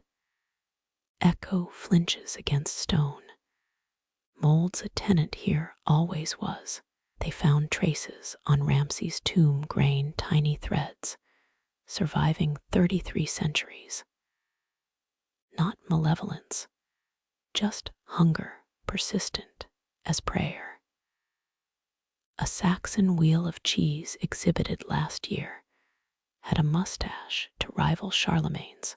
Curators called it historical patina. To avoid screams, you crouch studying a barley husk near the wall's weeping stone. Mold sketches lace there, white-gray, intricate as cloister carvings. It climbed the barley, tried, consuming what couldn't be consumed, then starved mid-banquet. Barley didn't flinch, husk armor too stubborn, waiting for the flood that might never come. Guardian mold is rare. Docks in Padua once painted walls with milk and bread mold, believing it warded off plague vapors, saved no one, but sure made sick rooms smell like a bakery's grave. Your thumb hovers over the invasion. Don't touch. Spores cling and travel, hitchhiking on hems, breath, regret. Fingertips might wipe out this whole colony. A pope's pardon for no crime. Historians still argue whether medieval bakers knew ergot caused convulsions, or just blamed rise. Holy ghost fire, candle gutters, you steady it, wax pooling in the bowl. One droplet spills, freezing midair, then shatters on the floor. The sound startles no one. A joke forms, something about mold's interior design skills, but dies on your tongue. Not the place. These seeds won't applaud your wit. Just persist, dry-eyed, through decay's applause. WWII pilots carried tiny mustard seed tins, hope pressed into brass, waiting for earth, not sky. Your toe nudges a fallen jar, inside 40 lentil seeds, slumbering despite the green fur colonizing their glass sky. They won't sprout now, not truly. Mycelium veins made them porous, hollowed heroes, holding a bridge long after the war's lost. You inhale mold's tang sharp as quill nibs, loam time bleeding through limestone. Blink away the sting. Underfoot crusted salt glitters, defensive line drawn centuries deep. Lovely trap, mold feasts, gorges, then finds itself caged in sodium's grip, withering mid-bite. Lines from Pliny float up, salt seasons everything except betrayal. Sneak a glance down the aisle, keepers nowhere. Might still be nursing his grudge, or salting some new crack in the buttery steps. But here, peace reigns. Mold etches lace, starves leaves its graffiti. Barley ignores it all, dreaming of mud and rainwash. Neither wins, neither begs. One seed shifts, maybe, or just the flames flicker, tricking your eye. must have rolled when the jar tipped, a slow escape attempt. Wish you could ask it, was the fuzz terrible? Annoying cousin at supper? Or just static noise against your quiet? Footsteps shuffle outside, salt grinding under boots, keeper's rhythm, left foot heavier. You straighten, blow out the candle, plunge into darkness, perfumed with decay and defiance. Backing away, heel brushes something soft, mold bloom pulped under your weight. Oops, no fixing that. Door groans open, keeper's lamp floods the aisle, golden ruthless. He sees your shadow, paused by the lentil jar, stares at your boots, crushing his enemy. For once, he says nothing. Mold's forgiveness is absolute. It thrives or dies, never holds grudges. Barley has no opinion, just leans into its husk, wrapped in possibilities too deep for spite. You step into dawn's gray smear, knot in your chest loosening. Some battles aren't yours. Let kingdoms of rot and resilience wage their silent wars. You'll walk the cloister, waiting for the rain that thaws salted ground, and the green that follows. The door seals behind you, iron latch kissing stone, echo shivering down the corridor.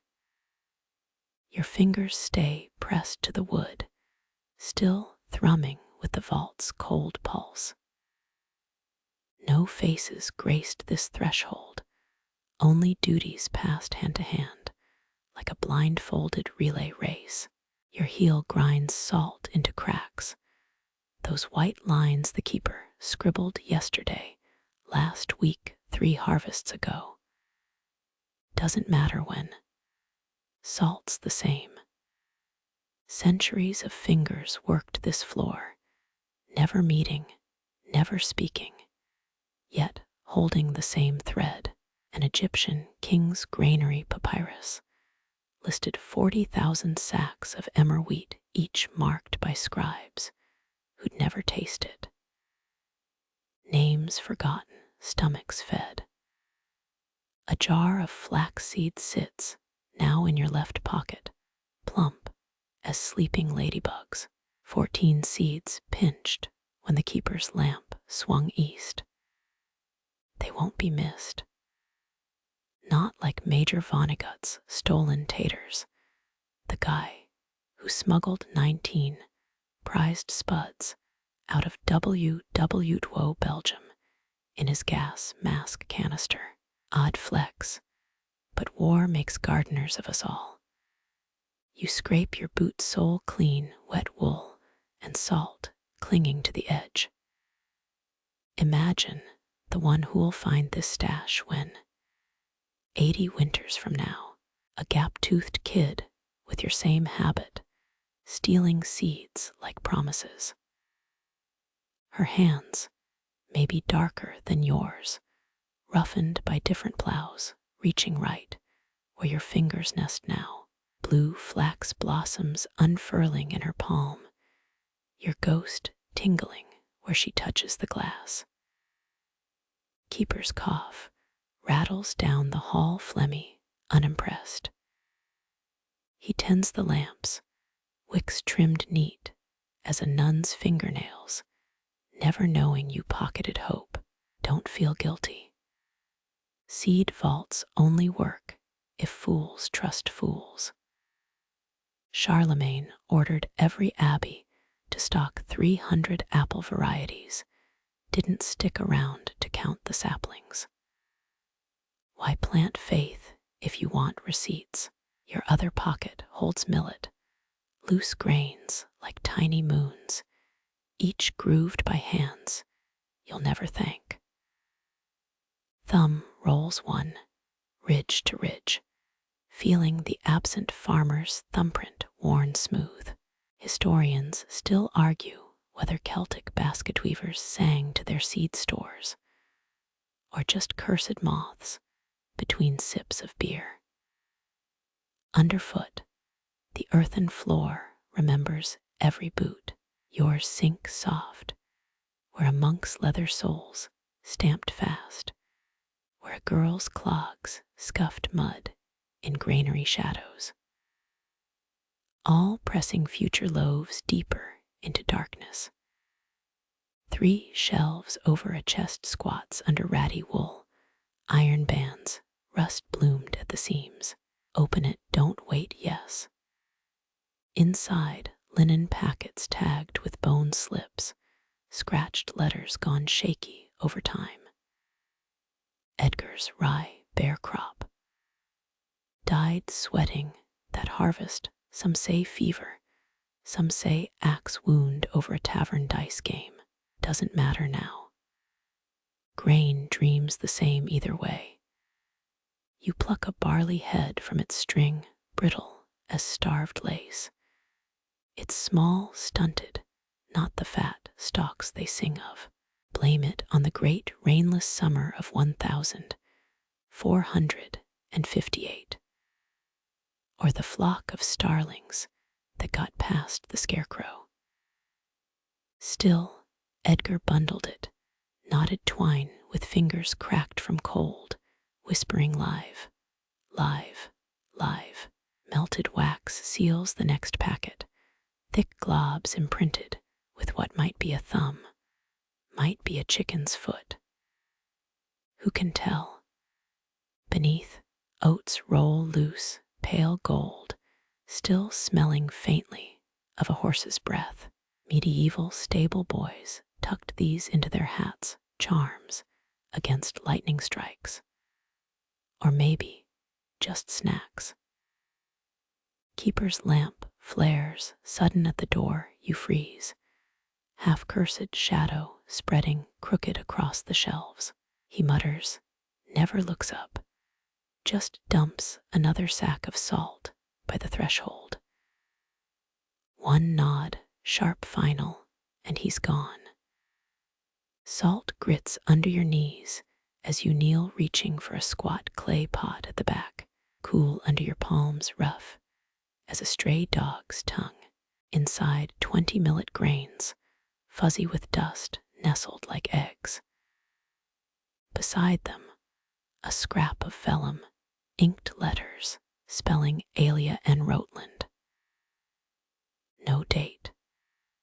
Potato farmers in Devon still whisper that name, blessing fields, with the stranger's grain brought across the sea in a boot heel. Stuff the pot back quick, clay lip clinking stone, a small sound swallowed whole. 3 jars wear wool caps against the damp, doll-sized sweaters knitted by hands that shook with age or chill. Beeswax plugs their mouths, sweet scent cutting through dust. You sniff, smell grandmother's, library glue, saddle soap. Housewives near Lyon once stored seeds in hollow goose bones, sealed with pig fat, tucked under floorboards to cheat famines. A joke twitches in your throat, something about knitting for nuts, but the quiet strangles it. These seeds don't need laughter. They need the next fool shuffling this aisle, squinting labels, breathing futures they'll never hoe or harvest. Fingertip skating a shelf, edge. You brush splinters from a long-gone carpenter's plane. Blonde wood beneath centuries of grime, still alive where he shaved it smooth. Wonder if he carved his name somewhere. Bet he didn't. Men who build arks never ride the flood. Footsteps again, closer than past. Keepers tromping up to the choir loft, loud as a drunk bear. You exhale, unwind your fist. Let Edgar's rye spill back into its chest. Crazy how much trust sits in this dirt. Sower trusts, reaper to wait, reaper trusts soil, not to forget. granary crew trusts mice to stay greedy for the traps. Only chains as strong as its absent links. Wind whines high in the tower, muffled by stone, a distant ache. You press palms flat to ledge, wood, letting the silence pool in your wrists. Somewhere Alia's millet pushed roots through Rotland clay, sheltered a beetle, fed a kid, whose name nobody wrote down. Shadows thicken, lamps gut low time to quit playing ghost. You toe the salt line, one last look at the wool-draped chest, dream a word, trust into the black. Slam the door, slide the bar, hide the key, where only thieves and strangers find it. Cold air slaps your cheeks, waking you from the vault's trance. Cloisters yawn ahead, empty arches framing gray dawn. You drag your cuff across your nose, smelling mildew, loam, unspoken luck. The flax seeds press warm in your pocket. Plant them, don't sell them, doesn't matter. You've already delivered them across years, to hands not yet calloused, to a voice that'll say your name without knowing it. Boots scrape east toward the kitchens, away from the vault's hungry silence. Keeper's cough follows, or maybe just the wind working loose another brick. Your shadow stretches long, merging with all the shades who walked this path before, carrying stolen tomorrows in unwashed pockets. At the refectory door you pause, digging out one flax seed.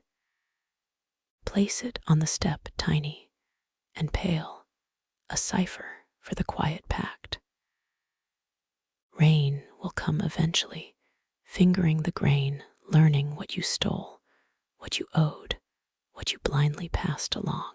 Salt crunches under your soles, down the path, away, thread cut clean. Behind you, seed meets stone, waiting for the next thief to bend and choose.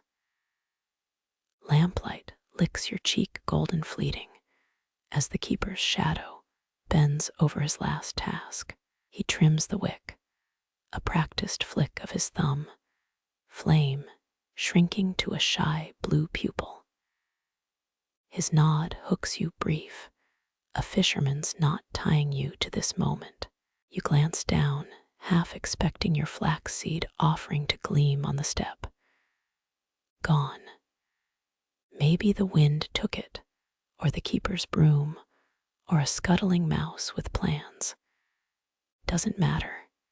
Gifts vanish. Duties persist. The corridor stretches ahead, stone ribs arched tight, a gullet swallowing daylight. Your boot scuffs salt again, those chalk lines between order and chaos. Ancient Romans scattered salt on raided fields, trying to starve rebellion into submission. Didn't work. Carthage grew olives again, bitter ones, but olives just the same. Keeper's cough claws up his throat, a sound like walnuts crushed in cloth. He spits into the gutter, pale phlegm swirling toward the drains. Did Gaulish warriors really plant hazelnuts in dead comrades' graves so ghosts could snack between battles? Probably not. But hey, we all grieve weird. A fist-sized dent mars the doorframe, centuries old. You knuckle it, a ritual. Legend claims a novice monk punched it, rage over spoiled lentils. Historians still argue whether 13th century cloisters had boxing leagues or just really bad porridge days. Cold seeps through your sleeve, seeking bone. You pull your cloak tight, fabric whispering secrets only mendicants understand. Underfoot, flagstones slope, hollowed by 10,000 passages. Think of the sappers who laid these stones, hands chapped, backs bent. Not one signed their work. Arrogance is for poets, not masons. A shred of wool snags your belt, left by that ratty jarcozy. You pocket it, accidental relic. Up north, they still tuck seeds into knitted mittens before sowing, claiming wool gentles the sprout. No proof, but proof's a thin soup when frost nips your cabbages. Keeper's lamp gutters, wick starving, as he trudges toward the cellars. He pauses, scowls at you, grumbles. Might be Latin, might be indigestion. Doesn't matter. You've overstayed. 3 steps back, gaze skimming shelves one last time. Jars huddle drowsy under their caps. Somewhere here, a walnut rolls loose, rattling like a bored king's dice. Bet it belonged to that chestnut-haired girl, the one who tended apples for Charles the Bald. She swapped good stock for roasted fox meat, hunger trumping lineage. Salt crusts your lower lip, licked nervous, while hiding that millet. Tastes like regret, or anticipation, or just salt. Under the vault's silence, incense smolders, resin from Lebanon cedars smuggled in sailors' beards. Burns slow, this holy smoke, 2 grains per Sunday. Keeper counts, your heel grinds grit, a protest. This place pins you specimen under cork. But outside, wind flexes, raw and feral, nudging you toward the arch. Celtiberian tribes stored acorns in hollow oak idols, praying for saplings to burst from godheads. Some things should stay legends. Keeper's shadow stretches, touches your toe, then snaps back like burned thread. His lamp dips, succumbs, leaving the hall to moonlight's shy fingertips. You exhale, fog pluming ghostly. Think of Edgar's rye locked safe, wedded to dust. Think of Alia, her millet sleeping under Devon clay. Think of your own name, unwritten, untethered, blowing loose as dandelion fluff. Turn 12 paces to the outer door. Count them. 6, your cloak swats ajar. It wobbles, catches itself, indignant. Glass clinks, an accusation. 7, salt shifts, grit beneath sole. 8, cold bites, sharper, whispers through a crack in the mortar. 9, a bat squeaks high above, velvet gossip. 10, your knee twinges, old injury flaring. 11, reflex checks your pocket, flax still there, sleeping thieves. 12, the door. Iron handle chill as a corpse's wrist. You lean weight into it, wood groaning, a bone-deep protest. Hinges grudging, giving way as night air barges in damp and bossy. Outside, a courtyard squats under star-scattered wool. No moon. Wind herds clouds like surly sheep. You blink, blind a while, letting the dark knit itself back together. Stone balustrade under left palm, rough, chipped, a parade of saints' faces, smoothed, featureless. Some caretaker long ago sanded off their noses, despite the abbot's vanity, petty, relatable. 14 steps down, treads bowed by feet hauling grain sacks, wine casks, bodies for burial. Your own descent feels frivolous, unburdened. Guilt walks lighter than duty, gravel path ahead, unraked, scattered with beech nuts and indecision. Turn left, the daughter awaits, scratchy blankets, shared snores. Right, the kitchen garden herbs drowsing, onion, stalks brittle as old quills. You choose right. Keeper's cough echoes stark as if he followed. Not possible. He's shackled to his lamps, his salt, the meticulous math of preservation. Still, the sound hooks you, reels your gaze back. Lantern light blooms again. A tiny sun in the vault's mouth, then vanishes. One last chore always for the obsessed. Your thumb finds the flax seeds round through the wool small planets in an unmapped system. Plant one, here now reckless, let it freeze, or take root crooked between stones. Defiance tastes sweet, brief as spun sugar.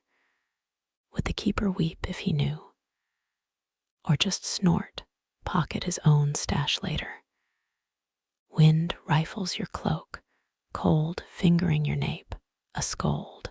You shake loose, faking bravery no one sees. Past the well, its bucket furred with ice. Skip it, thirst can wait. Past the compost heap, steaming slightly, rank promise coiled under frost. Here, the low wall marking the garden's edge. Lean against it, grit pressing through wool, reminding you of the vault's ledger stones. Same chill, same unyielding posture. Somewhere, an owl shrieks murder loud.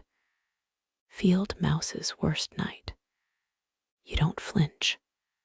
Bird's just doing its job like you, like the keeper, like the worms undermining this wall. Your spine prickles, phantom gaze between your shoulder blades. Turn. Nothing, just the arched black mouth of the vault windows, shuttered like closed eyes. Can seeds feel watched? Doubt it. Still you whisper, sleep good, then wince.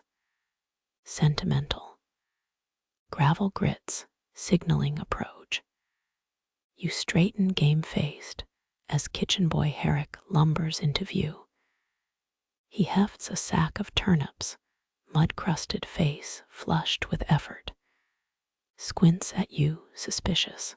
Lost. Found. You counter nodding toward the vault. His eyes widen mouth gaps, releasing turnip sour breath into the cold. They say 40 monks died, stacking grain in their back during the revolt. Their ghosts sort seeds when it storms. You shrug. Good help's hard to keep. Herrick laughs, nasal, a startled goose's honk. He shuffles past, sagging under his load, yet pauses near the wall. Trying the locks today. Drop it. Lie. Tease. Keeper's got new bolts thick as your wrist. Wanna try your luck?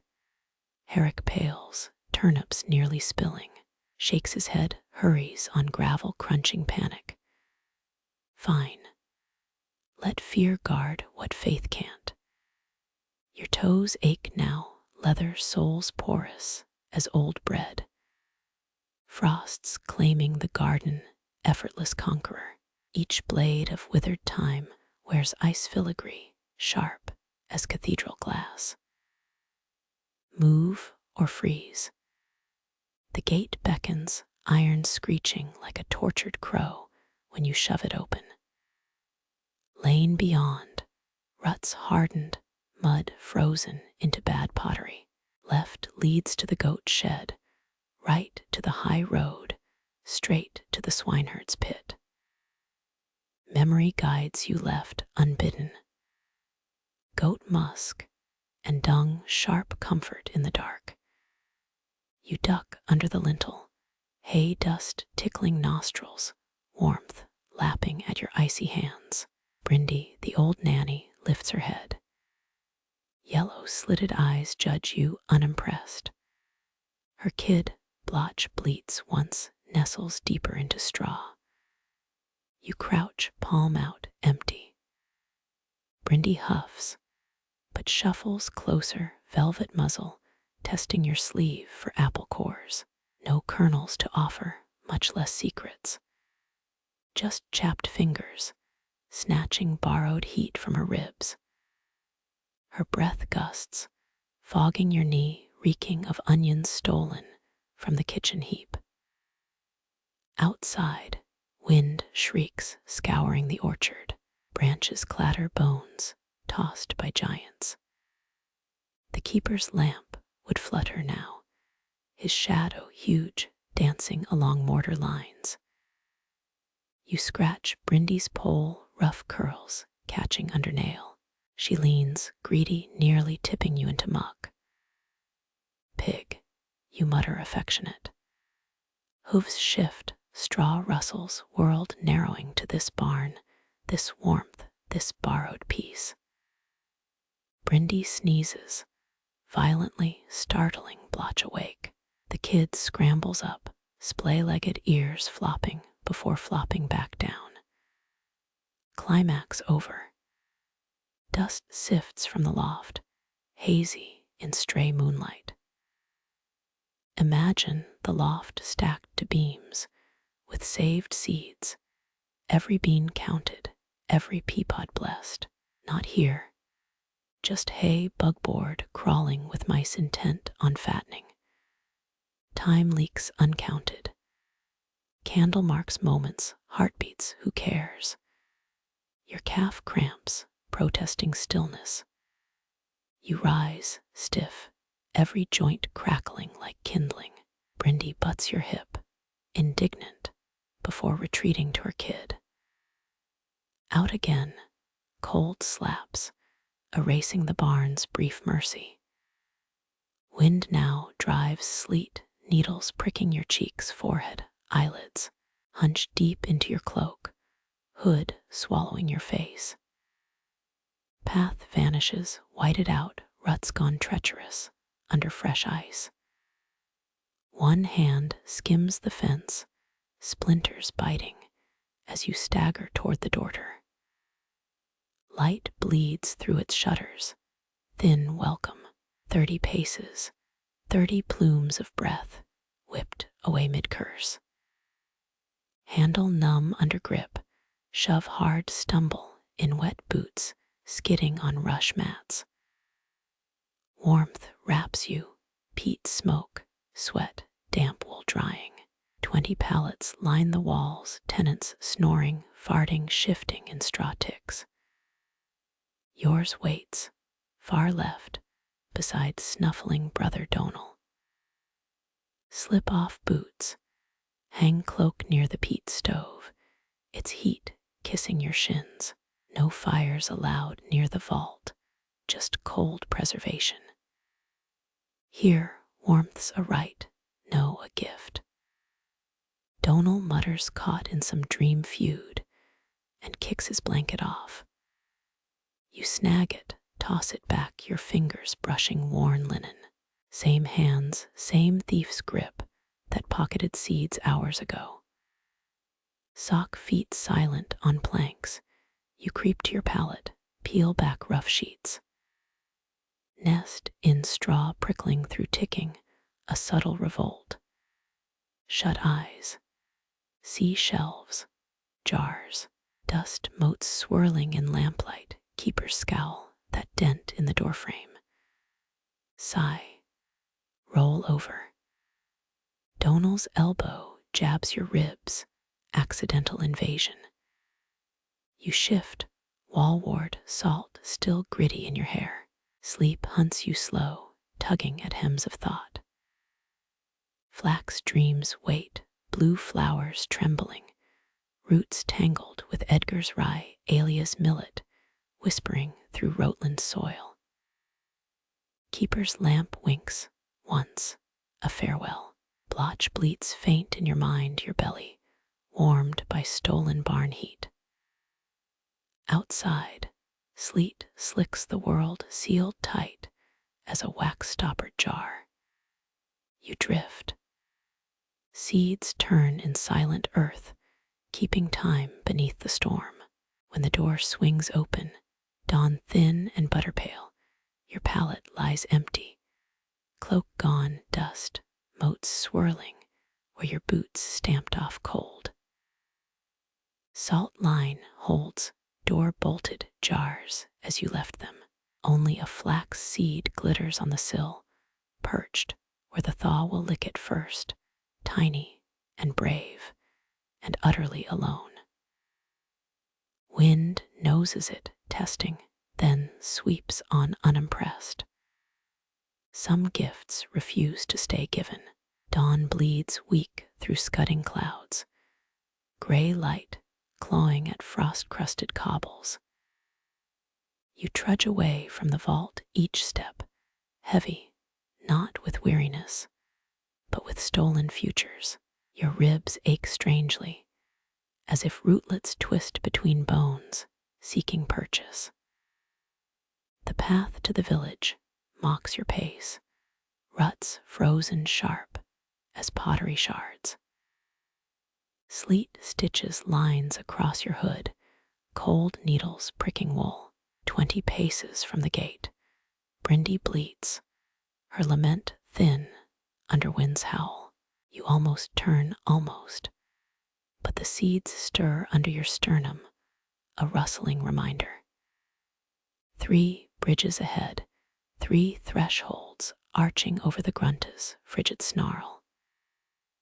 Each spans deeper currents, dark and swift, but you feel them none. Your boots scuff the midpoint of the second span, salt crust flaking from boot heels. Think of the monks who mixed brine into mortar here, chanting psalms as trowels scraped. Salt preserves. Salt erodes. A cart creaks behind you, oxen snorting steam. Driver whips his reins, pox-scarred cheeks pinched tight. Clear the lane, sleepwalker. He barks, wagon groaning under turnip sacks bound for market. You press against the parapet, let the load lurch past. One root tumbles loose, rolls slick toward the river's lip. Let it drown. 500 years prior, peasants tossed blighted crops into this same current, hoping the silt gods would suck the rot clean. Didn't work. Black mold bloomed downstream, tainting the Earl's swan pond. Historians still argue whether failed harvests birthed the bread tax or just swelled graveyards faster. A woman passes, cloak hem sodden cradling a wicker cage. Inside, a scrawny hen clucks, beak dripping crimson slush. Its eye meets yours, black bead glinting, accusing. Domestic fowl in the 9th century bore feathers bright as parrots, now dulled by endless mud and millet mash. Your pocket whispers, linen rasp against palm-roughened wool. Fingers curl, uncurl counting unseen spheres. 16 flax seeds, 1 mustard, 2 poppy specks like pepper grains. Not stolen. Borrowed against winter's hunger. Wind funnels down the alley, ratchets a tavern sign screaming on its hinges. The boar's hindquarter swaying wood boar's rump chipped by drunken lance throws. Inside, muffled laughter, stew fumes sour with turnip. Your belly knots. Remember the keeper's thinned broth, gruel floating islands of lard, and his eyes counting spoonfuls. Barter better, next time offer wild garlic tips or a hedgehog pelt. Somewhere a smithy clangs, hammer pounding iron's anthem. Sparks spit from his forge brief as glowworms dies in puddles. You trace the sound, a hook reeling you east, though home lies west. Smiths were first to see value in seed vaults, tempering steel bolts against mice, while others shrugged. Moss sugars the north wall of Barthram's tannery, velvet green defying frost. A lore from Lincolnshire claims rubbing beet juice on leather keeps weevils off stored rye. Tanners call it hogwash before hiding scarlet-stained rags in their grain lofts. Turn left where the midden steams, a dragon's breath of potato peels and regret. Skirt the heap, pretend you don't spot the kitchen boy's torn cap, filthy but salvageable.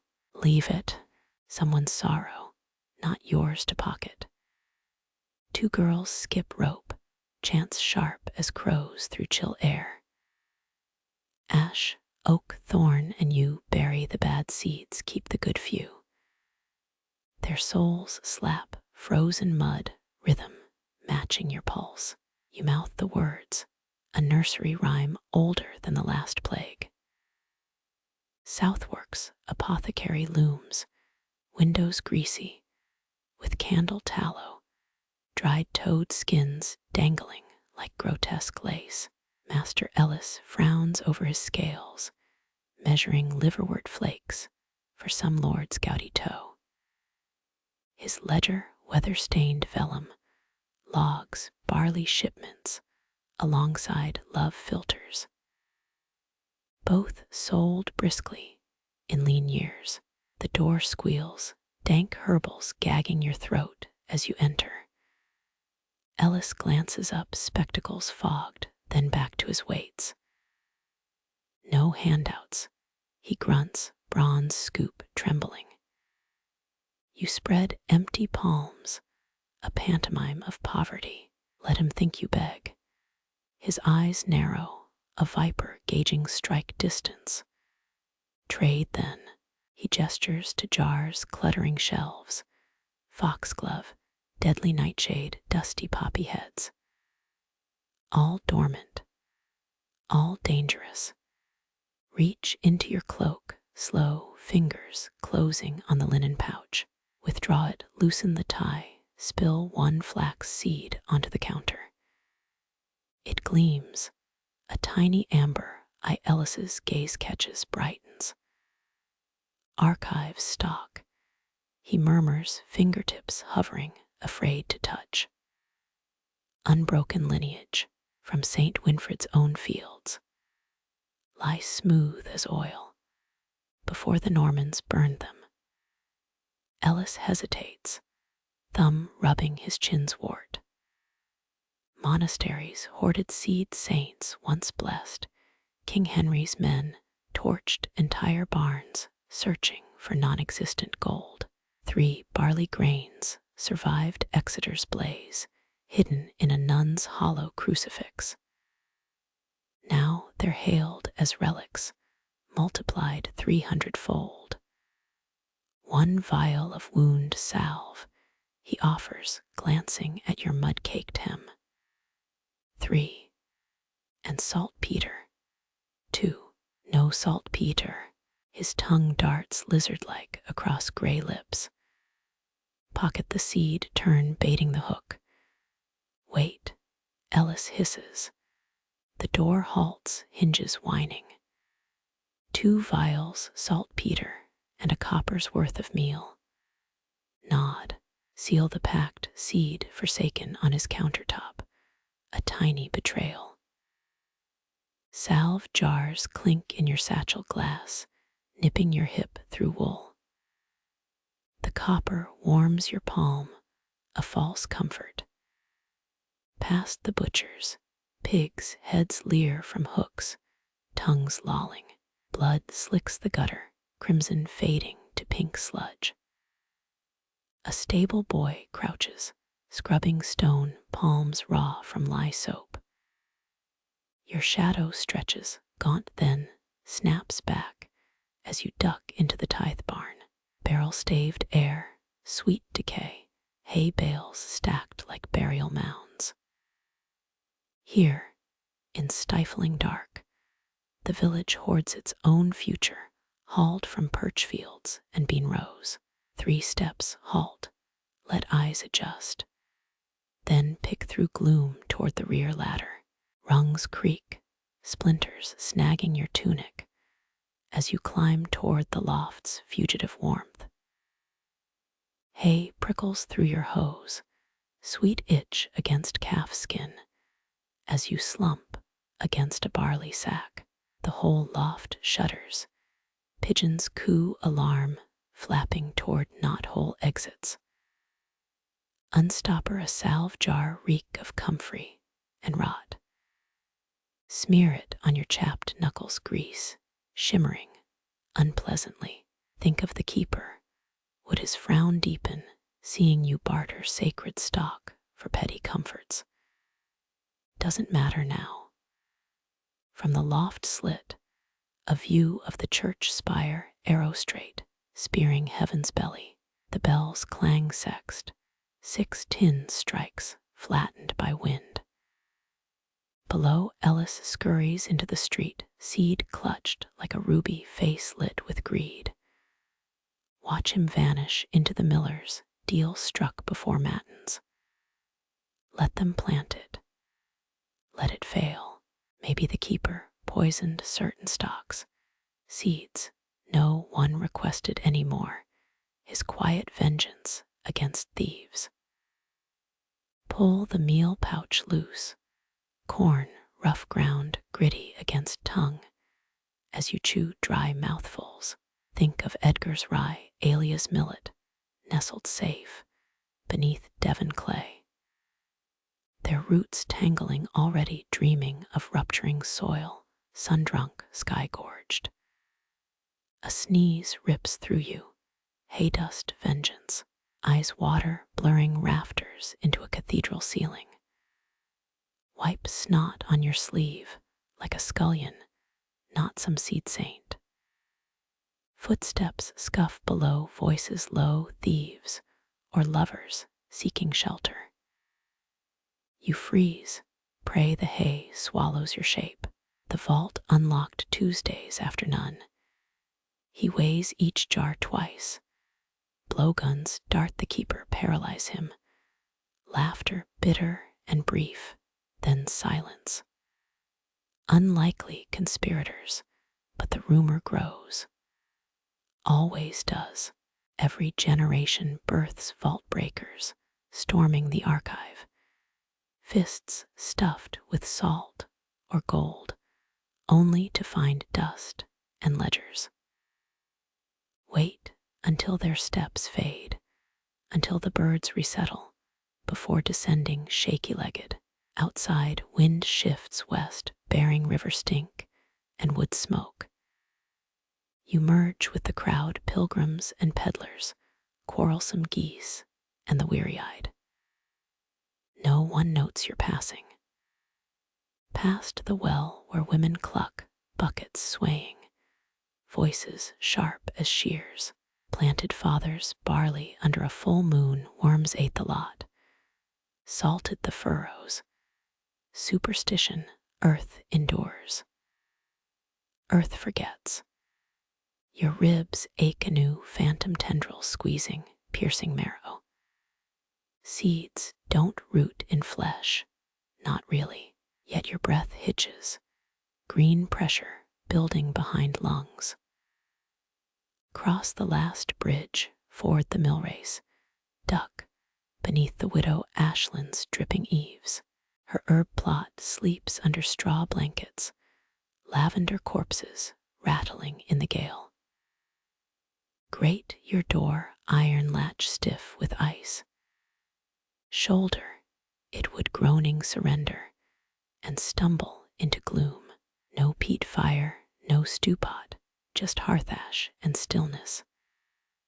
Fumble for candle stub, strike sparks, till wick gulps flame, light pooling, thin as gruel. Your satchel spills, vials roll, saltpeter crystals glitter like cursed sugar. Place them aside, tools for another day. Shed cloak tunic, lay them near the cold hearth. Your shirt sticks, ripping free from cracked scabs along your spine. Check fingers, yellow salve smeared, blood crusting nail beds. Doesn't matter. Kneel on packed earth floor, palms flat like praying. Feel the house press down, thatch sagging, walls bowed toward collapse. This too, an archive. Your thumb digs a furrow, half blind, tearing dirt, till a shallow trench gapes. From your pocket, the precious few seeds saved through guile and grit. One kiss each spit for moisture before nestling them into dark. Cover. Pat smooth. Whisper nonsense, gibberish, some half-remembered hymn. They won't sprout here, no sun, no rain, just rats and shadow. But the vault lives in you now, shelves, rebuilt between sinew, dust motes drifting in your veins. Straight and stiff, aching like a sawn oak, the candle gutters, wick drowning in wax, as you crawl onto your pallet. Straw scratches, thin blanket reeks of mildew and onion skins. No matter. Dreams come swift, tendrils curling through your mind, each root hungry, each stem straining toward light you can't provide. You see the keeper in your sleep, his ledger open, chalk dust swirling like stars. He nods once and turns the page. When dawn smudges the shutter slats, your ribs feel lighter, breath easier.